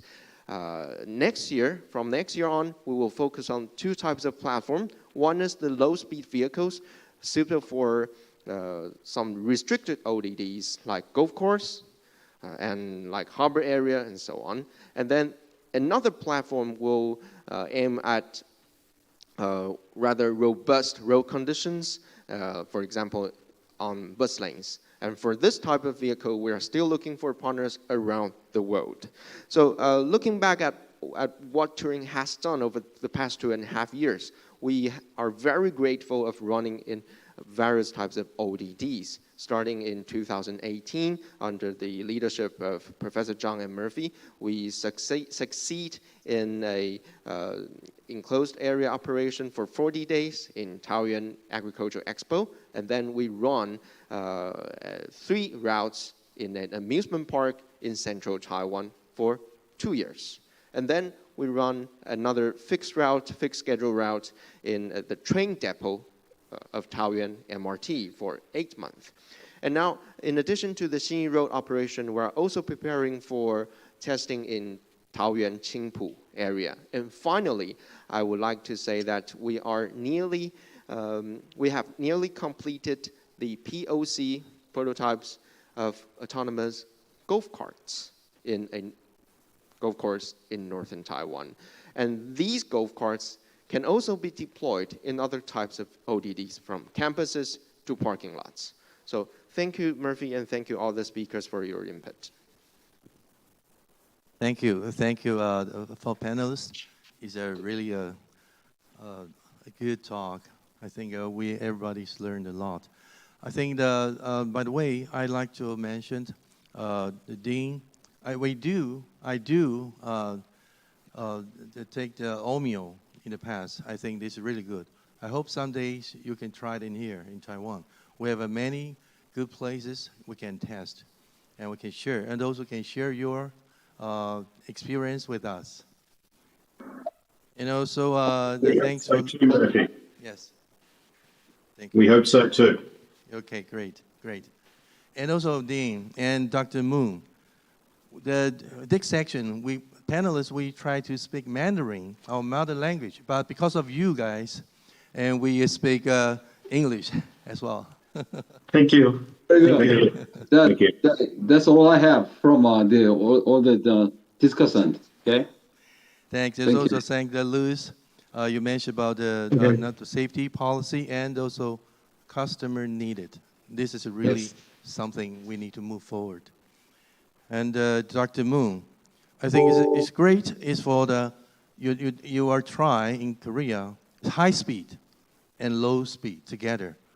I think this is in Taiwan, our government, we need to think about. And again, this is a very good started. So thanks, Mr. Wu.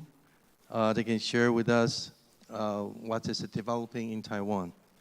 So by the way, the last and not the least, in ITS Asia Pacific in Brisbane, in April next year, we hope for COVID-19 can gone shortly, and we can be together to the good weather in Brisbane, April 2021.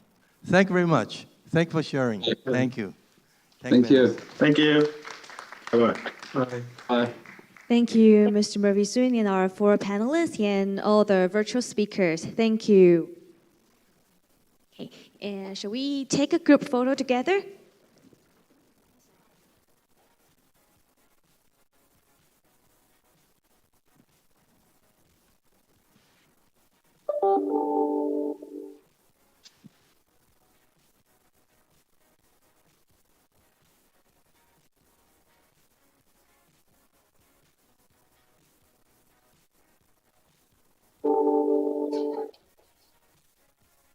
Thank you， 谢谢。This concludes the section, and we will have a short break with snacks and beverages available outside the hallway, and we will be back here at 3 p.m. We will be back here at 3 p.m. 我们接下来呢是我们的休息时间，我们第二场次的这个论坛呢在这边告一个段落。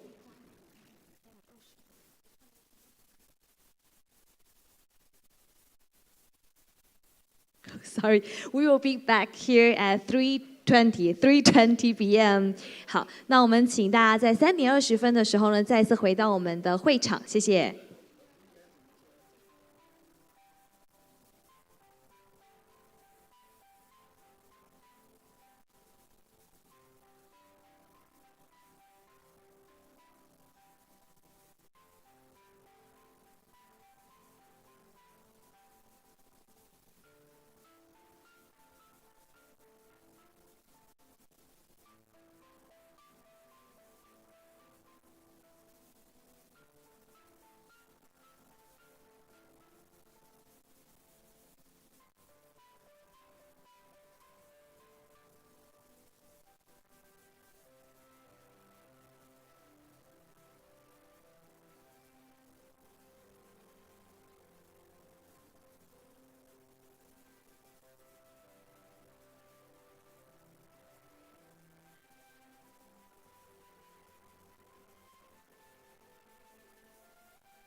Welcome back to the ITS Intelligent Transportation System Symposium. And now let's welcome Emeritus Professor from National Jiao Tong University, Dr. Song Chun Peng. Let's welcome Mr. Song Chun Peng. 好，我们第3场主题5G Application 的座长呢，邀请到的是交通大学电机工程学系的彭松村教授 ，Dr. Song Chun Peng will be hosting Section 3, 5G Applications. Welcome.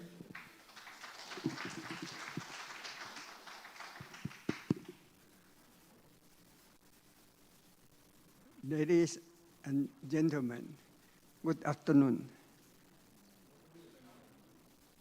My name is Song Chun Peng, but it is not easy for many people to speak out, so most people call me simply by ST. Let's welcome everybody to this session on 5G applications. And first of all, let me introduce the four speakers for this sessions. The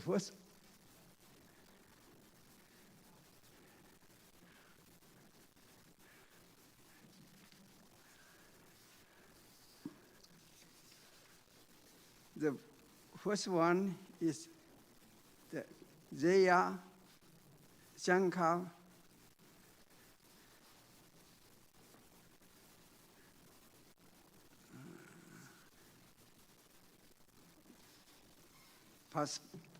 Pasmasan Kasma. He got his degree, PhD degree from Nanyang, the Institute of Technology. He has been engaged in the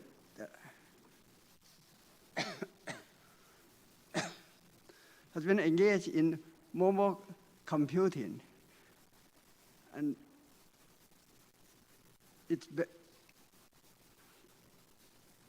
his specialty is in the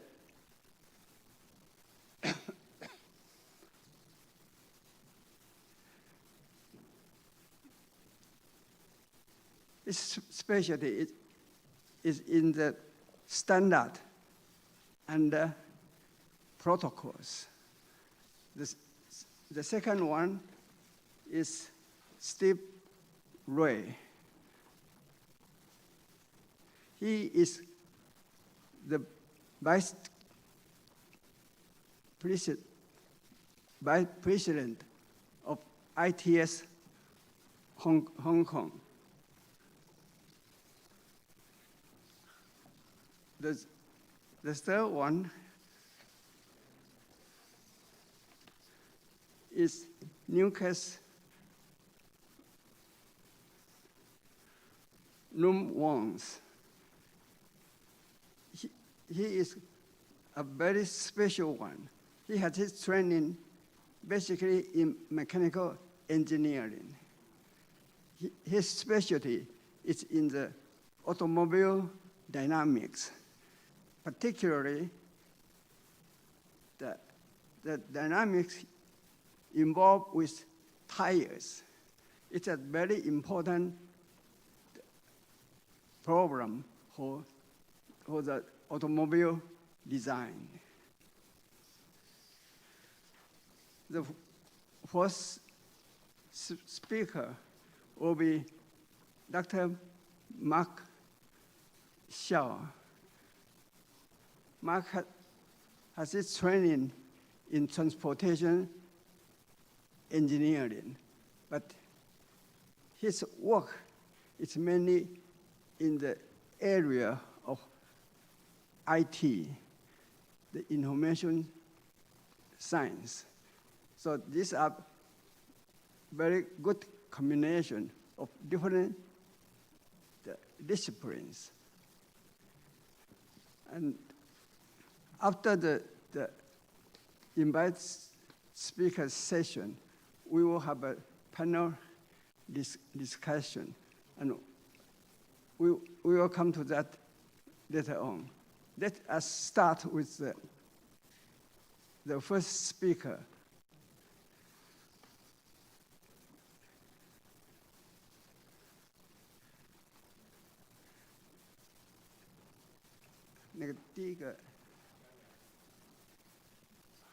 Okay. Thank you, Dr. Peng. Thank you. Excuse me. 好，我们谢谢彭教授。Thank you, Dr. Peng. Thank you. And now let's welcome Dr. Jaya Shankar Pathmasamtharam from Institute for Infocom Research, A-Star in ITS Singapore. Welcome, Dr. Jaya Pathmasamtharam. Welcome.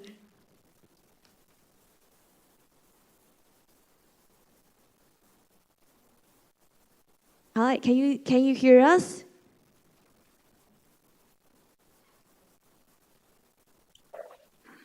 Right. Can you hear me? Yes. And are you able to see my full screen? Yes. Okay. All right. Yeah. Thank you very much, Professor Song, distinguished guests. Very good afternoon. I'm Shankar from Institute for Infocom Research, A-Star, and also from ITS Singapore. So I would like to first thank ITS Taiwan for the kind invitation to allow me to share my views on 5G applications. So 5G is certainly creating a buzz these days, and it's fueled by a perfect technological storm combining 5G, IoT, and AI. So my talk will be centered on Singapore's roadmap and activities on 5G. And I'll also be sharing some of the 5G applications related to transportation that we are exploring in Singapore.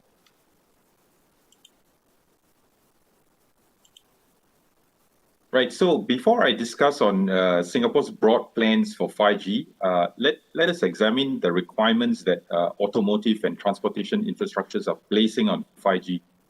So when we look at the various applications that are shown in this chart, they demand a certain extreme degree of requirements in three different axes, which are related to capacity, reliability or latency, and the number of devices that can be supported. So as shown here, the color map of the various apps gives an indication of the requirements that the applications need. So take one example of a demanding application. So the application on the right-hand side here, navigation safety for AVs, which includes remote assistance. So such a service would require EMBD, MMTC, and URLC to fulfill this service.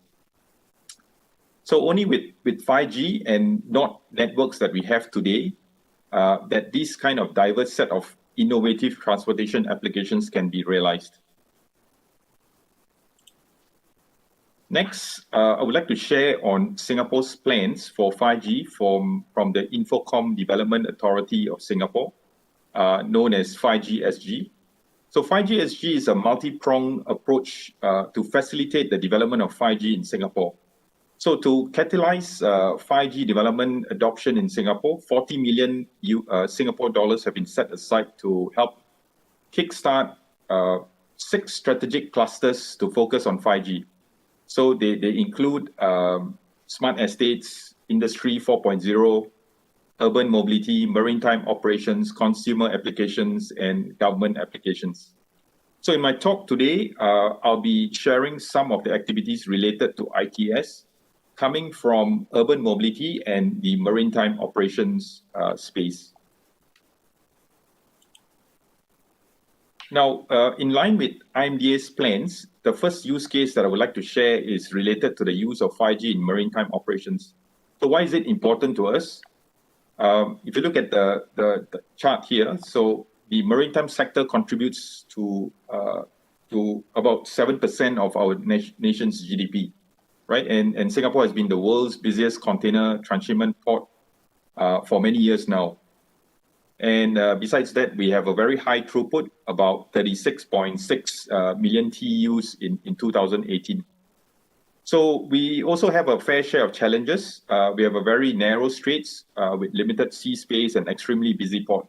So in addition to this, vessel traffic is also increasing, and we have a serious manpower constraint. So in drawing up the use cases for maritime, IMDA PSA has outlined the following use case shown in this chart here. So some of them have been recently trialed with the Port of Singapore Authority with the help of equipment suppliers, technology providers, and telco. Some of the interesting use case includes operation of autonomous vessels in the Straits, which require extremely low latency connectivity and high bandwidth video feeds for safe navigation. The other use case that I'll be sharing later is the use of drones for surveillance in port waters, right? And some of the use cases on the right-hand side here are more related to yard and quayside operation use cases. Now, this slide shows the use cases that have been developed and tested so far and have shown very positive outcomes and clear benefits of 5G. This includes reliable communications for fleet of AGVs that have been used in the port.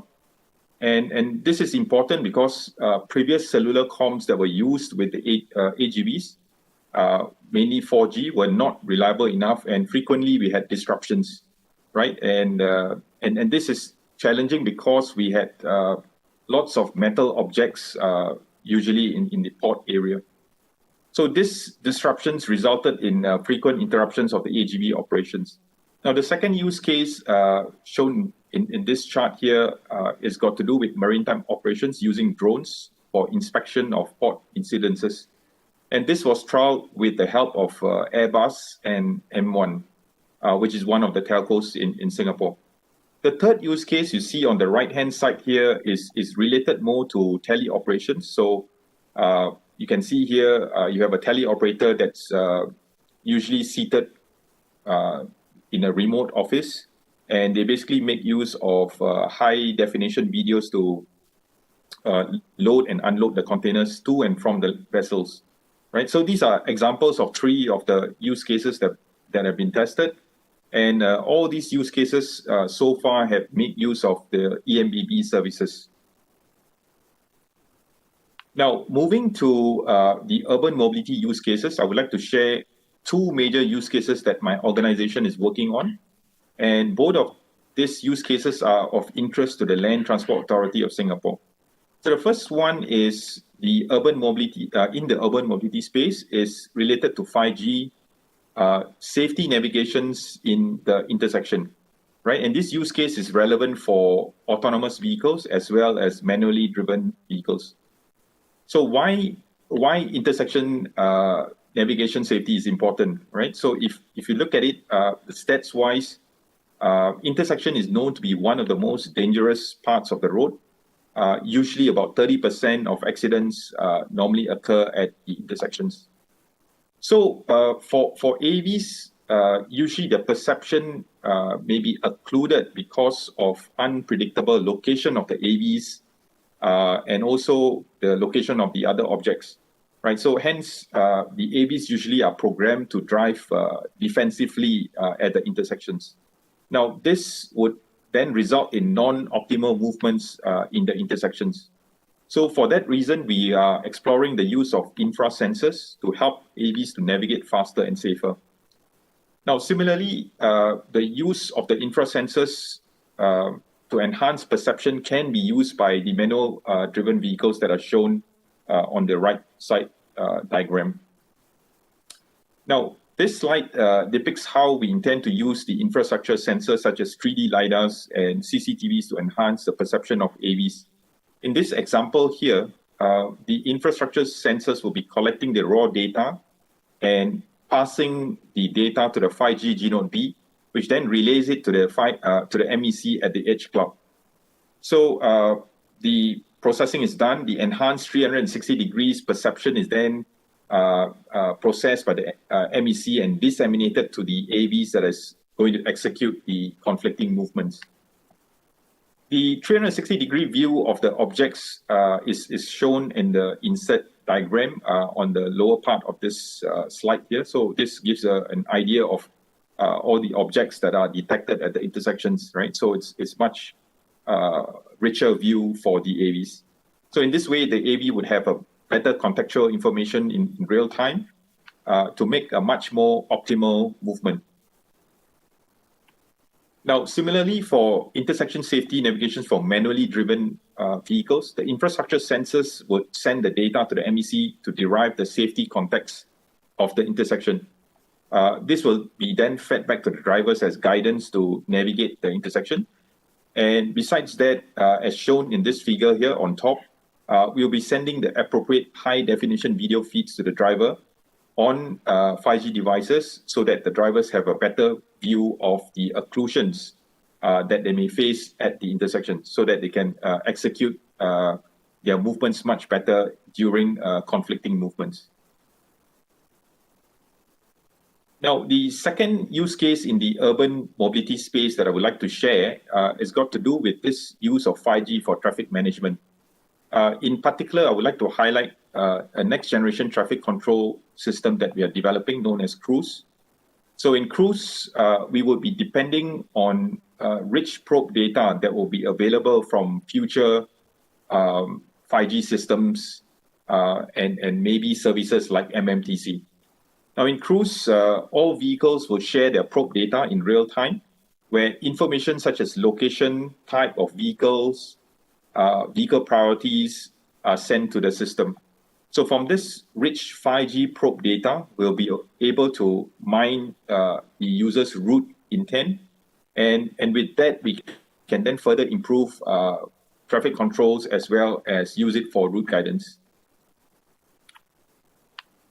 Right, let me share one of the advanced use cases in Cruise that we would be possibly will be possible using 5G probe data. So in this video, I'll be demonstrating how we make use of AI and big data to automatically track and classify the location and intensity of accidents on an approach. So the chart on the right-hand side here shows an approach that is segmented into 5 segments.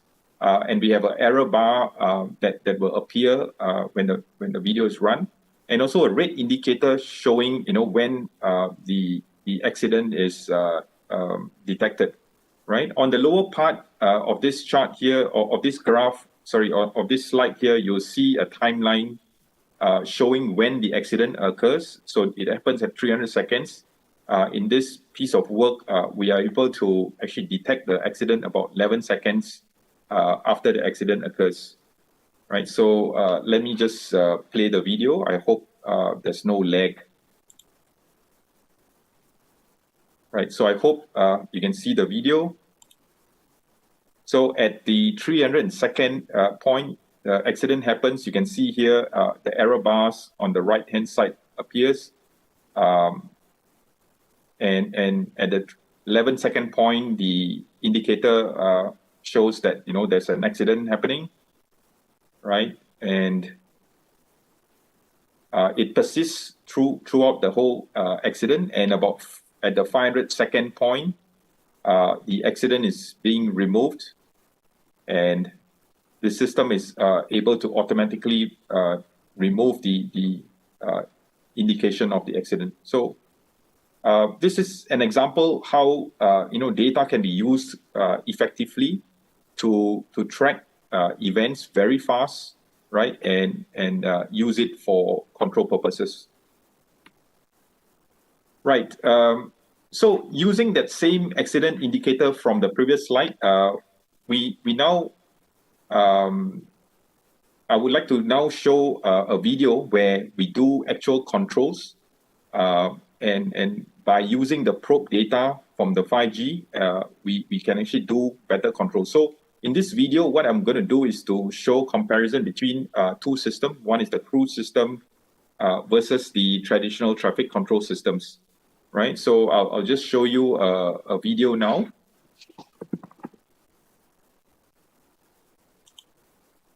All right, so this is a study that we have done in Singapore along one of the corridor based on actual data. So we actually introduced an accident in the morning peak period, about 8 a.m. in the morning. So you can see here, this is 5 minutes after the accident.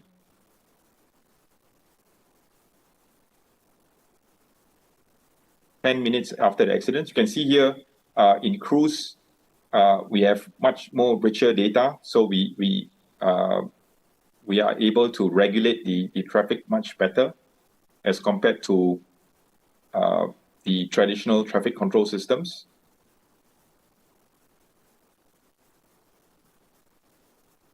Right, so I'll just fast forward this a bit.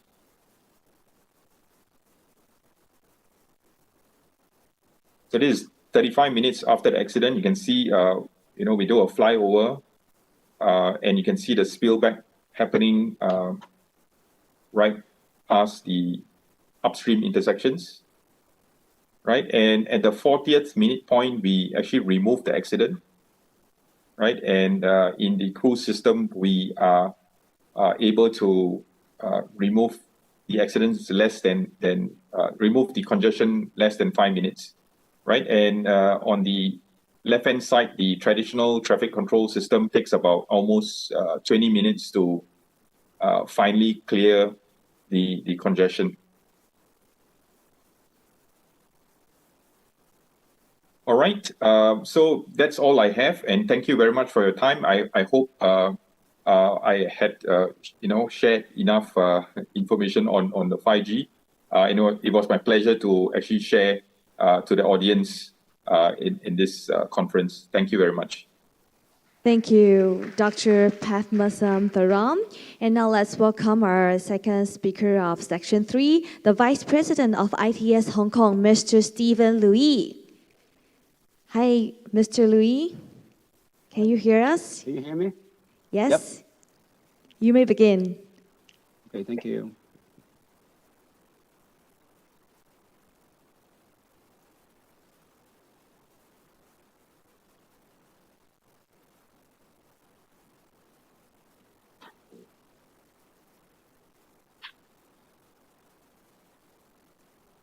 Can you all see my screen?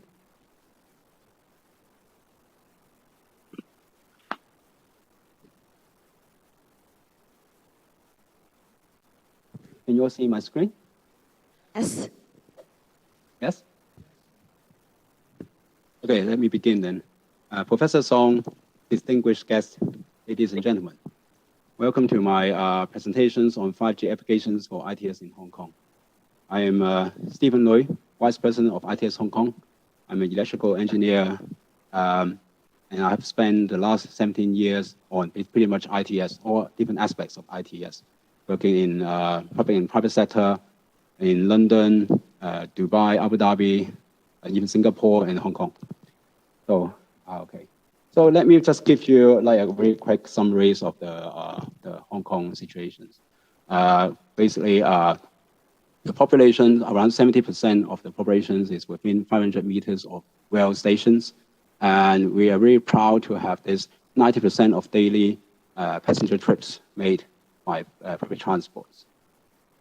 And as you can see, the total number of vehicles is around 800,000, with a growth of around 40% in the last 10 years. But then you can see the growth in the number of roads is only 4%, and the annual growth in the parking spaces is only less than, well, around 1%. So we are facing a lot of congestions, and that's why we're doing a lot of ITS applications in order to tackle the congestions. But interesting enough, we have quite high mobile subscription rates of around 300%. So let me just do a very quick summaries of some of the smart mobility achievements in Hong Kong. We have the traffic control and surveillance systems for all the tunnels and highways in Hong Kong, with integrated traffic control centers managing all the area traffic control, and also the emergency transport coordinations. The transport department is using the traffic and incident management systems and the traffic information systems. And we have a lot of speed map panels and journey time indication systems all over different roads. and also the area traffic control system, and also the Hong Kong e-mobility apps and autonomous vehicles. These are just some of the more latest projects recently completed or ongoing projects. We're doing the ERP pilot schemes in Central. We have completed the study on in-vehicle units and also the toll rationalization study. And we are currently installing around 1,200 detectors over Hong Kong on selected strategic routes. We have completed the POCs on free-flow tolling systems, and we are pretty much doing the preparation works for the traffic offense enforcement by video analytics technologies. So this is like a smart mobility roadmaps in Hong Kong. It's all initiated from the Hong Kong Smart City Blueprint back in 2017. Like what I mentioned before, the Hong Kong e-mobility apps and the different traffic light sensors from the transport departments, new smart parking meters and smart lampposts. And we have the launch of 5Gs commercially earlier this year, smart airports, green minibus, estimated time of arrival, free-flow tolling systems coming up, CV2X applications, electronic road pricings, and other 5G-enabled future applications. So the latest 5G deployments in Hong Kong, we all know the benefits of and potentials of 5Gs. The frequency bands in Hong Kong are the 3.3, 3.5, 4.9, 26, and 28 gigahertz. We have 4 service providers in Hong Kong, and the coverage is more than 90% and still increasing. And it's all outdoor at the moment. So we see that the 5G is a super enabler for a lot of applications that I mentioned, and also documented in the smart mobility roadmaps. And you can find these roadmaps in the Hong Kong Transport Department's website. So apart from the private companies installing the cell sites over Hong Kong, the government is also installing 400 smart lampposts in phases over 3 years, starting from last year. It's all modular design, and as you can see in the picture, the green bits at the top is a 5G antenna, and we are installing lots of different sensors, collecting traffic and air quality, weather data in real time. And also, in terms of the cellular-based V2X, the Hong Kong Applied Science and Technology Research Institute is collaborated with the Transport Department to trial CV2X on a 14 kilometers open road in Sha Tin, covering multiple traffic black spots in the districts. And there are lots of preparation works carried out for the law amendments. And in terms of the autonomous vehicles, we have 8 models being trialed at different places in Hong Kong. And the latest trial is the trailer at the Hong Kong International Airport, as you can see on the top right picture. Basically, it's a driverless vehicle that is transporting cargoes and luggages around airports. And with a lot of smart airport applications coming up, it is understood that the airport authorities of Hong Kong is basically having a privatized 5G network for to cover the Hong Kong international airports to support all the different smart airports applications like the digital twins and autonomous vehicles and so on. Also, in terms of the wayfindings, 5G would definitely help in terms of the showing guiding the visitors and pedestrians to the different points of interest in Hong Kong. And we have trials going on at the West Kowloon Cultural District, supported by 5G. And currently, a lot of drones is being used for traffic surveillance and also for traffic surveys. But then all the videos being taken is not really real-time analyzed. It's all done back and afterwards on the video with the video analytics. And we think that with 5G coming up, then in the future we'll be able to facilitate the high-speed communication of near real-time videos back to the video analytics servers to carry out different things like the automatic incident detections, traffic surveys, people counting, and so on. In terms of railway, MTR is also doing some kind of a V2V, V2I communications, and also using drones for automated trackside inspections and asset management. And possibly 5G can support railway in that end as well, in terms of the communications. And of course, there are lots of other emerging technologies in ITS, and we think that 5G is an enabler for a lot of them, including mobility as a service, smart parking, even Hyperloop. And this is just basically the last slides of my presentation. I just want to give a quick summary of the impacts of 5G in our transportation. I think the traffic flow will be increased due to the 5G, with the traffic signals reacted to real-time traffic patterns, recorded from different sensors and also from drones, with of course the AI, deep learning, video analytics as well. It will improve the journey times, reduce the emissions, reduce the congestions, delays, waiting time, and with the V2V, with 5Gs, we will be able to reduce the headways, and with better platooning, then we will improve the journey times, enhance traffic safety, better people-centric mobility for 5Gs to facilitate the mode changing from different transport modes, enabling smarter driverless vehicles and other emerging ITS technologies like I mentioned in the last slide. But of course, we also have to be mindful of cybersecurity and privacy concerns. Thank you.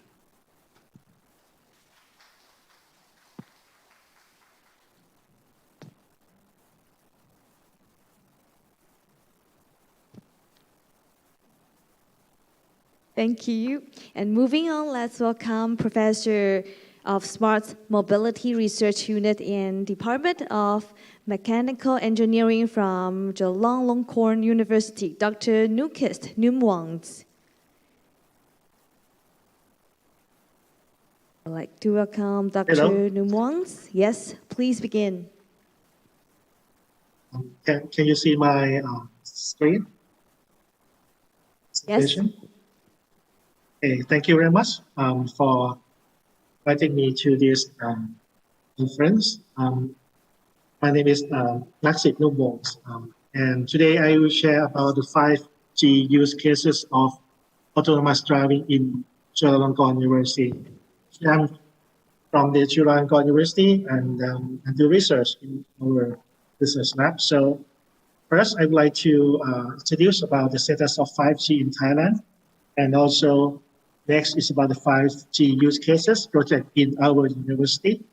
And the last one will be about autonomous driving in research. Okay, as you see in this picture that we have planned for 5G since 2019, and we just have the license granting this year in March, just beginning of the COVID-19. And we have a 4 spectrum for the 5Gs that our NBTC, the National Broadcasting and Telecommunications Commission, prepare for the biddings.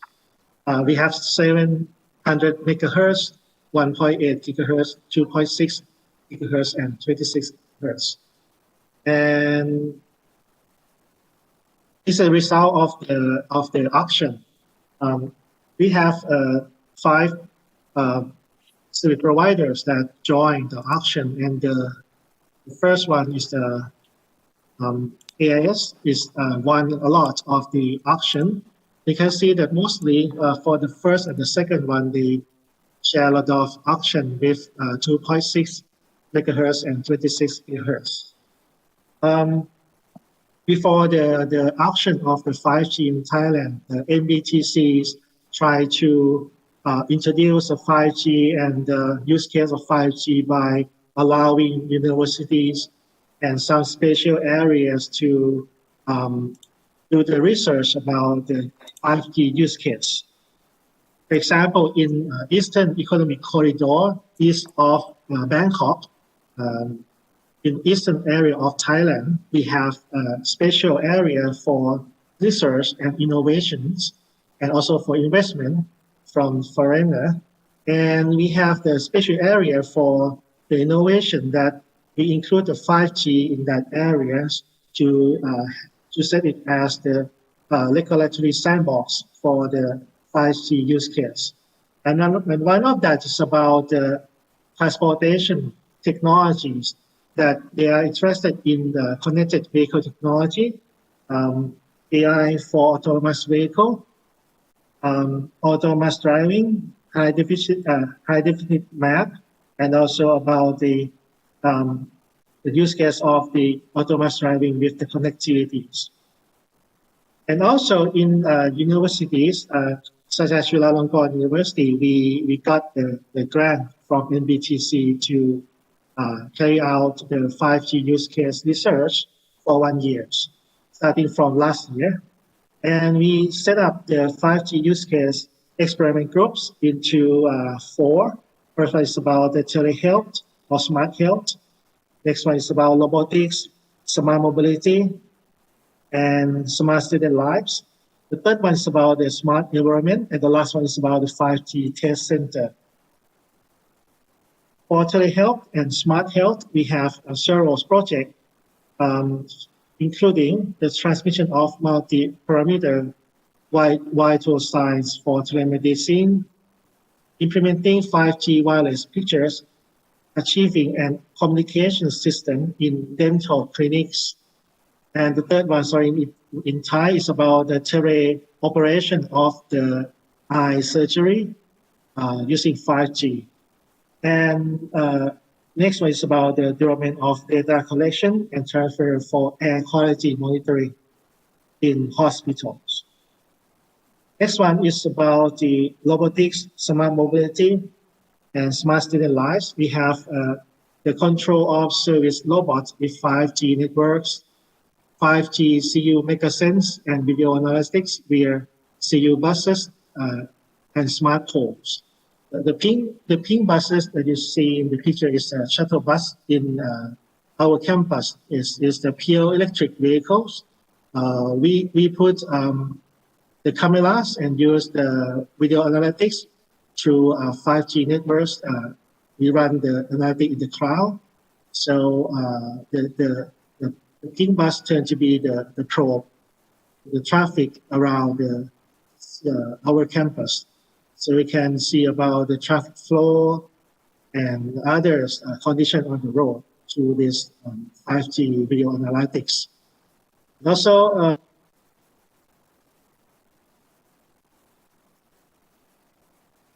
next one is about 5G possibility in drone and robots using.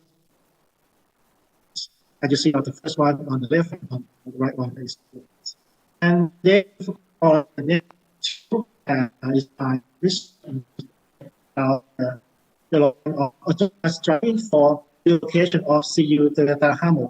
As you see, it's a small electric vehicles with the white and pink colors. This project is the core project between our university with Toyota Motors to research and introduce the shared mobility services in the Chulalongkorn University campus. We have 30 small EVs they call Hammer in our campus that can be used in the shared system. The user can apply for the car reservation through the application in the mobile phone, and then can pick up the car from the station and can drive the car to any station in the systems. We try to develop this car to be able to relocate automatically, because sometimes we found that in some stations they have a lot of demands from the user, but the car is not available there, so we have to move the car manually by the staff. So we can use the autonomous driving technology. We can serve the user better. And the second one is about the development of autonomous driving for shared electric vehicle that we focus on the first last mile vehicles, such as the shuttle golf cart, as shown in the pictures. That one we developed for the 5G teleoperated system to operate this vehicle from outside, and also develop this vehicle to be the level 3 autonomous driving. Okay, next in the 5G project is about the environments. You can see that we try to use sensors that can detect the environment condition and share it through the 5G networks, and also maybe IoT and LoRaWANs. Okay, well, my projects, the first project, as I explained, that we try to develop the teleoperated system for the golf cart vehicles. We modify the golf cart vehicle by ourselves by making the by-wire system, and also make the control cockpit and communicate it via the 5G networks through the 5G CPE. And this is overall of the system that we made. We put the cameras around the vehicles to see the 360 degrees view from around the car when we control the cars. From the cockpit, that we have the 3 screen that you can see. It's like you're in the car. And this is an example of the experiment we did.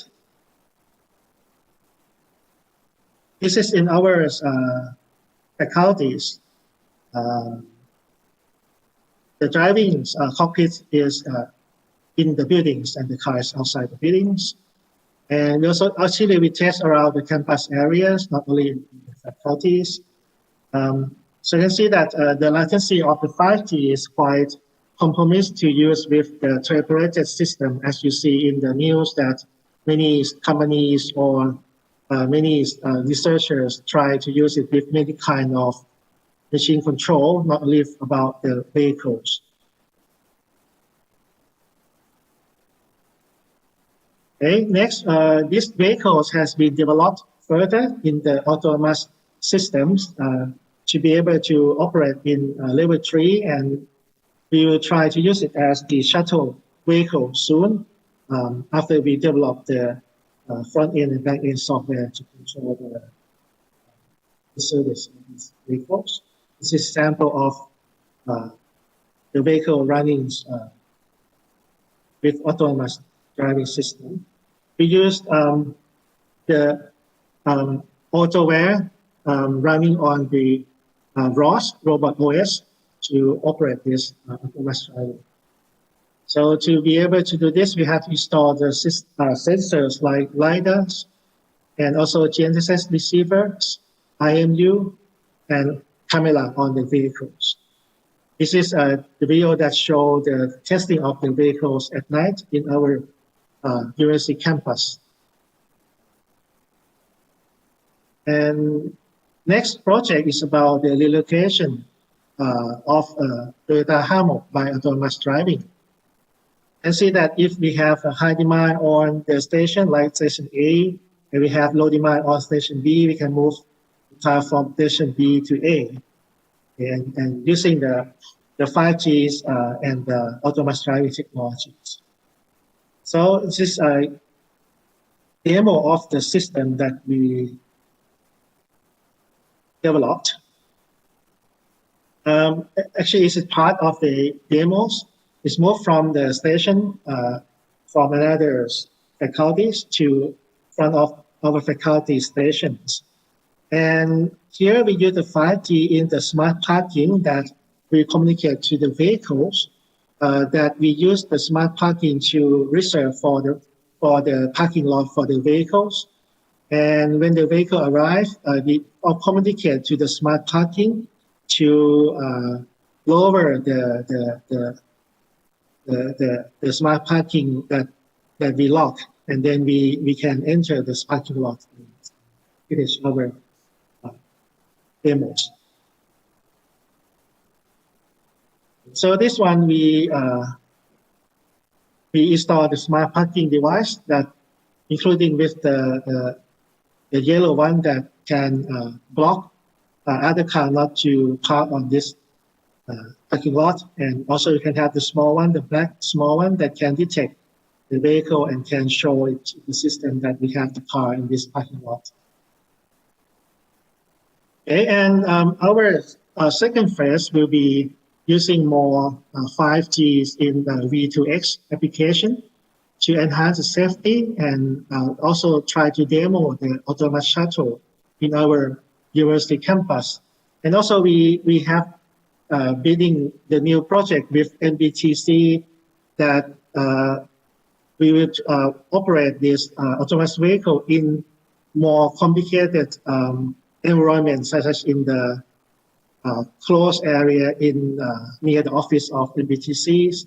And we have our partner in Taiwan, Touring, that we are trying to bring their car to test in this project if we got the projects.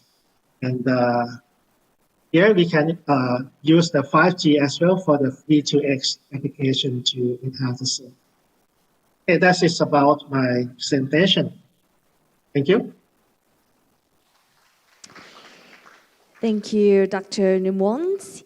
And now our next speaker would like to welcome the Director of Technology Committee of ITS Taiwan, Dr. Mark Xiao. 我们要邀请到的是资拓宏宇国际股份有限公司的肖伟正副总经理上台为我们演讲，欢迎。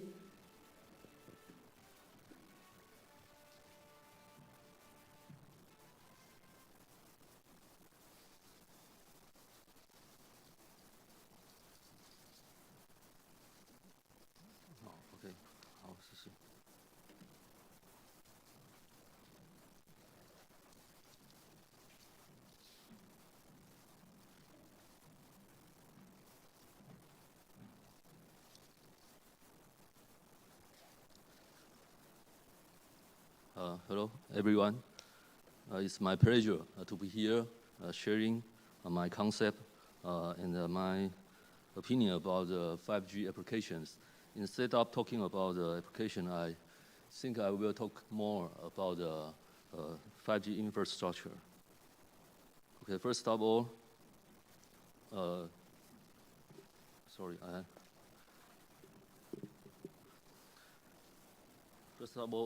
will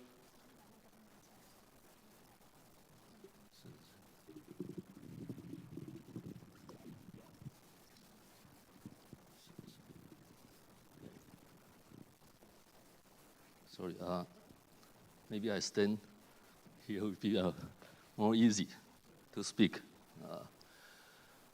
Okay, first of all, I will share with you the current status of 5G technology in Taiwan. I think Taiwan 5G auction started.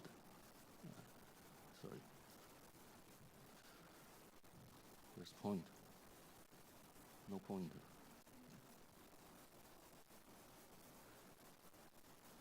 The 5G auction started on December of last year and ended on January of this year after 260 rounds.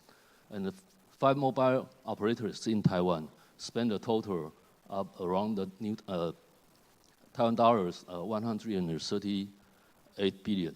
That's equal to 4.6 billion US dollars to secure their 5G spectrum.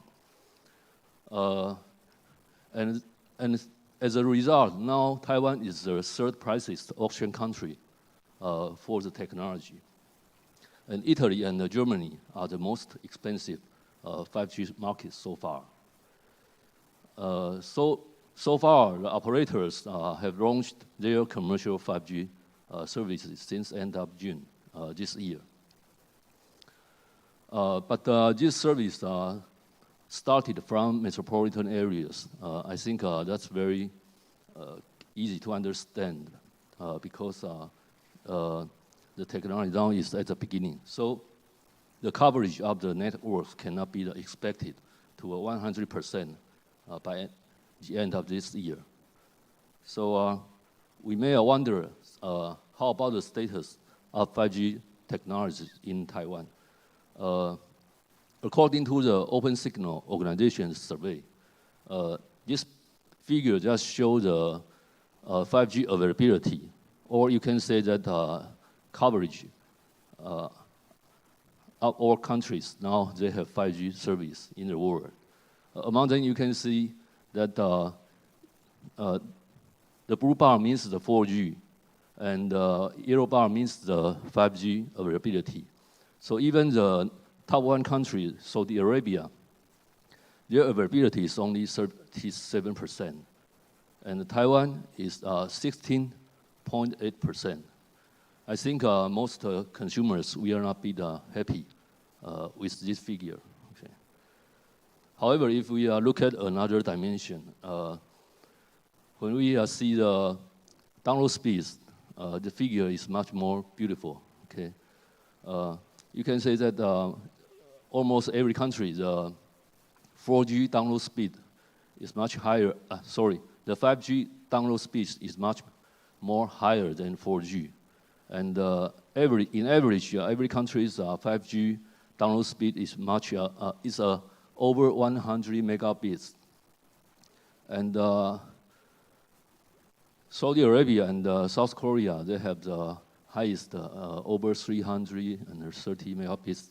And Taiwan and Australia is around the same. That's around 211 and 215 megabits. Okay.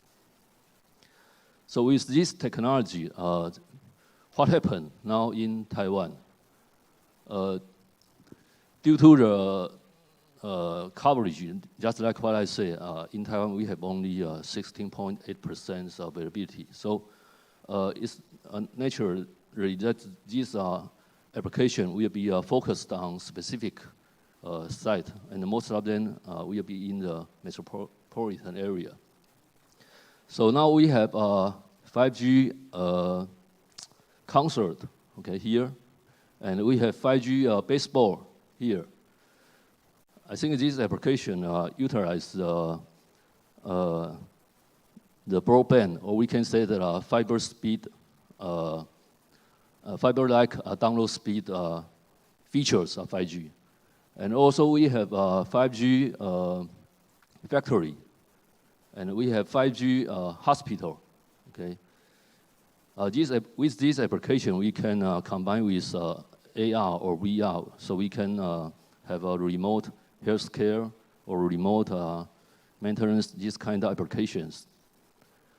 Also, we have many applications of 5G autonomous vehicles that we have discussed this morning. Okay. So these applications, most of these applications, to say the truth, they just utilize the broadband feature of 5G, but no real 5G V2X application. Yes, we have DSRC wave application, but to say the truth, no 5G V2X application. Why?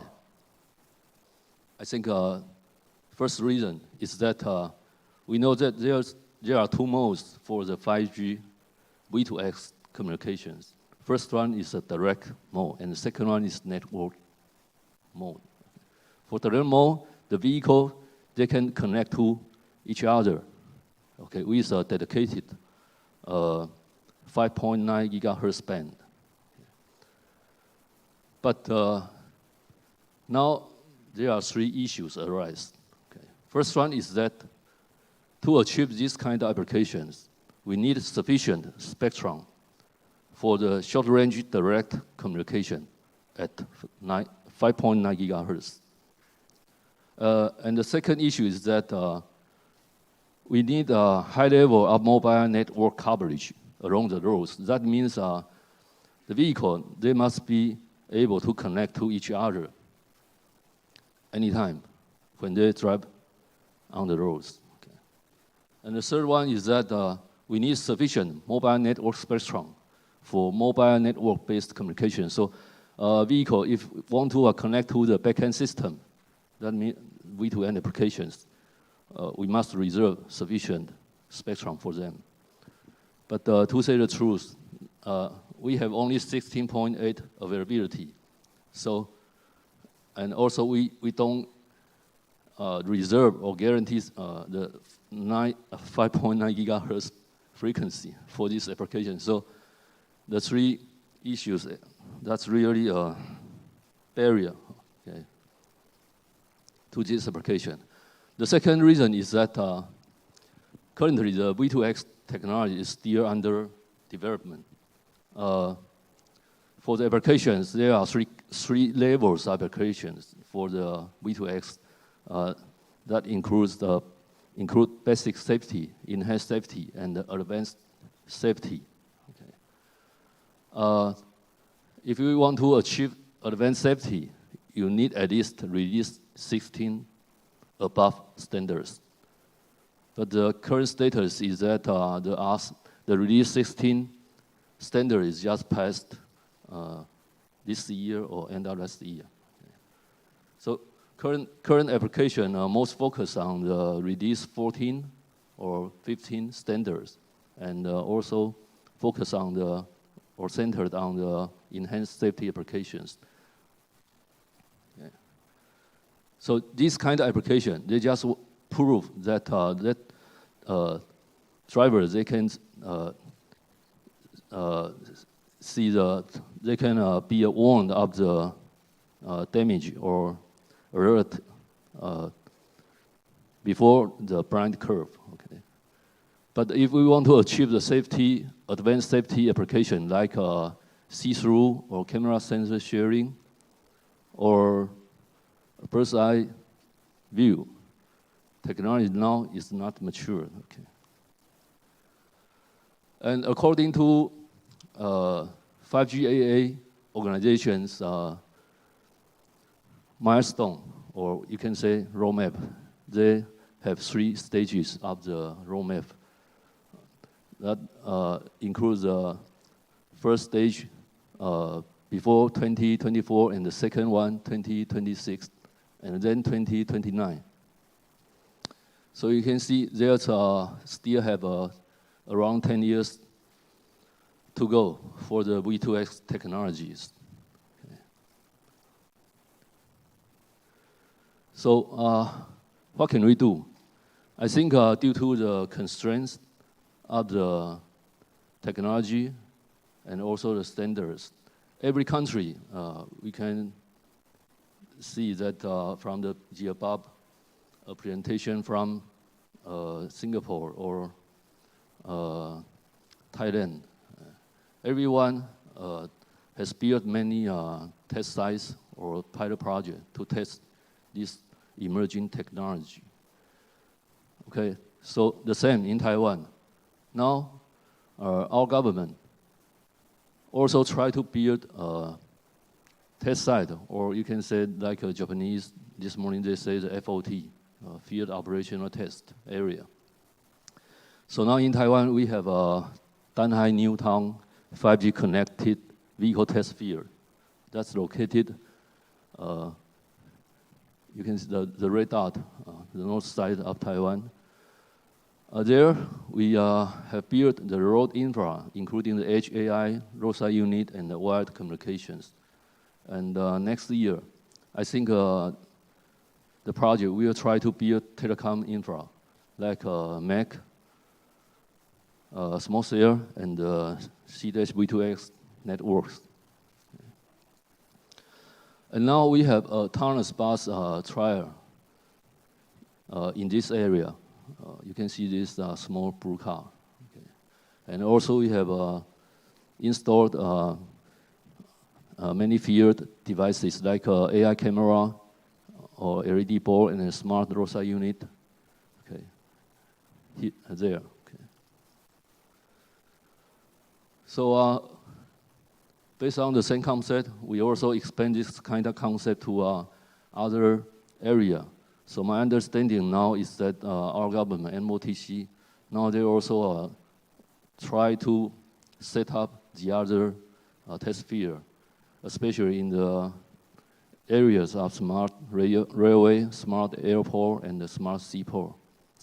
And most of their applications will be, I think, the same, unmanned operation or predictive maintenance, this kind of application. Okay, in conclusion, I think we have still have more than 10 years evolution periods to go for V2X, especially the advanced safety applications. And I think the success of V2X connected mobility will involve the engagement of all shared stakeholders, including telecom and automotive industries. For example, if we have a good integration of road and telecom infrastructure, we can deliver better coverage of vulnerable road users. So I think if we want to form a new digital ecosystem, we have to continuously have a cooperation of all these stakeholders. Okay, that's the end of my presentation. Thank you. Thank you, Dr. Xiao, and thanks to all the virtual speakers. And now I'd like to invite Mr. Peng back to the stage. 我们有请彭教授一起来到我们的舞台。Along with our three panelists, we'd like to welcome Dr. Rui Guangzhen from Department of Engineering and Technology. Mr. Michael Lee, Division Director, Division for Connected and Autonomous Vehicle System. And also I'd like to welcome Ms. Betty Hu from Small and Medium Enterprise Administration.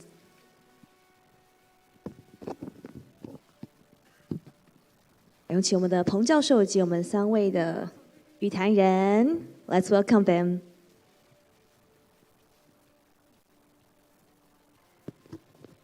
Okay. First of all, let me try to express our gratitude to the 4 speakers who have shared with us their life, the use cases of the 5G in the area of ITS. In this, the title of this session is 5G applications. That is a very, very wide coverage. That's what we have heard from the speakers are the applications in ITS area. Well, 5G application could cover many, many other areas as well. That's, may I have the first slide there?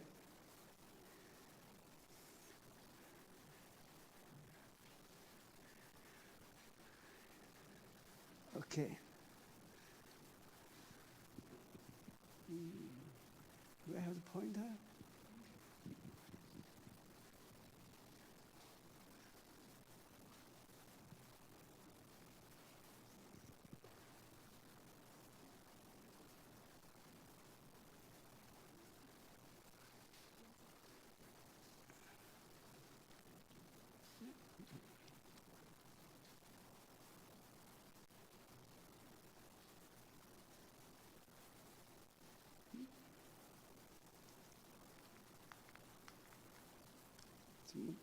That's right.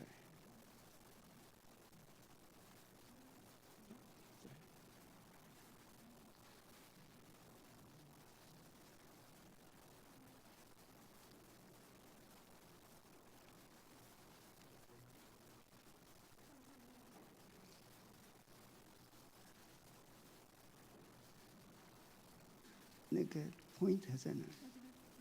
我按不出来。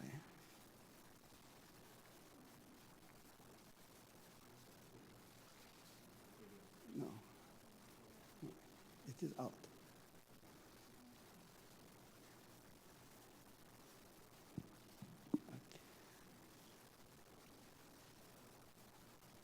Okay, that's for our mutual understanding. I think that we have better have some common knowledge. First of all, that's, we must understand the characteristics of 5G. Of course, we know that it is a high speed, low latency, and multi-connectivity. What we are trying to do is to make use of these special characteristics.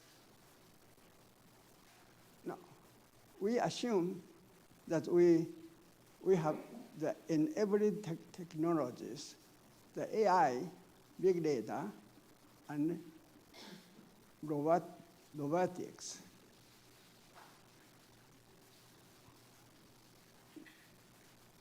As I pointed out earlier, that's what we have heard from the speakers are the application of 5G to ITS. But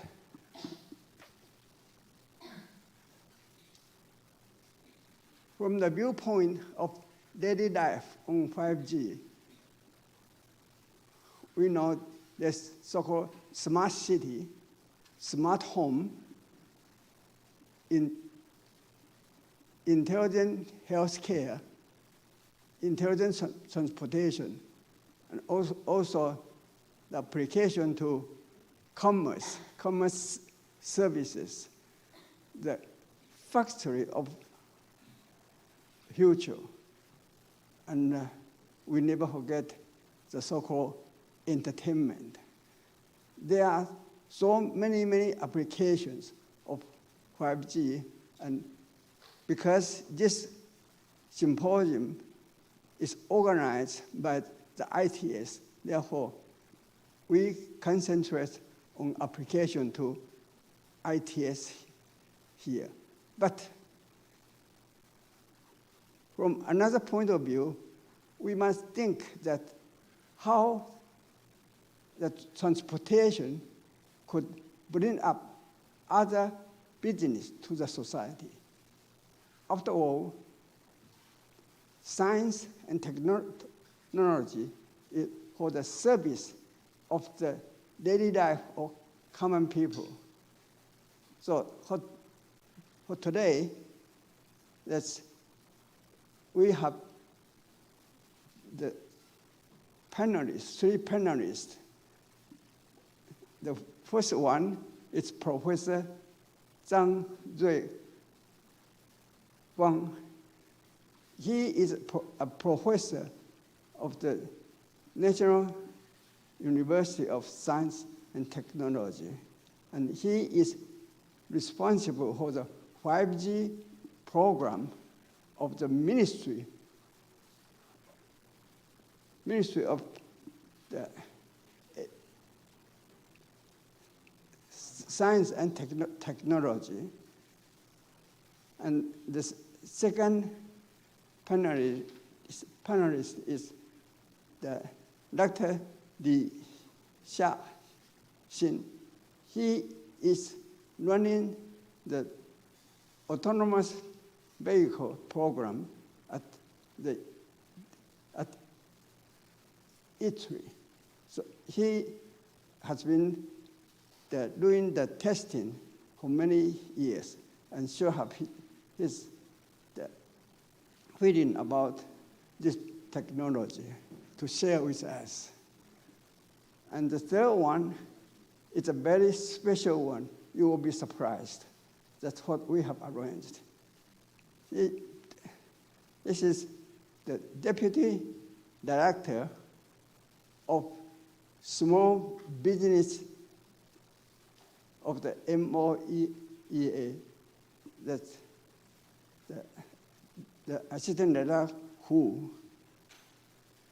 He will be talking about the business from the small business point of view about the 5G operation, so that it will benefit all the people, not just the people in the ITS area. With that, I would like to invite the first one, that's Professor Chiang, to talk about what he has prepared for us. Thank you, Professor Pong. May I have my slide?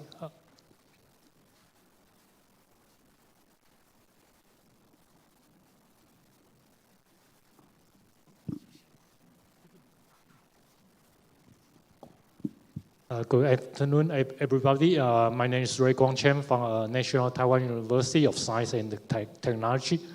I'm great to be here on behalf of Ministry of Science and Technology. We are running a 5G and beyond 5G project for 4 years. So I would like to briefly summarize our project, share you our status.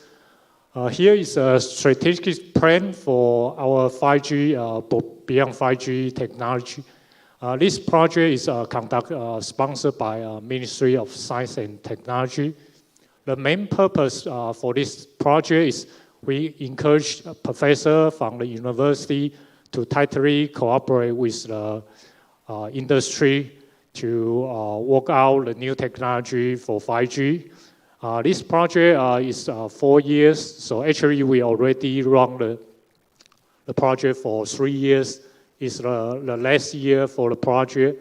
So if you are interested, I guess we will have a workshop in the mid of 2021 to show our status.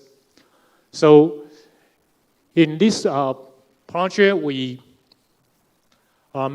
there are some technology mainly focus on the base station and the core network. So here are some company and the university who are in charge with the project. We have a professor from National Jiao Tong University, Zhongzheng University, Tsinghua University, Taiwan University, Zhongshan University. We also have a partner from RF antenna, chipset design house, system integrator, operator, and even equipment vendor. So the main project here is related to massive MIMO is high speed. MIMO is a technology to enhance the speed. COMP is also important technology to enhance the speed for high-speed application for 5G. Intelligent mobile edge multi-access edge computing is want to reduce the delay. Is one of the major key technology for ITS. Cloud RAN is centralized and distributed RAN. They want to have more and more base stations. We also have broadband 5G or beyond 5G network. Also have broadband baseband technology and the vertical application mainly related to the healthcare. This project also sponsors professors to cooperate with international universities like Rice University, UC Dallas, University of Oulu, which is a very important university who co-work with Nokia, University of Surrey, Southampton, etc. So this year is the last year for our project. Actually, we Ministry of Science and Technology also is planning for the next phase of the project for beyond 5G. So here are some topics we are talking about. But the plan will be available maybe 1 or 2 months later. So here are three of the outcomes for this project. This project is related to massive MIMO. As you know, we will go to a high frequency band to support high data rate. So massive MIMO is very important. So in this project, our professor co-work with the industry to demonstrate the ability for massive MIMO. This is cooperative multi-point transmission. Is also a base station technology. They allow one base station to cooperate with other base station to enhance the data rate and the coverage. This one is multi-service capable intelligent 5G core network. Actually, this is the first open source 5G core network. They call it free 5G core program. They provide open source core network to everybody for research. So it's my talk. Thank you.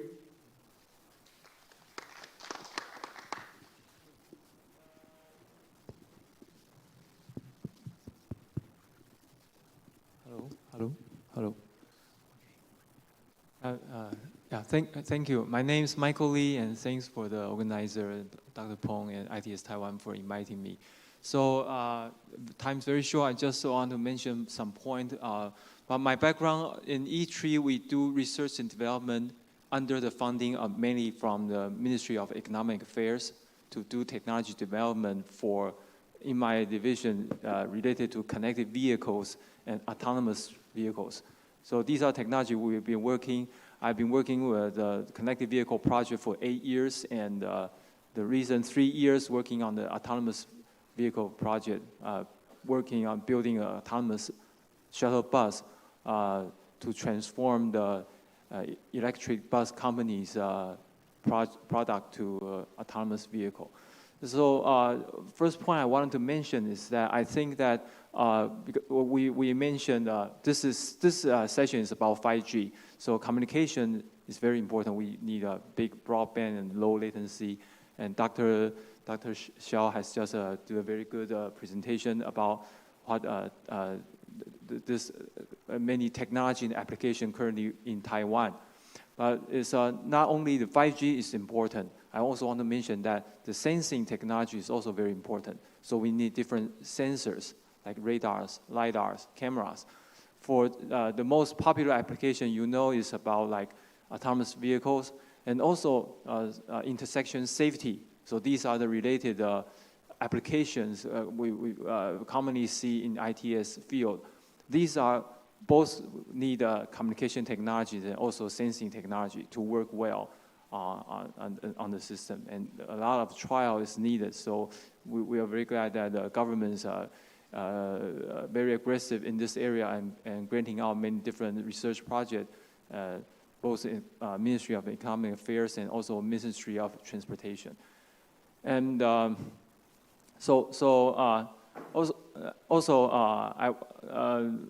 moving on, we want to, the second point I want to say is we need to find some way to make this technology sustainable. So we need to find some way to make it, there's a cash flow, so will be commercialized and not only being supported by the government forever. So we need a cash flow. So autonomous vehicle, autonomous shuttle bus, this project, this kind of application is has a cash flow capability. So it might be very important for future sustainability for this kind of application. Also, not just shuttle bus, public transportation services, also like logistics, carrier, other this kind of service, the delivery of goods, or those kind of things. Those are also possible, but it's more difficult right now because shuttle buses, you have a fixed area, fixed route. Delivery services may be difficult because you may have a more wider range of area, but with more trial technology, we will overcome all these kind of problems. So yeah, I'm very looking forward to this kind of bright future with this kind of technology getting in place in many of the Taiwan trial applications. Yeah, that's what I wanted to point out. Thank you.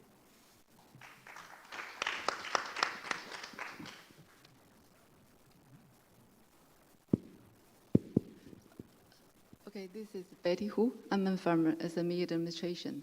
I was told I can use Chinese, but since every speaker is use Chinese, I will make myself easy understood in English. Okay. Why export SME to here? I think I'm not expert in transportation sector, but I have some experience that I still want to share with you. Recently, I heard a speaker from Singapore. He shared about how COVID-19 had changed the interior design. He mentioned about that maybe in the future, the house, they should not only a smart home, but you should have the place to plant a plant of fruit, or vegetable, because COVID-19 always keep people inside home. And maybe in the house, there should be a gym. And then you should have a bigger working space, because you will always do things online. And when you are running a factory, you still can use the remote to check or to review your factory, maybe in different countries. So you will have a lot of time stay at home. So this is the imagination of how people's lifestyle change indoor. And I also want to share some experience that we can think about outdoor. You know, as MEA, we have a startup terrace in Linkou. We want to build that place in an international cluster, which can attract startups, and they can live there and provide job opportunity there. That place, we invite AI and IoT and 5G related company there. So we build a 5G environment. So if 5G is in the future, it would connect every people, or connect every devices, or connect every people, why we should go out and have a long transportation, and we don't have to stuck in the traffic. So we can rethink about how our lifestyle can be changed. Maybe it's because of COVID-19. Maybe it's because 5G sufficient to change our lives. And this year we have a special project supported by 科技汇报, another government agency who gave us a budget. So we have a little experiment with the Keelung city government. We plan to invite a cruise ship international tourists to the Keelung business district, but because of COVID-19, the cruise cannot move in. But we try to do a little games with the businessmen, small business. They can only feel the 5G is faster than 4G. But 5G, I think when you want to get a ticket, maybe the May Day tickets, then you will definitely use 5G instead of 4G. So I think 5G's word will come very easily. But how about our business district, especially those small business is located in remote areas. So maybe in the future, the business district, they should have a lot of diversity event. For example, marathons or air balloons that can attract more people to come. Or people can just shop online. They don't have to go out and, yes. So it will change our policy to support how our business, especially small business, could run. Maybe people need still to shop face-to-face, not only online, and we still want to feel the human beings' activities. We also have another project which use a lot about the data or AIs. Recently, if you heard Audrey Tang, she will always introduce the President Joe Hackathon. I think 5G or AI, IoT, that's just a tool, a mechanism that can make our life better. But what's the demand of our society is very crucial. For example, I think 5G will change a lot about our public services. Just as our speaker has already mentioned, the remote healthcare, or how we can use the drone to take a photo of our plants, agriculture plants, Or how can we review when the damage is coming? How can we deliver our food to our remote area or different areas, or give medicine to our elder people? So we should think about that, the human demand when we launch 5G ecosystem. Thank you. Thank you, Ms. Betty Hu. And we'd like to ask. Okay, thank you. I would like to ask Dr. Peng and all the panelists. Let's take a group photo together.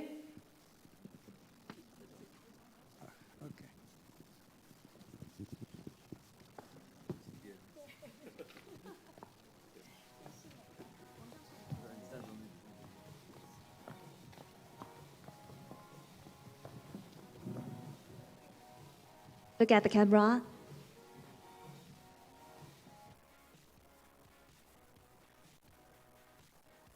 Speak a赞.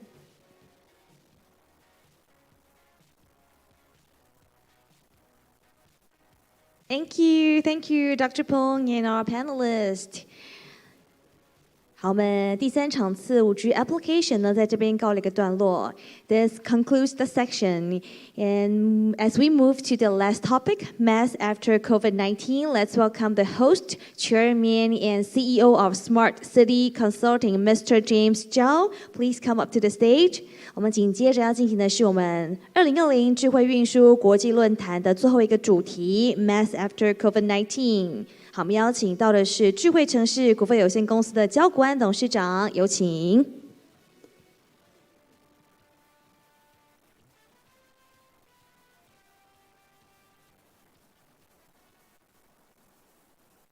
Okay, everyone. Because of time delay, we are about 50 minutes late. So we need to speed up this session a little bit faster so we can let everybody go home to have dinner. This session is about mobility of service or MaaS after COVID-19. As we all know that COVID-19 actually did a tremendous impact to our daily life, to the travel behavior, particularly have tremendous impact, negative impact on the transit, ridership, and finance.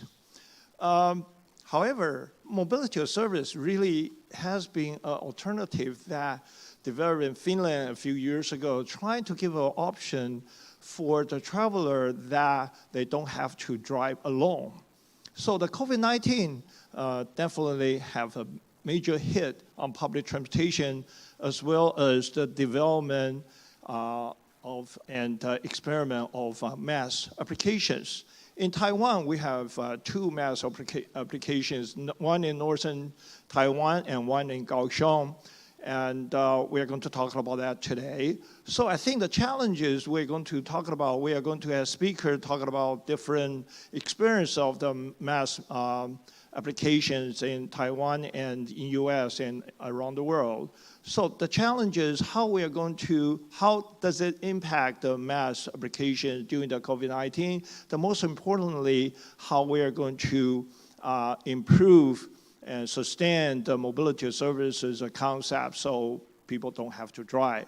So today we're going to have 3 speakers. First speaker is Charles Lin, who is Secretary General, Ministry of Transportation and Communication. Director Lin has been held many different senior positions in the Ministry of Transportation. He's talking about the Kaohsiung experience of the MaaS and mobility of services and their package they offer, the achievements, and the experiences. And the second speaker is Carl Swinger, who is the president of the Swinger Consultant. His expertise really is a technology strategy for public agency, particular technology-enabled mobility services and mobility services. And she's going to talk about the MaaS experience from Los Angeles, Dallas, Greater Dayton, Tompkins County, New York, in the US. And she's only talking about what is the travel behavior change because of the COVID-19. And last speaker is Richard Harris. He is the director of Real ITS Global. And Richard was the recipient of the Lifetime Achievement Award of ITS World Congress 2019. He's going to talk about different mass applications such as Qubit, MoveIt, DD, mobility in Japan, and he also going to ask a question to everyone, what will be the next? What will be the future of the mobility as a service? Let's welcome the first speaker, Charles Lin, Director General Lin. Okay. Thank you. Take your time. Thank you, Mr. James Jiang, and let's welcome Dr. Lin. Welcome.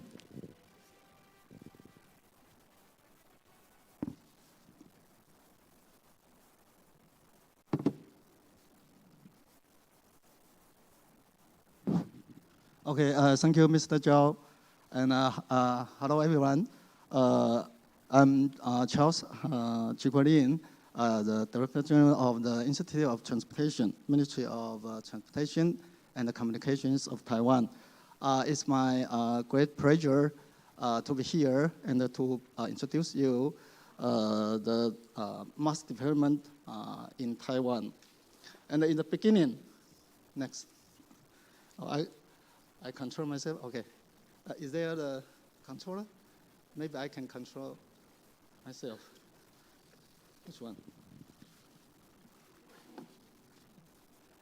Okay, that's okay. Please help me to run. Okay.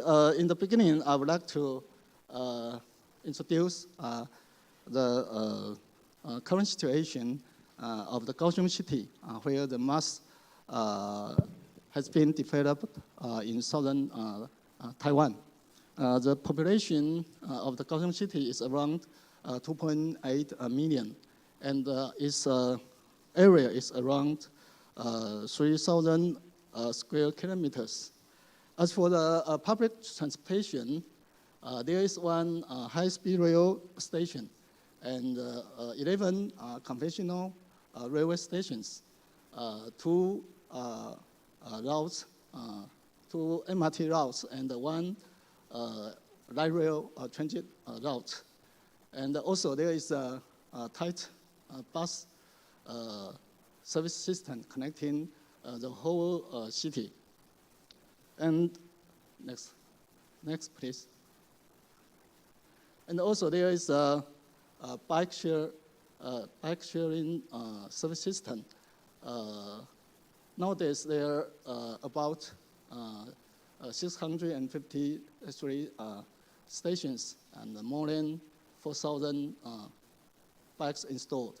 And the number of riders per day is around 24,000. Next, please. Besides, there is a ferry and electric scooter sharing system provided in the Kaohsiung city. Next.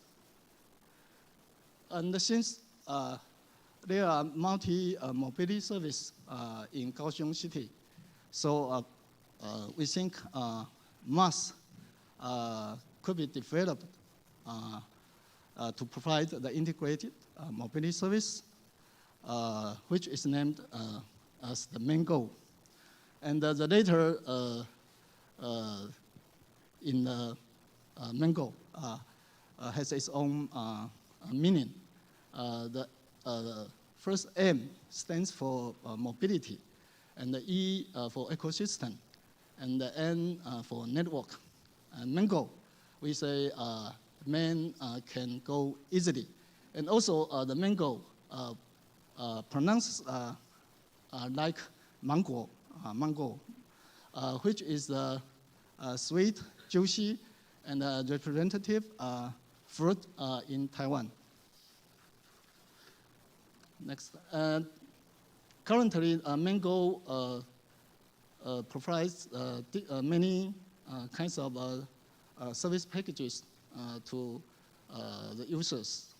And among them, the most popular one is the unlimited usage plan with access to almost all the transport modes.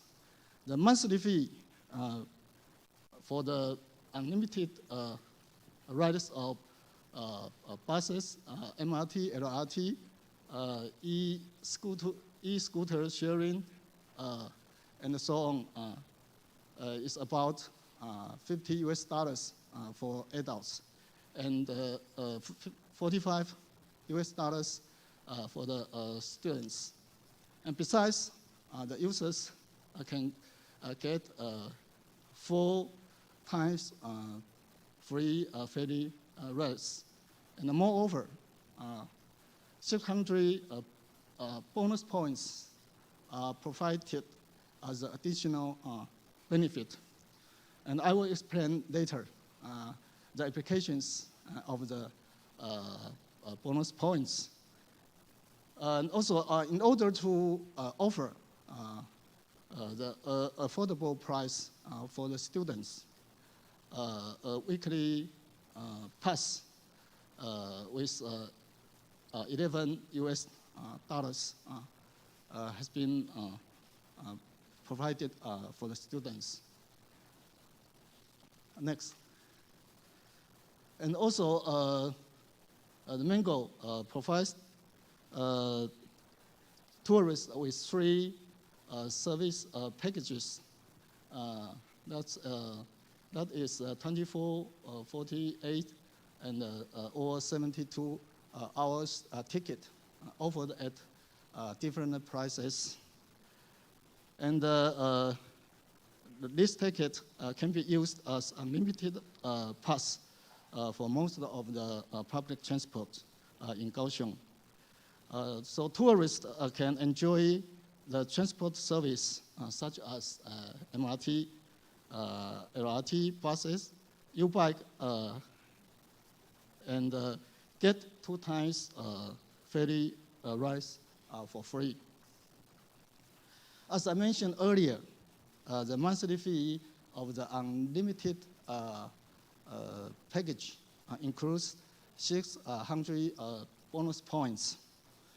1 point can be exchanged to 1 New Taiwan dollar, which can be used at the last mile service, like taxi, the parking lots near the MRT stations, the e-scooter sharing, and so on. Therefore, the usage of the private vehicles could be lowered. Next, please. However, as we are aware, the COVID-19 brings a huge impact on transportation industry. Sorry. Next, yeah. As you can see in this graph, according to the report of what could the public transport look like after COVID-19, there has been a significant decrease in the usage rate of the public transport. Instead, the ways to commute by private vehicles or on foot have obviously increased. So this means that the COVID-19 certainly has had a direct impact on the use of public transportation. Next, please. And in Taiwan, for most kinds of mobility service, there were significant drops of around 30 to 40% on traffic volume. And in this table, I would like to draw your attention to the traffic volume of freeways. The traffic volume of the coaches has dropped by around 40%, while the total volume got only 3% drop, which shows that most of the users who used to commute by coach have transferred their commute modes. Of course, the public transportation in Kaohsiung City has also been affected by the COVID-19 outbreak, as you can see in the table. Next. But as you can see in this figure, the total number of Mango members has been steadily increasing. So this means that people are still willing to use Mango service and have a great confidence on it. And in terms of, next please. And in terms of the number of purchasers, there is a regular decline during the winter and the summer vacations, since one of the main customers of the Mango is the students. However, as you can see, in April 2020, the number of people using Mango service is more than it was in April 29. Next, please. And as shown in this table, we can see that 600 bonus points are mostly used on electric scooter sharing system. Also, the total usage of bonus points steadily increase. This means that the last mile service isn't affected by the COVID-19 neither. Next please. According to the member survey, the users' satisfactory rate on the overall mass service is over 80%. And they are willing to recommend it to their relatives and friends. And also, most users believe that Mango can not only effectively reduce their transport cost, but also improve the environment protection and the self-driving safety. Okay. And furthermore,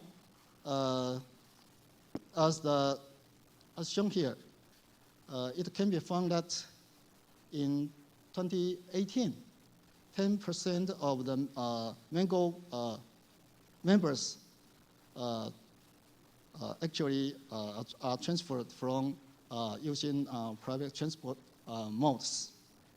And after that, it jumped from 23% in 2019 to 30% in 2020. This shows that the private vehicle users were effectively attracted to join the Mango service. Next, please. The Mango service has created a so-called win-win situation. The related benefits includes the increasing number of public transport users, thereby creating more income for the operators, and also reducing the transportation cost for the public. So we say it's a win-win-win situation for the public, for the operators, and also for the government. And what's more, the energy waste and also the air pollution can be reduced, and the risk of accidents for the public can be decreased as well. Next, please.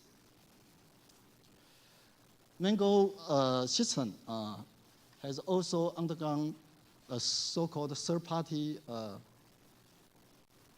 verification mechanism and was approved by RAIN in November 2019, indicating that the stability of mass system complies with the relevant certification requirements. We hope that Mango will extend to more cities and let more people enjoy it. Finally, let's say use Mango every day. Please, the previous one. Let's say use Mango every day. Save money all the way. That's the slogan for Mango. And please broadcast for it. And that's all for my presentation. Thank you for your attention. Thank you, Dr. Lin. Thank you. And now let's welcome the president of Schwager Consulting and co-chair of TRB Committee on Innovative Public Transportation Services and Technologies, Ms. Carol Schwager. Can you hear us? I can. Yes, hopefully hi. you can hear me as well. Please, you may start your speech. All right. So let me get my slides on the screen. And I want to thank Dr. Jason Chang for inviting me to speak in this session.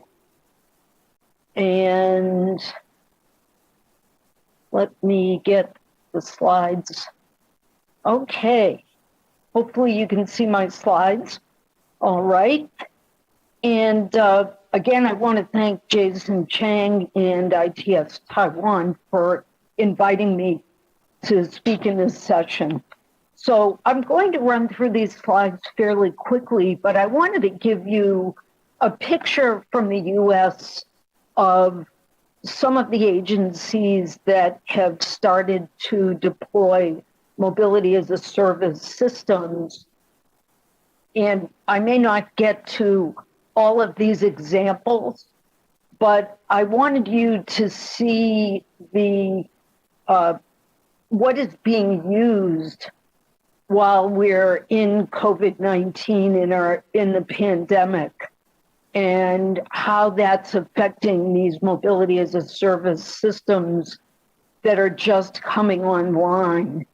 And we're a little bit behind in the US as far as embracing mobility as a service, but I'll give you some examples that are being used today during the pandemic.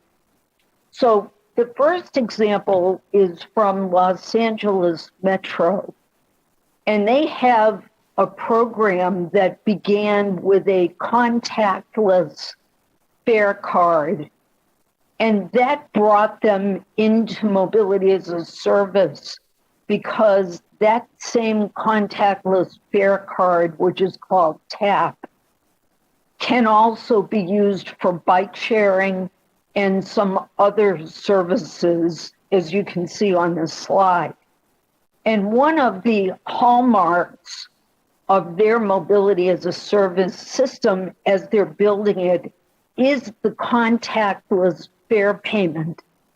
And this has become very important during COVID-19 because we have, in some of our public transport authorities, they had temporarily suspended having passengers pay a fare. But if there's a contactless fare system, it's a little bit easier to actually have people pay their fare as they're boarding a bus or boarding a subway.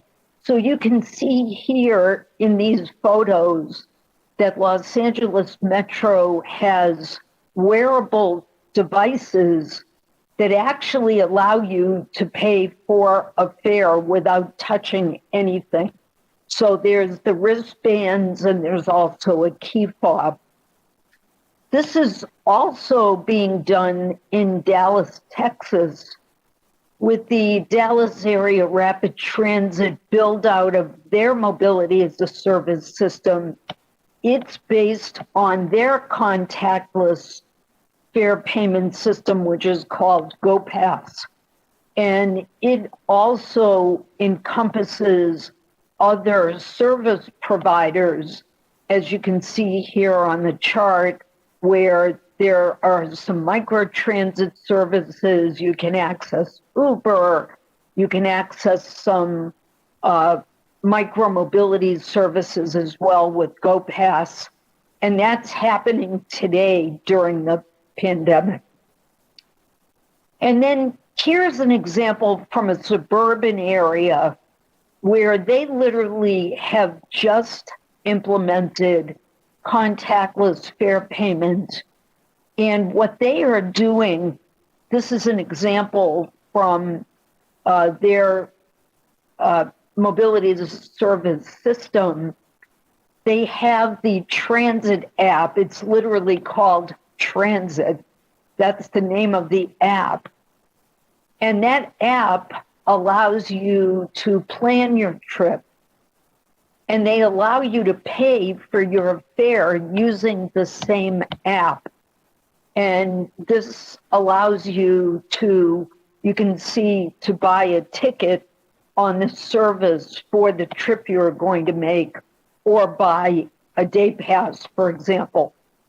And in the transit app, the reason why I'm using this example is the transit app allows you to see how crowded the bus is that you want to take. And during COVID-19, where we're trying to maintain physical distancing, you may decide that that bus is too crowded for you to make that trip. So not only are they using contactless fare payment, but they're also giving you an idea of how crowded that service is. The last example is a much more rural environment where mobility as a service looks quite different from the other examples that I gave you. You can see here in the photos in the lower right-hand side of the slide that it's mostly a very rural environment.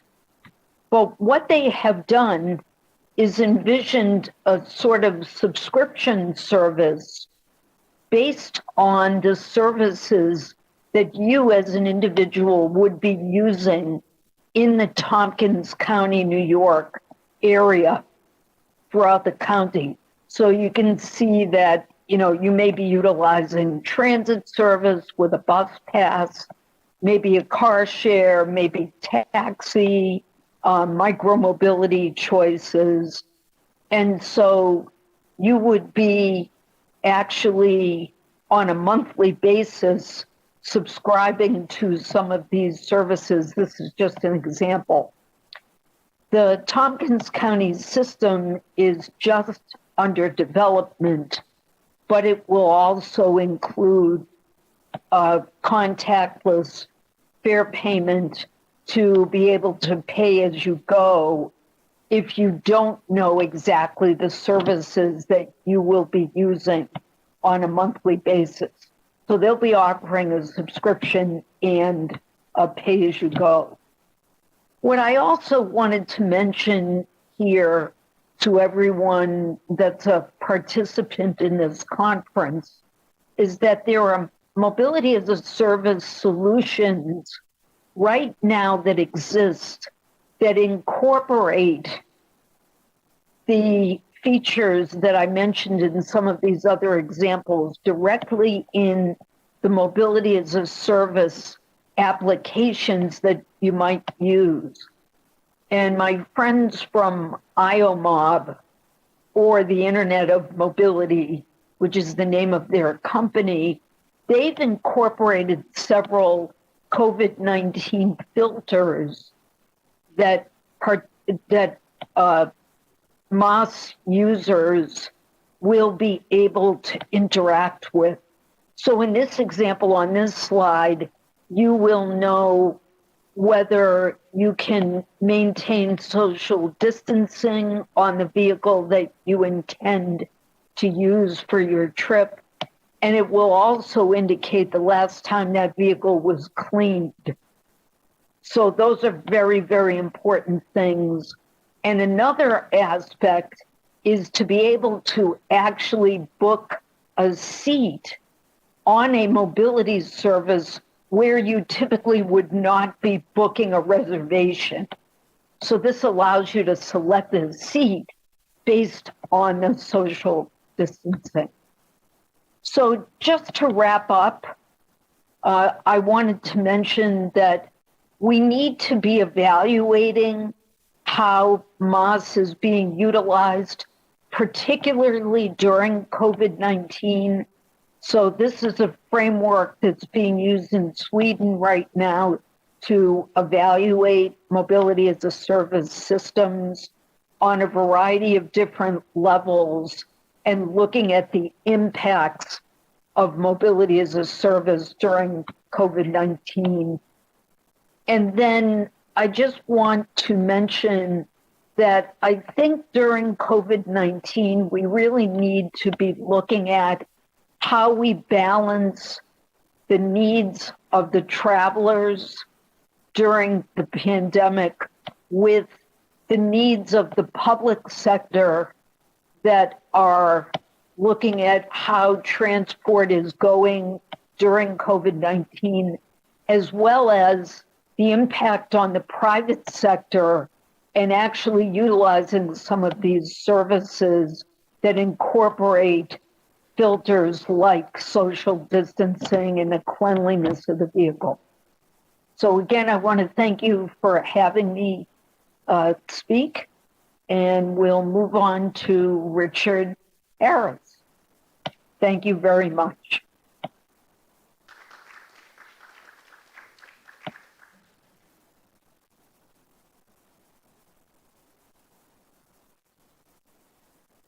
Thank you, Ms. Schwager, for your wonderful speech despite the time zone difference. And now let's welcome Mr. Richard Harris, Director of Real ITS Global. Welcome, Mr. Harris. Hello. Can you hear me okay? Yes. Perfect. Okay. I understand that we're running a little late, so I have to go rather quickly. But I hope that you have the opportunity to download the slides, listen to my key points, and think about them afterwards, because I hope that you'll find them of interest. Okay. So this is what the ITS dream before COVID looks like. Everybody's happy. They're walking or driving around, sipping their cafe lattes. There's electric vehicles, shared mobility. Everything's beautiful in the world. This is what our real cities are like. And my favorite picture is this one on the right. Can you see my mouse? I hope. Yeah. This one I took in Taipei, and this is real people traveling in real cities. So this is what they have to put up with. This is their lives, not the lovely scene we saw before.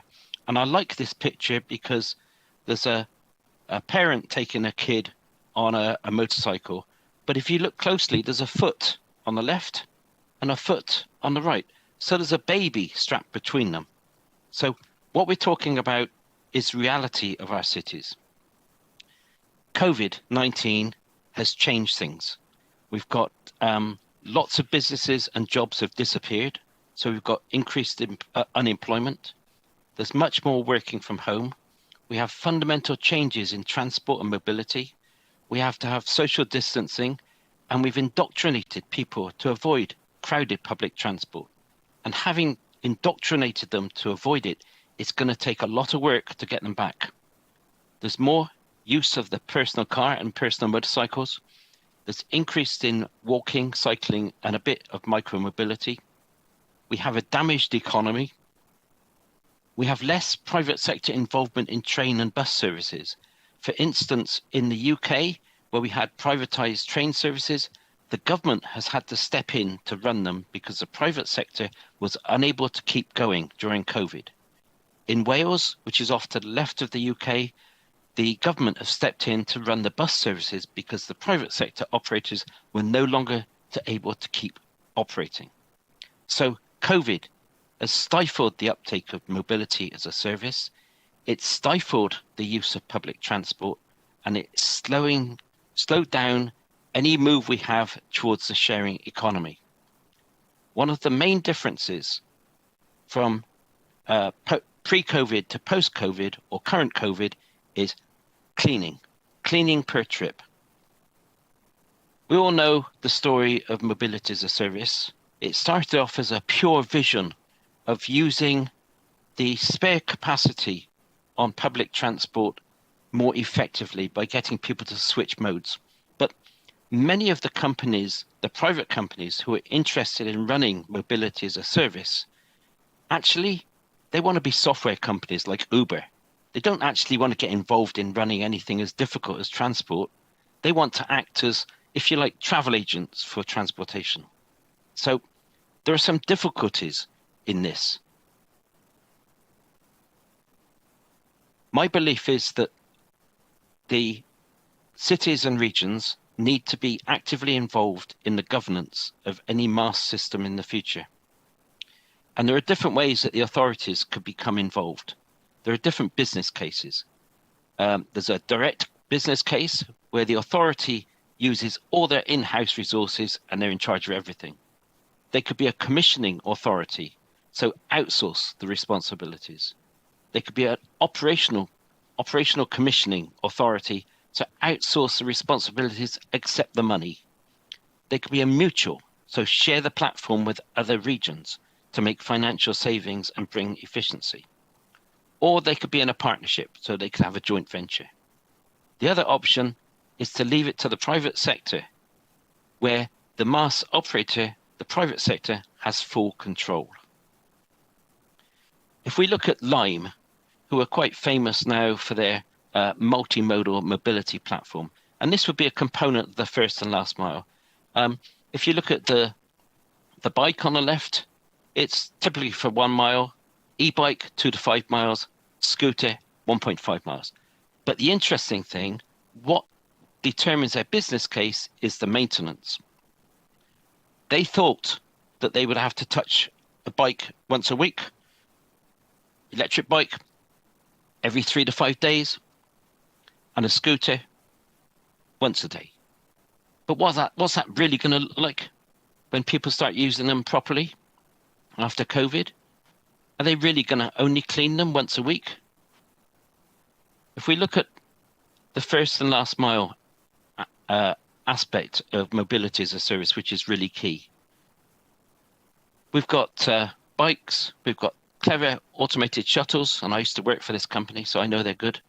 We have rental bikes, scooters, walking, minibuses. All of these, are we going to be able to get people to use them in a concentrated, regular way? And these shuttle buses, I see them like Pac-Man. So I don't see them going 30 miles to the international airport. I see them in a controlled central business area, or in a university campus or a shopping mall campus. So going around the network, picking people up, dropping them off, but not escaping elsewhere. So a nice contained area. And as you can see, Frost and Sullivan think there's a huge business here, but this is pre-COVID. So I think this is slowing down. The other question is, do we have drivers or do we have autonomous buses? Well, when you consider how many jobs have probably been lost because of COVID, do we really want to make it so that it's really difficult for people to work? Maybe we need some drivers in our buses, not necessarily in the central business district, but in the other areas. So maybe we have a flexible approach to introducing automated shuttle buses, because the benefits are, if you've got a bloke driving it, you know that he can clean it at the end of each trip. So, and the other aspect is social acceptance. Now, before COVID, I used to fly a lot, which I'm sure many of you did. And I was astounded that despite all the checks and balances, Boeing were able to produce a Boeing 737 MAX where the software didn't work properly. If they can't make planes work properly with a bit of software, Are we really going to convince the general public that autonomous vehicles are perfectly safe? I have my doubts. These are some examples of some changes during the last 9 months. Qubit, who tend to work with the authorities, have formed a partnership with Move It. So their idea is one mobility app or your local transit options. Excellent, because they kind of work embedded with the local authority. Qubit don't look to impose and run things without the authority being there. On the other hand, Daimler have sold off Movo because they think that the public transit business is maybe not such an attractive proposition. So they've pulled out. Didi, the ride-hailing app operator, they've pulled out because people are using their ride-hailing services less. So private sector, bottom line is profit, too dangerous to continue doing business, so they've withdrawn. Slide in Bristol. They started off quite successfully, but as soon as COVID hit, they pulled the plug. So my message from all of these is some of the companies are working with the authorities and are supporting them. Others who are doing a private sector business, any sign of loss of profit, and they pull the plug and they leave the game. So the future of transport, I think it will be determined and shaped by the governance. A year ago, I would have said it's automated, connected, electric, and shared. But what I'm saying now is that each city and region has to take decisions on what is best for their community, whether they have it all automated or whether they find some jobs for people.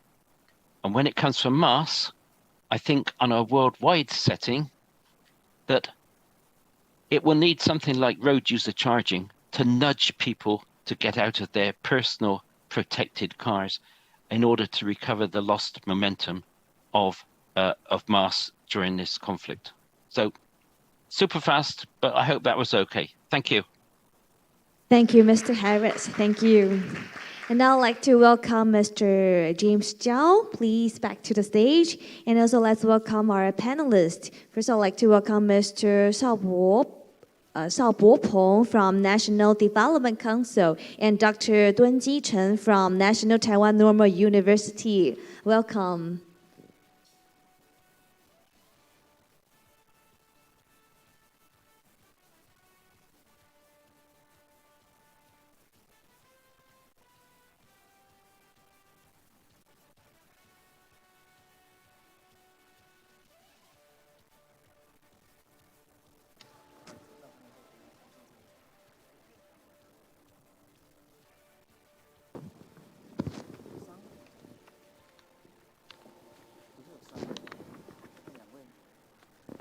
All right, I think I was ordered to use Mandarin rather than use English， 所以因为我们只有5分钟啊 ，anyway， 所以大家可以回去吃饭。啊，我想很快的问各位几位专家哈，今天其实这个 session 哈，说在 COVID-19 之后的 mass 发展，我想我们台湾的经验其实跟国外有很大差别，因为我们的 COVID-19 跟他们差太远了。可是我们刚看到高雄哈。还是一样的在下滑，我们的公共交通还是有下滑，可是没有像纽约、洛杉矶下滑的那么可怕，啊，那都下滑了70%、80%、90%，欧洲也是一样。好，那我跟各位来讨论的就是说，我们也许趁这个我们没有那么严重的损失公共交通的机会，我们是不是可以讨论，尤其在这个北部的跟高雄这个 mass。我们台湾还有什么样？我们刚刚看到他们在讲了些国外的 mass 的一些经验啊。我们台湾的 mass 有什么样利用这个机会可以急起直追？我们其实应该看前瞻啊。所以那这个样子，我想请教各位，就是说我们这个 mass 也刚开始嘛，那我们有什么样的今天看到以后跟国外比较，我们怎么样利用这个机会？我们没有影响很大。我们可以把 mass 做成一个 model， 做得更好啊！因为台湾的公共交通其实是在美国来讲是好很多很多，好不好？那么我们是不是可以先请这个总理跟我们讲讲看，我们怎么样的来把它做得更好啊？来。先生，好，谢谢主持人哈。我想刚才提到的，事实上因为国内在整个防疫做得相当成功，所以包括在公共运输上面，事实上因为防疫做得成功，所以虽然疫情的影响，那个运量有下来，比如说40%到50%，在高雄那个 MRT 跟这个 bus，但是事实上就我所知道，到这几个月，事实上已经慢慢回升上来，代表民众他已经恢复了信心。那确实在高雄的这个MAS，我们除了要把它的这个service providers 吸引更多的这个 service provider 进来以外，我们当然也希望可以进一步连接到包括这个观光旅游那从这一个所谓的 MAS 变成是 TaaS，mobility as a service 变成是 tourist as a service，食宿游购型让整个观光旅游跟这一个日常的生活的运输都能够是被 MAS 所这一个照顾。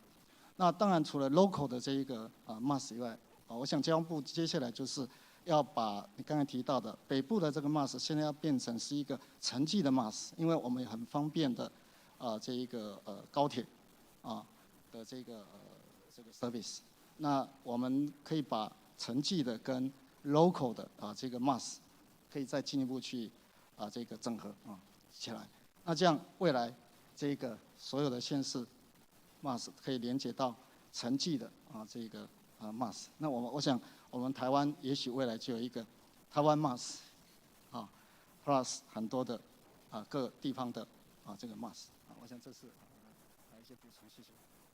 非常谢谢，很抱歉，因为今天时间很赶这个是一个很棒的题目很可惜我们只能带来。但是我想刚刚这个您所讲的是非常正确，正好可以我们移到这个彭处长，就是说我们其实真的台湾那么小我们所有东西真的做一套就好了，尤其这个 MAS 这个整个整合起来那彭处长可以从国发会的角度来看看我们这个 MAS 为了将来的台湾 MAS， 您的想法是怎么样？好，感谢主持人还有各位先进。那我们以下就是就为什么我们现在我们整个大众运输我们这个普及率感觉就是碰到一个瓶颈。也就是说，最主要就是说，大家现在开车、骑机车，特别在中南部，骑机车又特别方便。我们要怎么样把它能够移转到我们的大众运输上来？很关键的，我们是建议就是说，很重要的关键点就是便利跟低碳。那在便利的方面的话，为什么我们这一次在这个交通部提的这个 ITS 智慧运输，我们特别强调重视这个 MAS 这一块？也就是说，它可以未来它要创造一个便利的环境。这个便利的环境，也就是说，我们希望就是把不管是高铁、台铁，还有所有的捷运、轨道运输，还有我们的这些的公车啦，还有这些的客运，所有的它包括到达的时间，还有它可以用行动支付，这所有的这些支付的这些的环节，能够全面都打通。也就是说，我们希望未来它再能够结合很多业者推的这些的共享运具，全部整合在一起，以后你就是只要一只手机，你就会很便利的。像我们现在，你可能看到，我们用那个Google Map 它可能可以告诉你说，你可以搭哪一路的公车到哪里搭捷运，再换台铁、高铁或怎么样，但是它不能帮你买票。那么未来的话，你就一个手机用行动支付，它把你所有的这些环节通通都打通，所以你可以非常的便捷的运用大众运输的系统，可以达到再结合我们的共享运具，达到 door to door 这样的移动。那这样子的话，它的便利性提高到相当的程度以后，才能够我们吸引很多这些私人运具的这些的使用者，慢慢回到我们大众运输的这一环来。那第二个，除了这个便利以外，还有很重要就是说，我们不管刚刚讲到 first mile 跟 last mile， 就是最重要，这未来可能这个共享的运具之外，那么可能以前我在台南很早以前大概就提出来，就是说可能要用一个类似像我们这种共享的这种的计程车，或是这样的这个方式。那我们把它在某一个特定的时段，我们 booking 比较多的尖峰时段 booking 比较多的这个计程车，离峰 booking 少一点，那让它用一个共乘的方式。那我在这个时段视为大众运输的一环，然后提供一开始到大众运输，还有最后一里要到我的目的地这一段的这种的整合。那这样子的话，才能够促进更多的人愿意来使用大众运输的工具。那另外一个，我们期望是能够低碳。那我们可以看到国外这个案例，在这个疫情这个时代，反而很多人重新回过头来，就是自行车。还有我们台湾现在电动的机车也慢慢的这些的普及，所以未来怎么跟这共享运具，还有跟低碳的这个部分再做一个整合，然后等于就是我可以很方便的用这个行动支付的工具，然后它也可以告诉你，你可以先做哪一段，然后再怎么样一直到我的目的地，不管我是从台北要到花莲、台东，要到中南部，或者是我今天譬如说要来这个会场。都能够提供很便利的这样的大众运输的服务，整合起来的话，那我想我们这个推这个 MaaS 只是一个开头，但是我们更希望就是我把这些资讯还有支付系统整合了以后，能够提供让民间做更多的加值服务，就像刚刚所长讲的，时速邮购型再整合起来，那它的这个功能性就更大，那大家更愿意去使用。就能够提高我们大众运输的这个比率以上。非常谢谢彭处长，他就把我们台湾未来的 MaaS 一个是什么便利、低碳跟共享的一个愿景，等于是一个梦想哈。那么这个陈教授除了你从学术的角度，我知道你也参与了一些 MaaS 的一些计划哈，你是不是可以从你实际参与的角度，跟从这个 innovation 这个 academia 的角度来说说看？刚刚彭处长讲了我们未来台湾的 MaaS 的愿景跟梦想哈。我们有一些哪些困难跟怎么样去突破？这个不过问题是今天时间不太多哈，就是说你来告诉我们提鼎灌醒一下，说我们接下来该怎么做。So I don't have to speak in English. Yeah, so it's better for me to speak Chinese. OK， 所以我要switch一下，本来想的是要讲英文的，所以现在要脑筋要转一下，台词要改变一下。把翻译机关掉。OK， 好，那我们时间很有限，我就不多扯了。好，其实我觉得今天这个主题应该把它更扩大范围来讲不只是要讲 MaaS， 不是要讲 TaaS 而已，也不是要讲台湾 Pass。我们要讲的是整个交通运输现在面临的一个冲击的问题。我们这是一个缩影，让我们看到。所以我常常就是说，我们因为今天有国外的朋友嘛，我们觉得我们生在台湾是非常幸运的。所以我还记得我在我们群组在疫情发展的那段期间，我还曾经送了一首歌给大家：台湾好，台湾真正好。所以大家应该可以花钱，这全世界的疫情都那么严重，台湾是其实非常轻微了。那这个结果当然是来自于政府防疫成功，还有我们全民的努力，大家都很守规矩。当然现在因为疫情比较宽松嘛，不然我想过去来讲，大家戴口罩 social distance 其实都做得非常好，所以这是我们全民大家共同努力的成果。那其实从这个疫情里面，它提醒我们一个事情，不要忘了，你 transportation 不是独一无二的，还有你忘了还有 communication。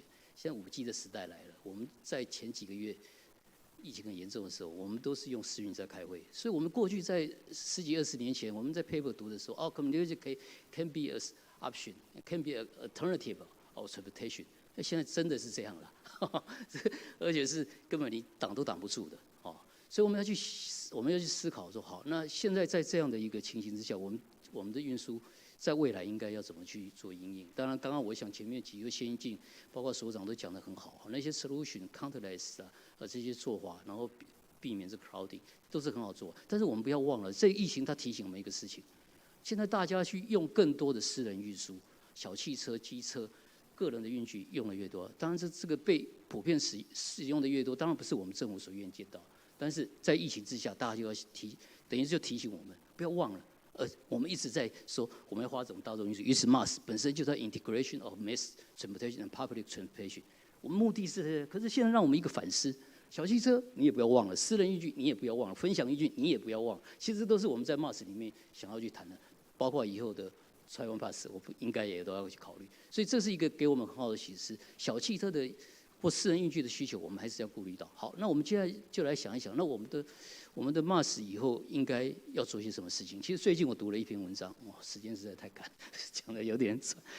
我读了一篇文章，叫 Crowding and Social Switch，Social Withdrawal。这两个很有趣的议题，它本来是讲一个观光景区，说大家如果因为很 crowding， 大家就会有社会退缩。其实这个疫情就让我们产生了社会退缩，是社会退缩的OK， 社会退缩情形，其实我们现在都看到。那我建议说，以后我们在 MaaS 里面的防汛，就是在我们前几个月，我们对于人群多的地方，就是要有一些警讯，有一些资讯来提供给民众，让大家避免这个 crowding。那这个时候我们就不要用 TDM 了，大家 automatically 就很自然的就会避开这些尖峰时段那个人潮拥挤的地方。所以我觉得这个也是从这一个lesson 里面让我们得到的，以后我们在 MaaS 里面也可以有做这样的一些服务的提供。好，那我非常谢谢陈教授啊，真的就是教授他从更宽广的角度、更这个策略的角度来看我们整个的交通的需求。其实我想，也就是我们今天很多的专家跟今天整天在谈的，其实 MaaS 本身哈，我们不要忘了初心，它的重要就是说我们怎么样的把公共交通弄得更便利、低碳啊，跟共享。我们的目的并不是说光是公共交通，刚刚陈教授讲的很对，我们要希望是开车的人。它不光是可以跟公共交通整合起来，也许他可以开着车停下来，然后去坐公共汽车。我们的目的是要这个创造一个更便利、共享跟低碳的一个社会，让大家去做公共交通更方便。好，那我想这是一个我们未来要面对的挑战，不但是从这个学术界跟政府还有整个的产业界。我想今天是一个很好的 milestone。那么接下来，我想各位今天尤其利用台湾的 COVID-19 没有影响那么大，我想我们是一个很好的机会，我们可以利用台湾把这个刚刚的这个彭处长讲的我们一个台湾的 MaaS 的梦想，怎么样达到刚刚陈老师说的这样的一个宽广的一个未来的一个我们大家一个非常安静低碳共享的一个交通的便利的然后用高雄跟台北这样经验。好，非常谢谢各位啊！我想哇，今天很感谢，今天都已经过了吃饭时间了啊！大家后来在这边已经5点40分这个破纪录，非常感谢各位 ，Thank you very much. If those foreign experts you are still online, really appreciate your stay. 谢谢各位，好，大家下次见，拜拜。谢谢。来，我们请我们的贵宾是不是可以稍微往前？我们先一起来拍一张大合照。好，我们看一下前面的摄影师。好，我说 ITS， 大家比一个赞 ，ITS， 赞。好，看一下正前面。谢谢 ，Thank you。好，我们可以先行入座。谢谢。As we come to close. Now I would like to invite Professor Zhang to come up to the stage to deliver the final remarks. Welcome.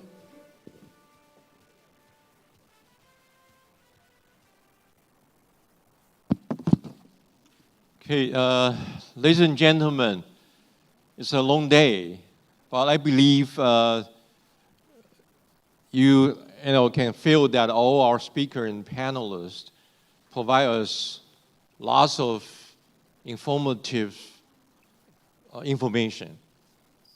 And although we focus on 4 main themes, which is safety, 5G application, autonomous bus, and the mobility service, but I believe this is just the beginning. ITS Taiwan would like to collaborate with international society to formulate other platforms and opportunity to talk more about how to apply ITS technology for safety, for smoothness, for sharing, and for seamless mobility, as well as for the sustainable transportation and our environment. So in the coming years, although we still have the impact of COVID-19, I believe no matter virtual, hybrid conference, we are going to keep organized. We're looking forward to the next 2 or 3 years. We are going to have World Congress in Hamburg. We are going to have World Congress in Los Angeles. And then Suzhou, China. And then probably Europe, and coming back to Asia Pacific. We sincerely hope that ITS Taiwan, together with our Minister of Transport and Communications, as mentioned by our Minister, Dr. Jia Longlin, mentioned this morning, that we will fully support we are to organize ITS World Congress 2026. But before that, ITS Taiwan, together with our local society, we will fully support ITS World Congress in other city and country.